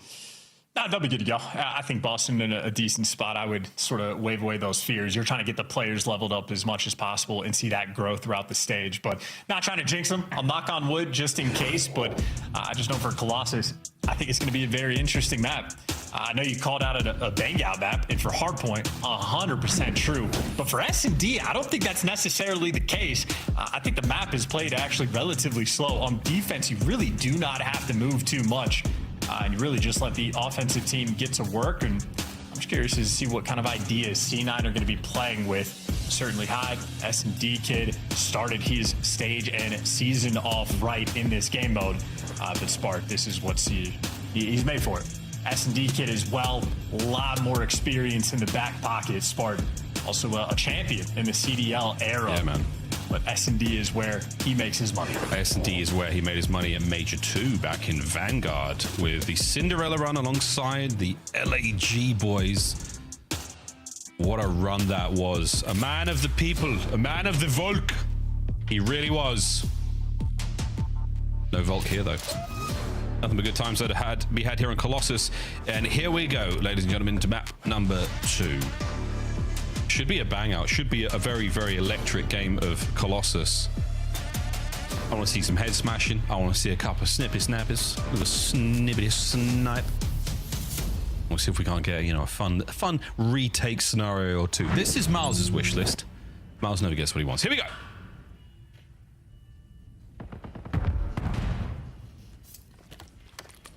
You got to encourage making sure he takes care of that exploding barrel on P2.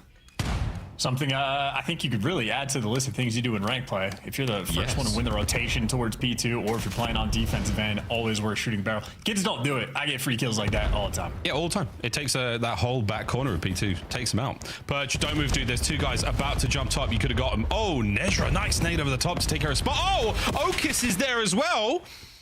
And Snoop's tagged. There we go, Purge. P1 pinch is all his.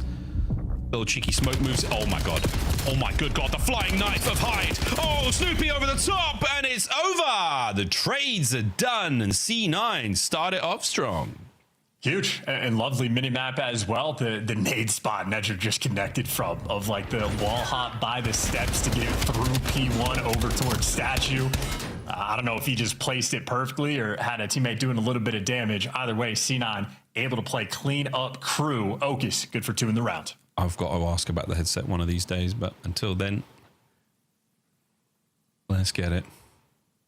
I believe that's his competitive integrity camera over his left shoulder. I believe that's what that is. No need a PC check after that round. That was 2 clean trades and a big snipe he got as well. Nobody home just yet. And he's close enough to it. Sparta's shown his face twice now to the scope of Okus. He doesn't know the timing, or he knows the timing, but like not internally. He was going to swap to the F15, but he tried it at 113 rather than the 115. So he'll be stuck with it for the rest of the round. That's fine. He's going to hit something. With an 8, maybe. Hey, backs up to nothing. That's an awkward timing here. Hyde. Done. Wow, what a round from C9. But wait, Nezra is not done yet. Oh my word, the big hops. And yet an awkward stutter step there from C9 gets Boston on the board quickly. Yeah, great reaction time out of Spart for this one. Perfectly nice to be next to a wall. Fantastic centering, good shots, and a nice bounce back round there for Boston. Things just a little bit too slow there for C9. I think the big plan was not to have the snipe for that long, but once they started to make moves, Boston was just all over them. Aggression on the defensive end through statue. Boston, good bounce back round, playing some confident Call of Duty. We love a bit of confident COD. Nasty will be the big man with a snipe here for Boston Breach, and again, a very, very deep offensive line right now for Boston. No one committing to nothing, and there it is. There's the swap. Merc brought it up in yesterday's broadcast. Yeah, a lot of time to make that decision on snipe here in BO7. Time now for talk is over. The time for nades and bullets is now. Here we go, Purge. Great trades off the rip. Spot's going to get involved. He might have another one there on the flank, and that's going to be 3 now down to it. Kazoki's the last man left alive. Back of the line he goes. He's got himself a big snipe. Here comes the first lineup. Snoopy throws nothing. Doesn't catch a single shoulder on Okus now. Left all alone. Over to the B-bomb side. He's going to rotate. Big rotation line out for Okus. Oh, here they come. The lineup. Oh, he's got the bad timing once again. Snoopy misses the one. The first, the only chance he's going to get. The round is over, Boston Breach. I don't know why I do that. I don't know what it is about Okus that brings that out of me, but that is another good round from Boston. A very confident one indeed. The time traveler, I think I've seen in some old 1920s paintings as well. He was around for the Model T, so a legendary player is Okus. Spans many games, many decades, many centuries, and millennia. He's been around the block, but Snoopy there to deliver him death at the end of that round. Snoopy, back-to-back solid maps so far. Boston, the teamwork overwhelming. Just kicking off the trade fest after they get the first blood and simply overwhelming over towards that A site. Boston, that is just a clean execution on the round. I'm going to check out after this match. Super aggressive round from C9 now. Your trophies are in place. I think the player in tunnel saw you. Yeah, no problem though. Okus is on it. He finds himself the first blood. A-bomb side pressure has been nullified with a super nade from Snoopy. Oh my goodness. Wipes C9 clean, and Okis shots in on the man upstairs. Oh my goodness. Boston, what a nade from Snoop. Must have been a second man there on the nade as well.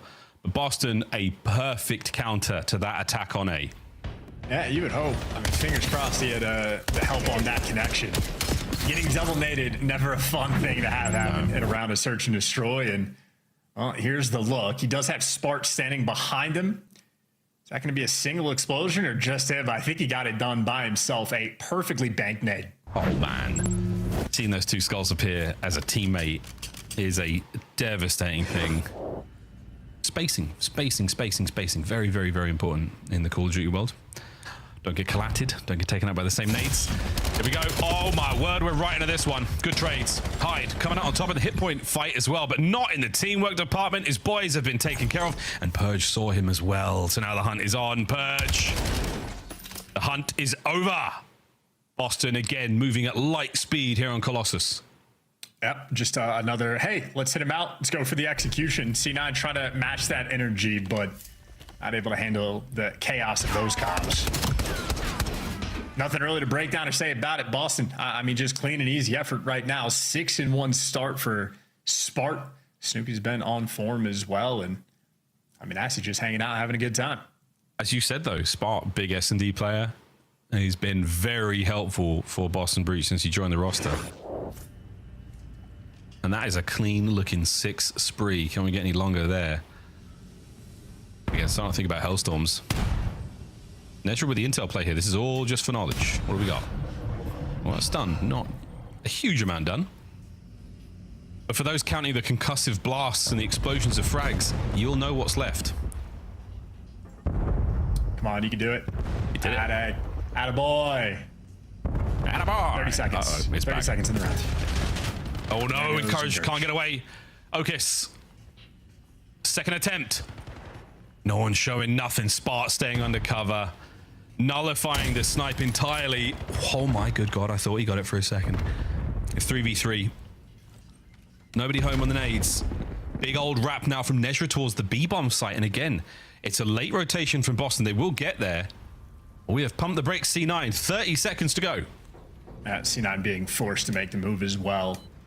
Not doing anything as a unit just yet, but as you say it, Nedra, swing over towards the B site. They do not have spawn control, but they add the extra kill. Now a 2v3 clutch for Spartan Nasty underway. I love this. They hit the A-bomb site immediately. You've gone for the run. Nasty's watching the pinch.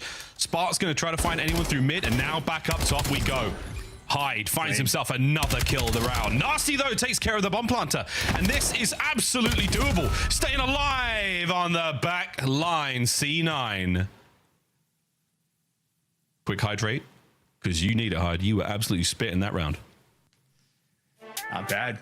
Good work on the pickup towards P1. Took a little bit of time to make the call to go over towards the B site, but the execution, fantastic. Pick up the player towards blue. Don't get picked off the bomb. At least not the B one before you get it down. And there you go. C9, little bounce back round. A little bit scared for him, but hey, Encourage locking in the Sure mic, making sure he is heard properly. Yeah. Sure, why not? Nameless was like, that's not fair. It's fine. Nasty. Ooh. No. Swapped out the M15. How close he came. Okis, no swap. He's going to hold on to this snipe, and nobody's going to be home over by B, but inside, we're going to find a big nade for Encourage. It doesn't connect. Purge. Oh, he picks up that player on the flank, and this is going to be the attack on towards the A-bomb site. This is surely it. Spart, 7-2, gets himself another. He's got that dog in him, and Purge is on the flank of all flanks. This is the round. Clean as you like. Boston Breach. Yeah, C9 fully on the retreat there in that moment. Everybody running back towards their spawn. Boston just able to pick up and collect some of these easy kills. Snoopy had, 30 some odd kills, map one, probably had a 1.4, 1.5 KD. Well, right about the same pace here in this one at 9-5 for Snoopy. Spart spree has come to a close, but he's back. He's good. And Boston on offensive, been on point on Colossus. Absolutely have. Spart does also have a Hellstorm to play with. So in this deciding round for map point here for Boston, don't be too surprised if you see it thrown in. Otherwise, we might just be banging it out. We're banging it out. It's an absolute banger. Nature's gone down. Snoopy finds himself third. It's a perfect game from Boston Breach. An absolutely sensational close. No photo finish whatsoever. They're raising the trophy here on map number 2. Breach 2-0. Yeah, say. Adams, Clayton, couldn't ask for anything more for Boston. This is exactly what you want to have when you are gifted this type of series. Get the players flowing, execute some strats, play with some confidence, and boy, did they ever. Not just that final defensive round of stacking up towards Statue and ready for the challenge, but multiple round on offense where Boston Breach is able to run them over. 3 first bloods there for Purge, 3 first bloods there for Snoopy. The SMG duo right there for Boston getting active. Yeah, very active, very confident. It's a difficult thing for C9 to do. I mean, they're getting the reps in here in the league level, but some teams like Boston, they're just going to run at you. They're going to run you down, and they're going to play it in whatever way they want to find the dub. They're on Search and Destroy, a perfect example of it. 6-2, a big-time slamming. Now we go to Overload, where, quite frankly, C9 have actually been really, really good. So this could be a ton of fun to find out how long this series goes. We're going to find out just how long it goes after this break.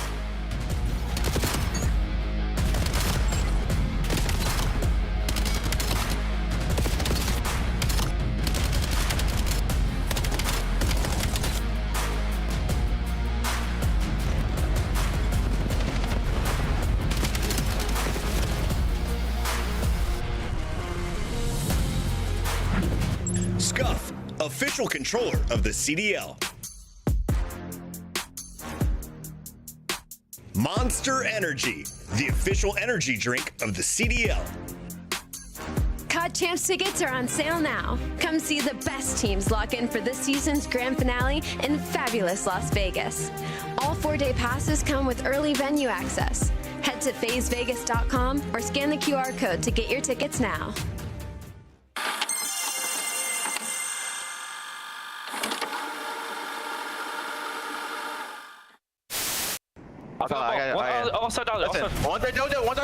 Once it's small. One's rapping me blue. And one's in our cams.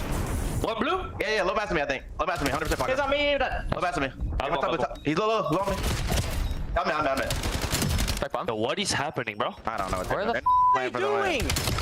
These guys are horrible. I don't know. What is going on? What the f is going on? Why are they not hopping the bomb?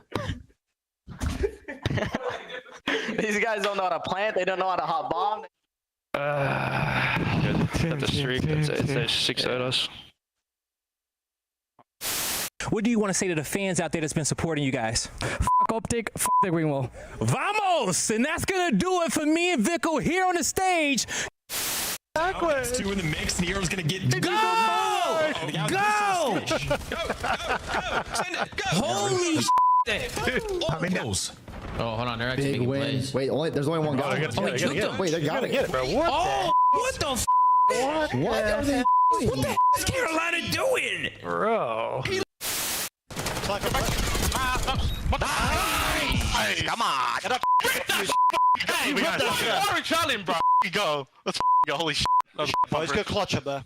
Standy will get free info here onto Assault. Quickly finds the kill. Whoa! He's going for the assassination. Didn't hold the button down long enough. And Assault says not so fast. Let me tell you right now, these guys play every day. You should know you cannot assassinate someone when they are a little bit taller than you on the map. And unfortunately, the 1v doesn't work, but you know them hands from Assault. They are definitely warm. 2 punches right to the chest to take down Standy. Welcome back, ladies and gentlemen, of the Call of Duty League. It is time for map number 3 between C9 and Boston Breach. And so far, the Breach boys have been having a really fun time in the sun in this game. C9 have been taken good care of there on the Search and Destroy. The hard point, I mean, there was a couple of nice moments, but ultimately, really Boston. Charles, how do we think this game of Overload is going to go? Yeah, it's been a day of 3-0s, and yeah, the Boston Breach boys, just a lot of good vibrations coming through for that team. So I think they're singing sweet. They're going to be on point, and that is a reference, Miles. It's basically just for you. Maybe production. God only knows maybe like what 5 I'd be people. Without you. It happens. There you go. Well, that was great work from both of us. Now let's see who's going to put in the great work in this game of Overload. Because again, C9, I mean, we've seen them pull like good wins out over good teams in this very, very mode. Excited to see how it's going to go down. I think the boys, again, we're testing the resolve here. We're testing the mental game quite a lot. It is not easy to go up on a big stage like it is here on the Call of Duty world and take week after week after week beatings. It is not an easy thing to do on the mental. And these guys, they know it's all noise. We've heard them in the winners interviews. They know it's all noise. They try to block that noise out, but there is something in you that just knows. Can they close out that noise and find a dub here? Because again, every series, you feel like they're learning something new, they're figuring something out, and I think Nedra might have just fallen asleep. But right now, dead last in the standings with a win on the board, albeit against the Paris Genomates, who quite frankly have not been looking themselves recently. It still counts. This is a battle of the bottom 2, but what a win this would be for Boston. Actually, yeah, so I guess I should take back my previous statement there, Miles. I guess you're right. I have enough faith in this Boston team to be good. I think they made the right improvements that I think they're absolutely able to compete at LAN and be competitive with nearly every single team in this league, bar probably Optic at this point. But now that I'm looking at the standings, it might just be between them and Vancouver Surge. That's not looking like an easy task, so you are absolutely correct. This is a must-win, but nonetheless, still a must-win where you're just looking to tee off on the opposition. And so far this series, Snoopy has done exactly that. Absolutely, mate. Snoop has turned up when you needed him the most, Boston fans.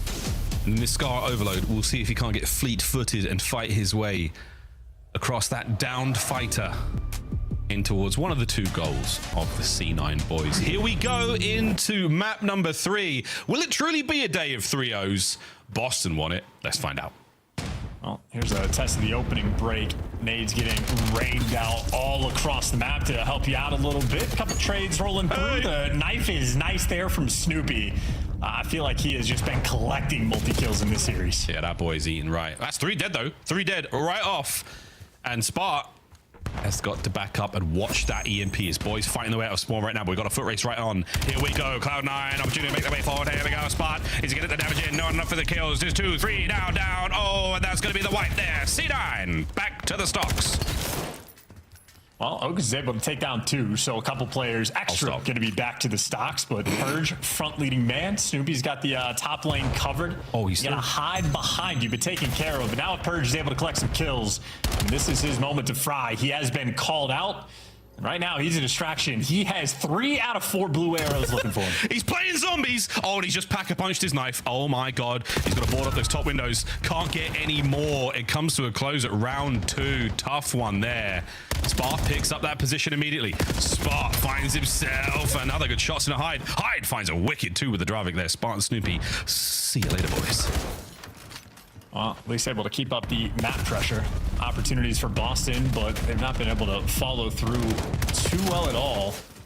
2 kills, though. Another good moment. There's 3. This is the go button. You have to turn this into a score. Yeah, surely, this is it. Snoopy, the point man. He's trying to be the lead block. There it is. Spark. Oh, what a stop! Snoopy wins the fight. Has to back up. Oh, he doesn't pick it up.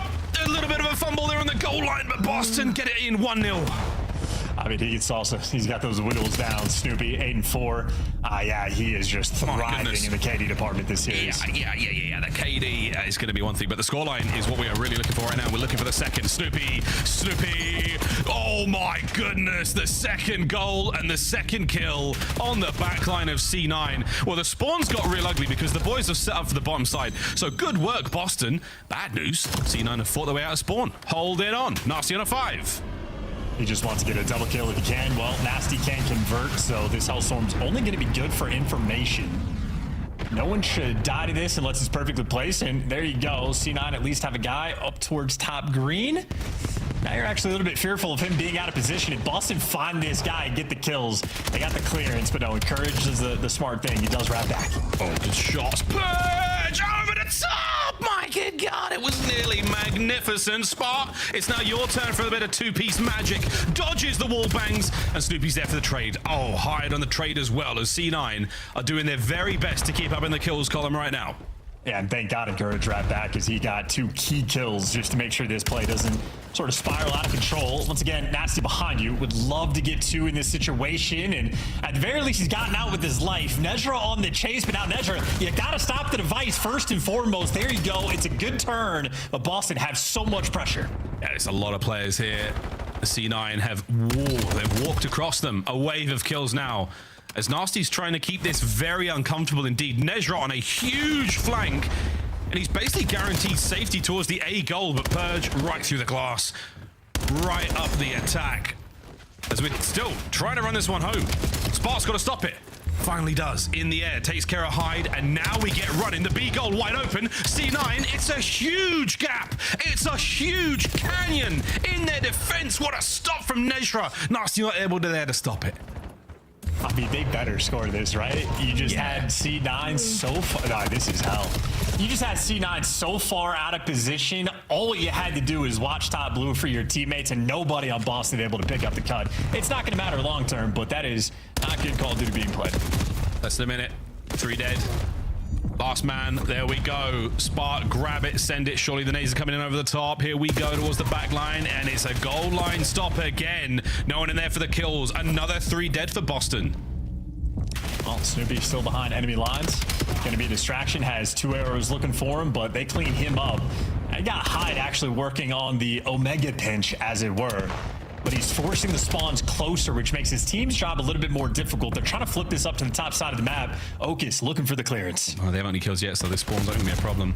Hyde, the Omega flank will absolutely be his last of the map. And now Nasty, we'll see him out by plane, causing as much damage as possible. 10 seconds to play here in the first half. All dead.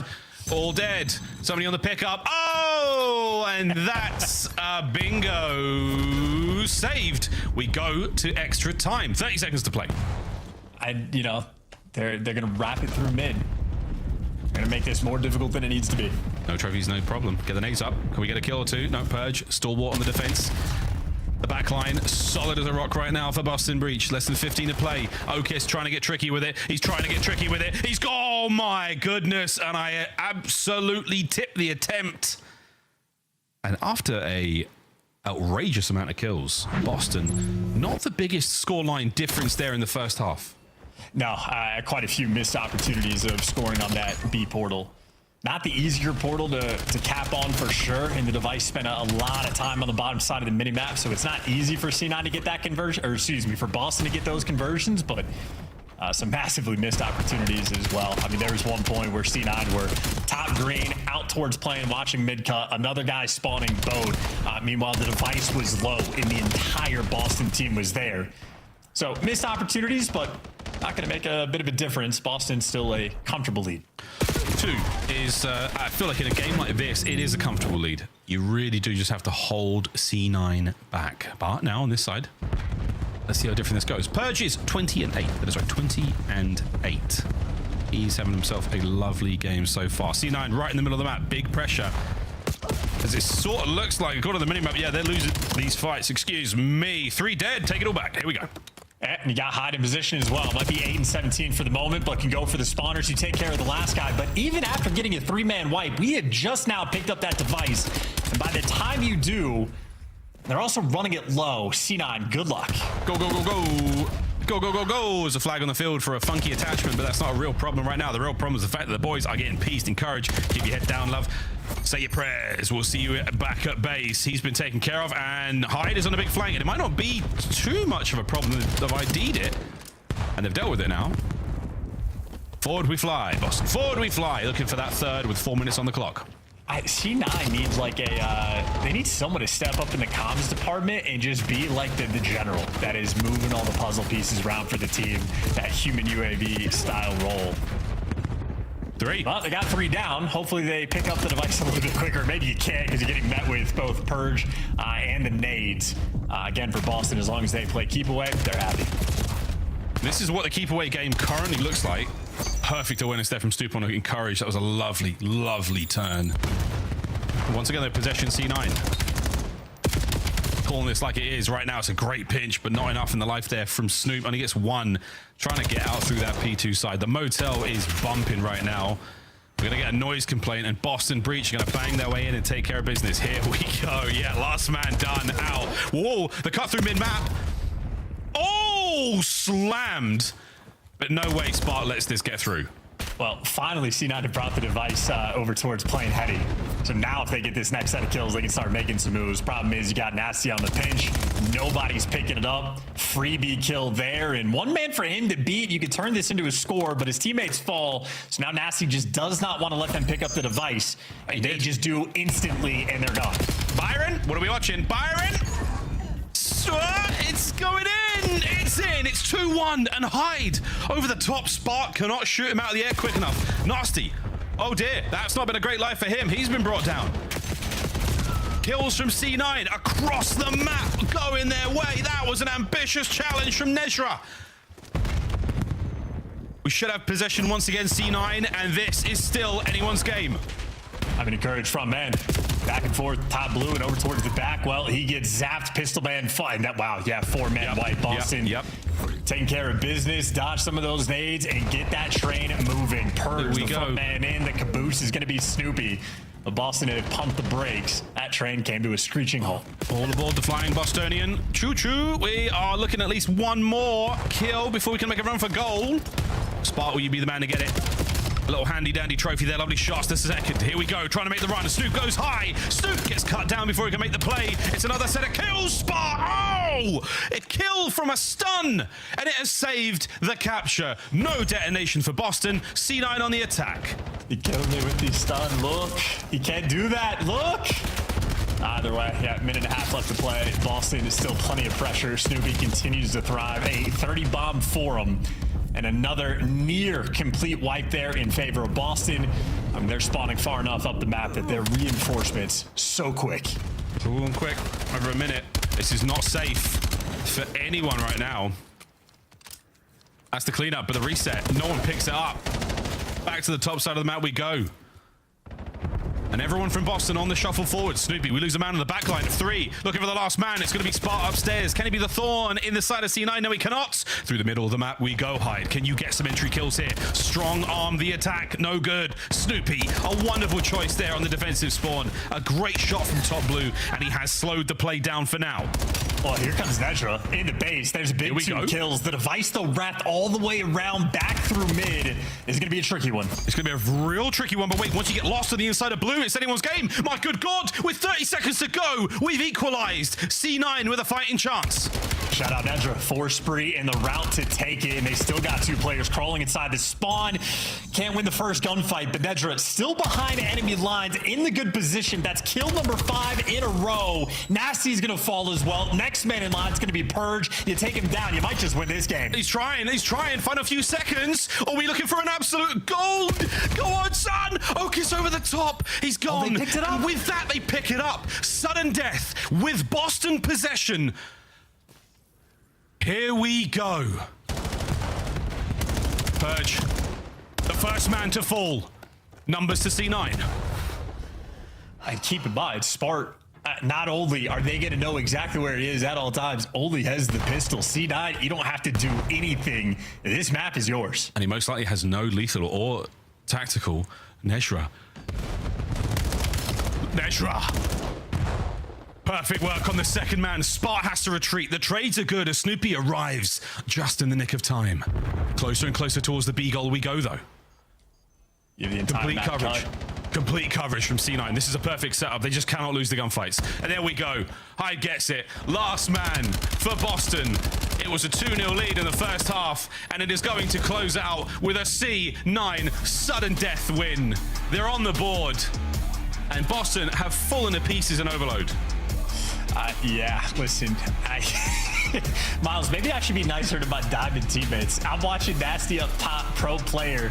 His teammates died. The device is played. He is in a power position to look over, and he doesn't even shoot out. He just lets them run away for free. So my bad, Diamond players. I'll be less toxic. That is absolutely on me. It happens in the CDL too. Yeah. But I think when you mean your Diamond player teammates, you're really talking about me. All right, we go to another hard point.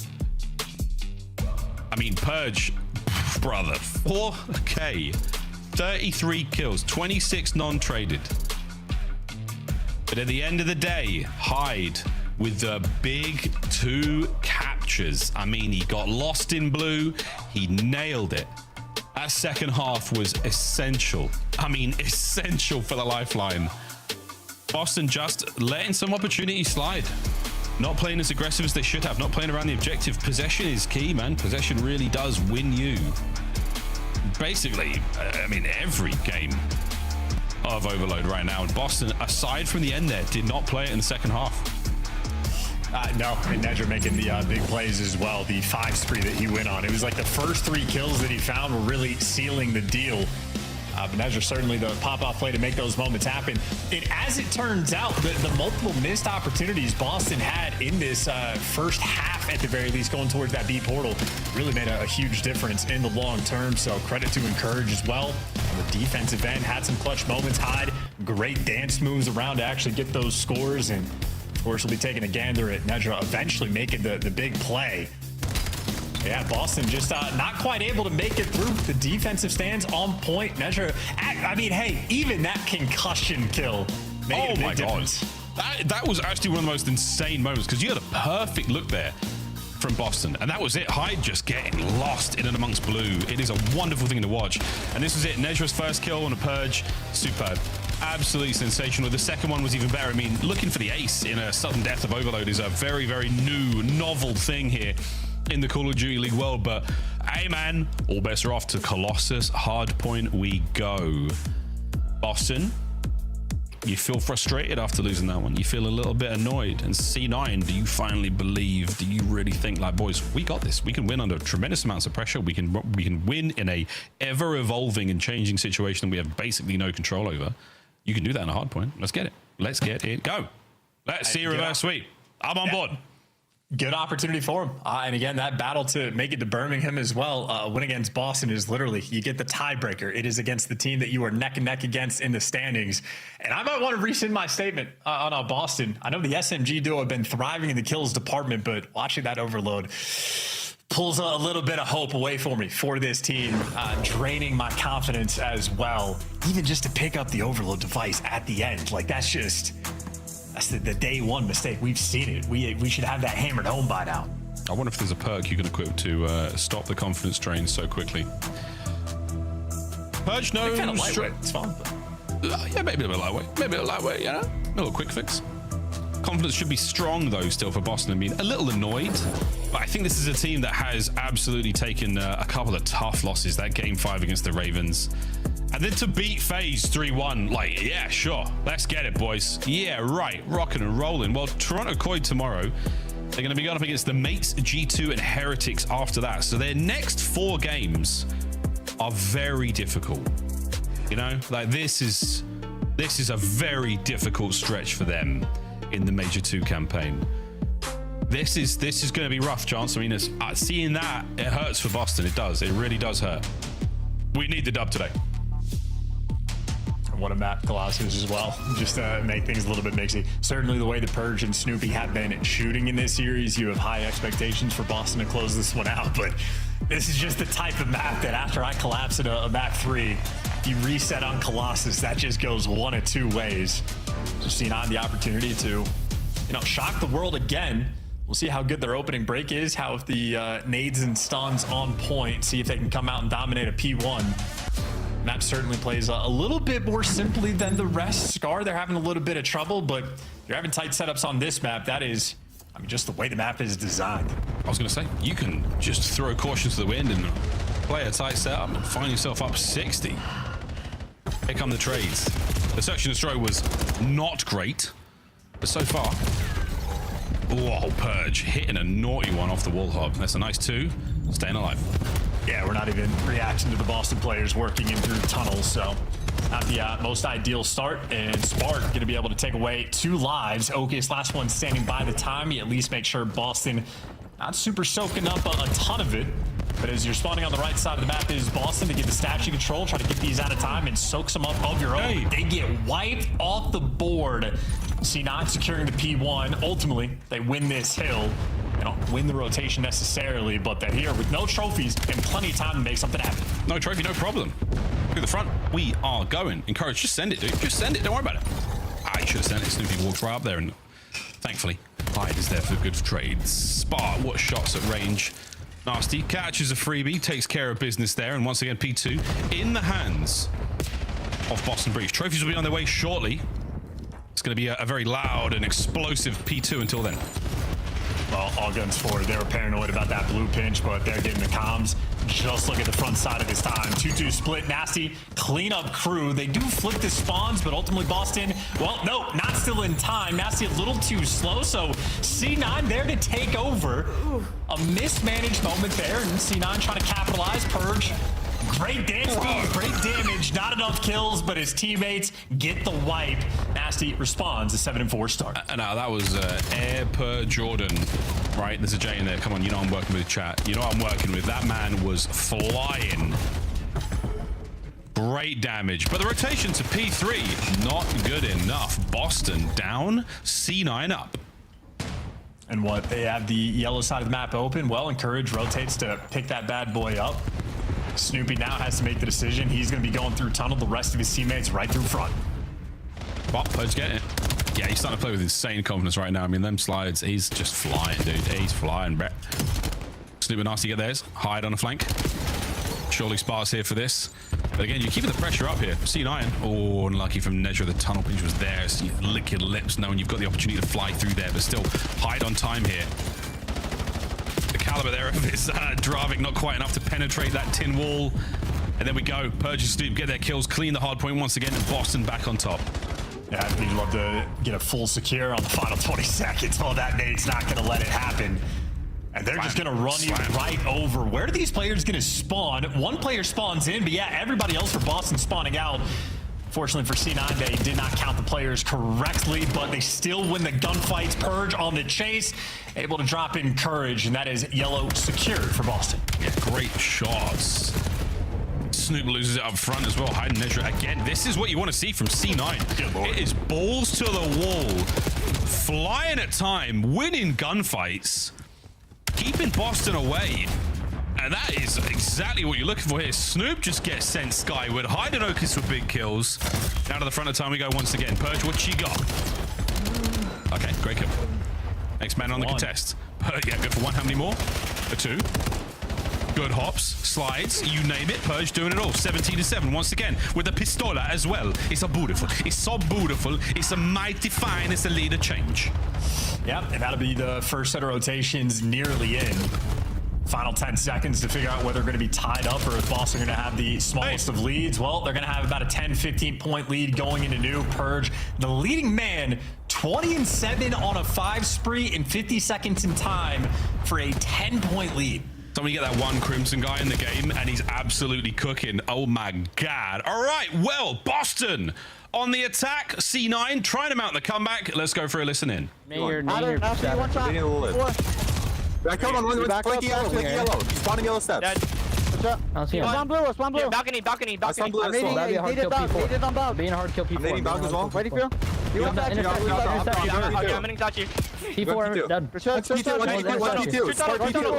Start P2. Last time P2. Let's get P2. I'm P2. I'll get time. One flip. Yo, one flip. Stay down time. Back over you. Stay down. Every front hold that. One more statue. I'm staying down. Try my time. There's two on There's one statue. Balcony dead. One more. Their side yellow. Their side. Timing. One P2. One shot.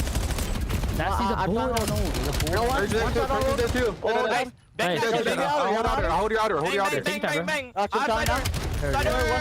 Hide your outer. Nice hide. Both in the back. Already go ahead. I'll go with you. They're doubling in the back.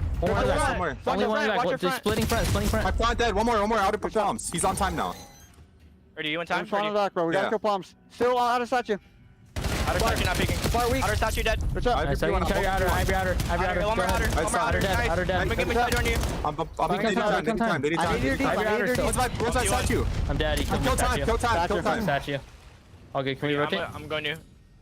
Yeah. They beat us new. They beat us new. I'm playing for tunnel. I'm sending it to you. Tunnel weak. I'm for tunnel. Give me a sec. You're front weak. One more. Tunnel. I have really One shot. Go. Where's that? Nice, good fucking kill. Nice. One's gonna bump up tunnel. I have your tunnel. P1, not hit. Okay, they're spawning yellow. Play both sides. Fight your yellow, Two front. One's yellow. Weak. Two. More. They spawned Kill him. He'll die. Blocking yellow. There's flying P2. P4. On the guy. Hey, Dad. Stay down. On the heady. One timer. I'll hold a pinch. I'm repitching come in. Keep holding. One's on the gun heady. He's tunnel. I need tunnel. I need a tunnel. And we're all learning today. And Purge, once again, he does not give a I'm soaring in, man. 30 kills. He had 20 in the first half. Now we got one more hill for him to try to match that pace. He slowed down Dutch just a touch. But Boston, of course, as a team, starting to run away with the score. Largest lead we have had all game. It'll be a 40-point gap going into new time. Top side lane going to be wide open, though. That'll be Nasty's responsibility. He knows he has to back down, and that is 3 players overwhelming him. I wonder if Purge even knows that he's on track for something special. Grab him, Snoop, you coward. Oh, you could have had time as well. Well, he's got 2 in the back. Good stuff, Snoop. Not enough on the pinch there. Good work again out of C9, trying to deal with the player on the back line. And Purge, the jump man at it again. I mean, he is ripping. I think his Dravik killing a little bit faster, but maybe we jinxed him. Okus there for 2. That's the good coverage to at least get his teammates inside the time. Now you're trying to run him over. The trade's getting exchanged. Back and forth battle. But while you're having the closer side spawns are actually the pinch spawns rolling through C9. Nothing you could do about that. Nah, nothing. What was the record for kills in this map? 54? 56, I believe. 56. Krem holding it. All right, Purge. You got a bit of time, mate. Up the production. Oh, I'll give him a bit of time. We'll make sure it happens. Start pulling plugs. No, I'm joking. But we will see. We will see a couple more kills going his way on this P1. Snoop's going to pick this up. Get absolutely slammed off the hit. Hyde's going to be there. Nasty also taking care of Hyde, finding these kills. Spark, a little windy upstairs as well. Purge, he still has the Hellstorm to play with in any of these tough hills, but we'll see. That's a clean 3, and that's C9 in. That's a good 1-by-1 moment there for Boston. Let everybody take their turn to make the pop-off play. Nobody delivers, but Spart off the respawn connects with the nade. Now the teamwork rolling through. We get some double chows in, and C9 wiped off the map. Well, yeah, gone. See you, mate. What, 203 and climbing. Snoop's in, Purge on time, and we're looking towards the P2 spawns as well. That's where Boston are going to be. We'll see C9 make an attempt towards the backline. And yeah, they are. They've got Snoop taken care of. One more in the back here with a pistol for his Purge, and that might have been a little bit of a heat check. Like, come on, man, just take your time. You've got to secure it. Will they go for the break? Off rip, maybe. But C9 New York, you are in position now, lads. Encourage slowing them down on the back line, and here we go. P2, let's rock. Well, Andrew, nice pickup on the old pinch. Unfortunately, his teammate did not watch the P1 push through, so Boston just jump over and run over time. They don't actually block the spawns, though, so C9 quick for the response. Quick on it, yeah, right in. Here we go. 25 for the win. Nasty's holding. Netra down and out. Towards the back line we now go, and it's Okus. Finds 1. Snoop still trying to clear these players out, and you do just that. An open hard point. And he get 1 over the top. Purge! What a kill. And we're holding. Final 10. Boston are in. Boston are in. And this could be game. Final wave of C9 players. I'm not going to let Chance say a word. Boston close it out, Colossus. That's what you want to see for the Boston boys, man. Purge popping off on the map 4. Snoopy popping off on the map 1 and 2. All the first bloods being collected there in S&D. And then the overload. We just don't have to talk about that one. But yeah, C9 put up a decent fight, but ultimately left stunned. Boston taking care of business. They make the roster change, and they have been full speed ahead. Still near that bubble towards the bottom of the league. Still a dishy, sort of dancey moment. Not ideal, but take care of business in the must-win matchup. And tip it to Purge. 43 kills, 11 assists, 4,100 damage. And he did that while soaking up the hill time. That is 20 objective kills he just got. That's the Purge game. The Purge game is single-digit deaths nonetheless, but there you go, Boston. You felt like it was your win from the start. It was the confidence was there. I was worried after the loss in that game 3. But nonetheless, a victory is a victory. They can't all be clean and pretty. But there we go. Boston in 4 as C9 only walk away with a sudden death victory there in Overload, but a lot of work to do there for Boston when it comes to the composure in the Overload, and again, how to close out some of those dicier situations. Possession is king. There we go, boys and girls. Another, not a 3-0, but well done, Desk. You picked good. We got an Overload, Cloud9. All right, no 3-0s today. We got 13 of a minimum 12 maps today. Very swift run. Allie, you were all smiles during this Boston series. Talk me through what you saw from Ethan. I mean, I'm from Ethan. AKA Purge. Evan, well, Evan, thank you. 43 and 20, and I think that's probably the biggest thing is the SMGs were a huge focus for Boston Breach, especially going into a series like a team against Cloud9. Now, we go back to the highlights, and it's like, okay, great. Boston Breach, they got the win. It's what we expected. You think about the Overload, and you're like, okay, that was just a situational. You end up in an overtime. Like, it's just unfortunate. Now, the thing for Boston is just kind of like, where does this now send you, right? Like, where does this catapult you? Where does the consistency and the rise of this team start from here on? Yeah, I mean, I think the series was, excuse me, a big opportunity for them to just separate themselves from being in the bottom tier. Right. You know, we saw Vancouver dominate them, so they needed to dominate them. But I mean, now you're coming off a win versus FaZe, and then you go into a series versus Cloud9 where, you know, people could easily say, oh, you're susceptible to playing down to your competition. Not today. I don't even think Boston played their best brand of Call of Duty. Just the individuals popped off today. Snoopy started the series off, and then Purge, obviously, to close it out. The two players that were in question were the SMGs, and as far as I'm concerned, versus this team, they delivered. Cloud9 had a moment of brilliance. They took down Paris Gentlemates. After that, it's been 3 straight losses. That story is now old. I will not pick them again until they win. Allie, on the other side, how high can Boston finish on our standings? Because if you're looking at the pack, it's all the way from 3 down to 9 that are separated by just 1 win. I'd love to see if we could see their road to major one more time, kind of seeing what they have left, but it's not going to be easy. I mean, they're still kind of in that bottom pack right now, and with everybody being as good as they are, and we have so many teams tied with 3-3, it's like a double-edged sword. It's like you could tie with everybody else and try to work some tiebreakers, or, you know, there's some distance between you and those middle of the pack teams that you create. So for Boston, their destiny's kind of in their hands right now. Well, they're not the worst spot because, excuse me, geez. You won't. They have the tiebreaker over FaZe, right? And so they're both 3 and 4. So for Boston, for the way you started this stage to be 3 and 4 now with a win over FaZe, hey, kudos to them. Yeah. Time for your Monster Winner Spotlight. We bring in the one and only Spart from Bush and Challengers. He avoids the pickup from Cloud9 again. Instead, you chose Boston.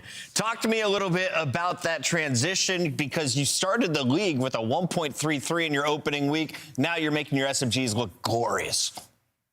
Honestly, I'm just trying to play my own game and just do what I can, like just calm, iron, you know, simple things. Not trying to do too much on the map. Calm, iron, dude, you were like #1 in damage in the league through your first 3 matches. I wanted to ask you, it seems like you've like changed your game a little bit, playing a little bit faster. Is that just because of how Black Ops 7 plays, or is it something that you revamped when you went down to Challengers because you look way more confident? Honestly, I just feel like I'm really good at this game. I've been playing it a lot. Obviously, like in Challengers, you play a lot of matches. Yeah. So I just feel really comfortable on the map right now. Spart, I want to ask you about your perspective of like being outside of this team, now being in it. What do you think the X factor is to make y'all's way up the power rankings? S&D. I feel like if we lock down S&D, like I feel like we can beat anybody. Like all we gotta do is win 1 respawn. And if we just lock down S&D, I think it's wraps. For sure. Spart, it's been fun watching you guys, especially since you've been added to the squad. It seems like you brought in some new life. What was it like moving in from Bush to the Boston lineup, though? What did you have to do individually to make that transition? What do you mean, like playing wise? Yeah, play style wise. Did you have to make any changes from your time on Bush? No, I just play the same way. I haven't overthought anything. Nice. Love that. I like it. Boston's working around the new guy. Well, you guys are finding success. Keep it rolling, and we're excited to see you potentially in Birmingham. I appreciate you guys. Hey, one thing, CDO, can we get a new picture for me? Appreciate it. Social guy, we on that? We got him. He just wants the mustache out in the picture. Do we want more mustache or less mustache? What's the official request? This length is fine. Just this specific mustache. Our producer says send a new one. We'll get you taken care of. Thank you very much. That is Spart. We'll let you go celebrate with the team. That is Spart, and of course, we have to see the rest of his road because Major 2 is around the corner. And last week, we did not think they were a shoo-in to make it to the UK.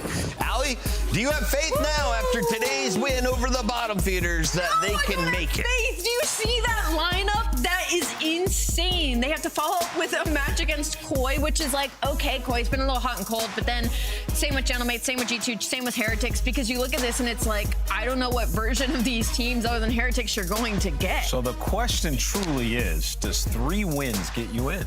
Does 3 wins get you in the play? He's already decided they're not winning any of those matches. And I think it might. I think you're right. It might.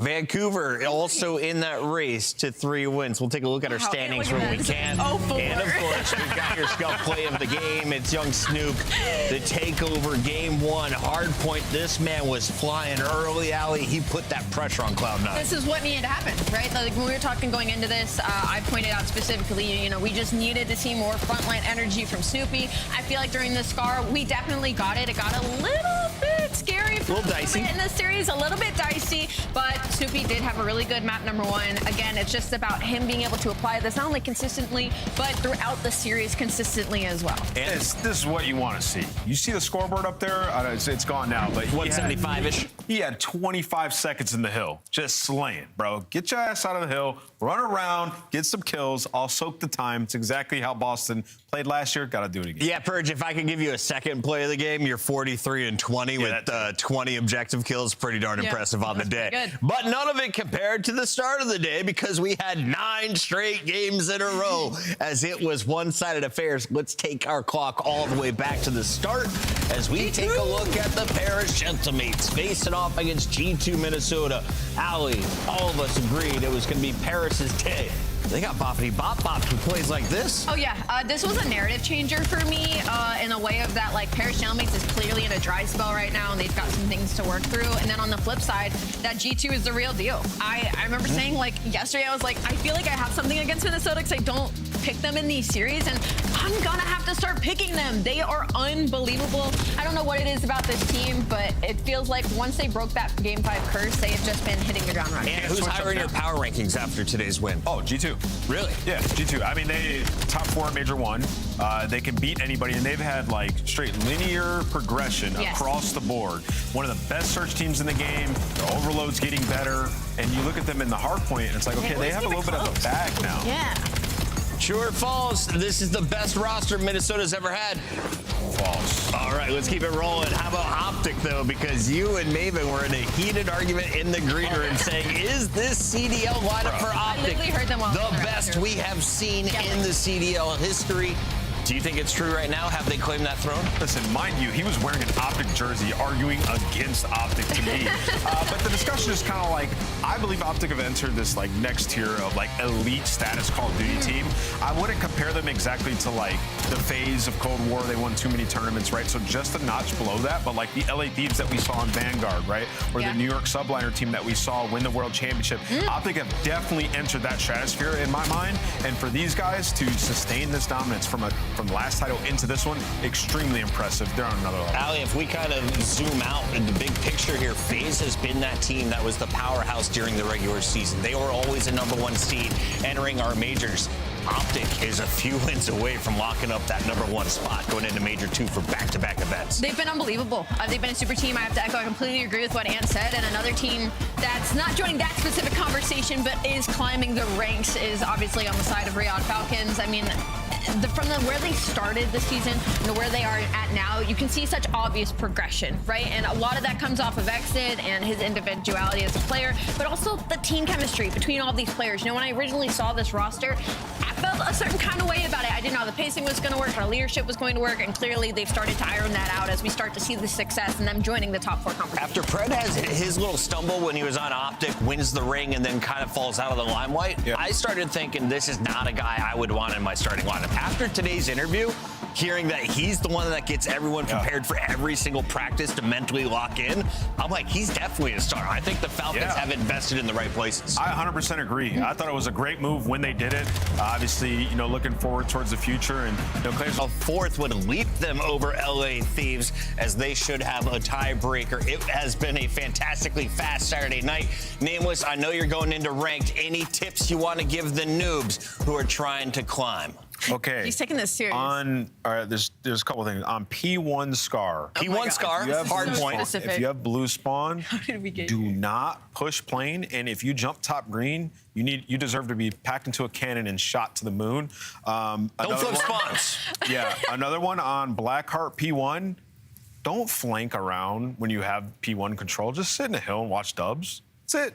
That's all you got to do. Nice. Soak up the hill time. You two could have 2 minutes and 20 objective kills like Purge.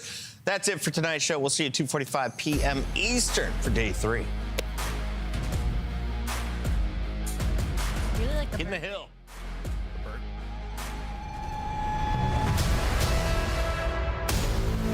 We back for another one. Another one. Here we go.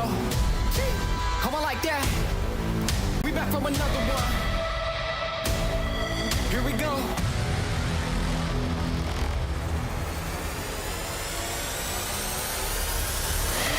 We back on the scene like we never left. Time to go put them back on the shelf. No, we do not need permission. We came in alone, now we leaving you by ourselves. Now nobody wanna play me. Everybody think I'm crazy. Guess I gotta live up to it. Nothing but to do it. Hear me out. Let's go.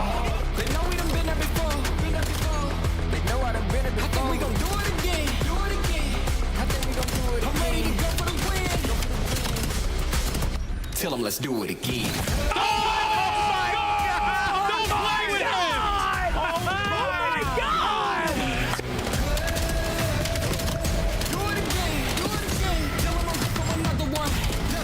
Let's win.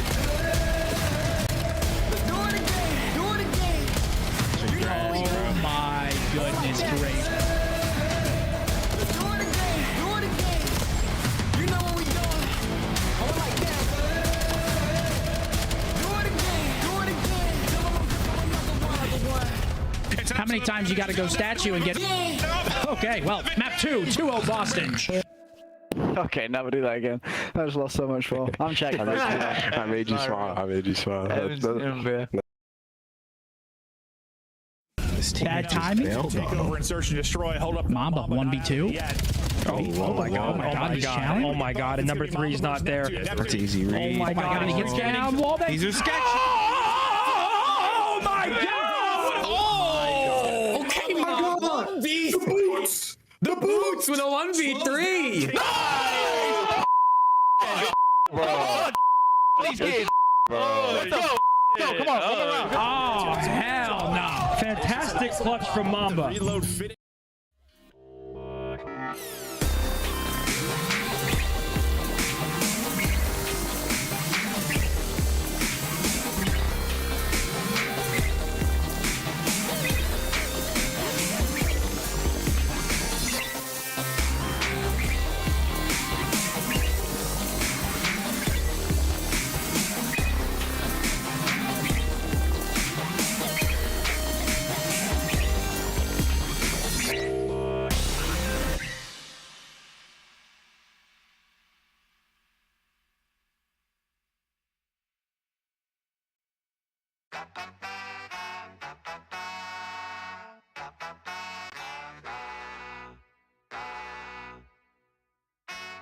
I know I'm dope, going hard on the beat, sound unique.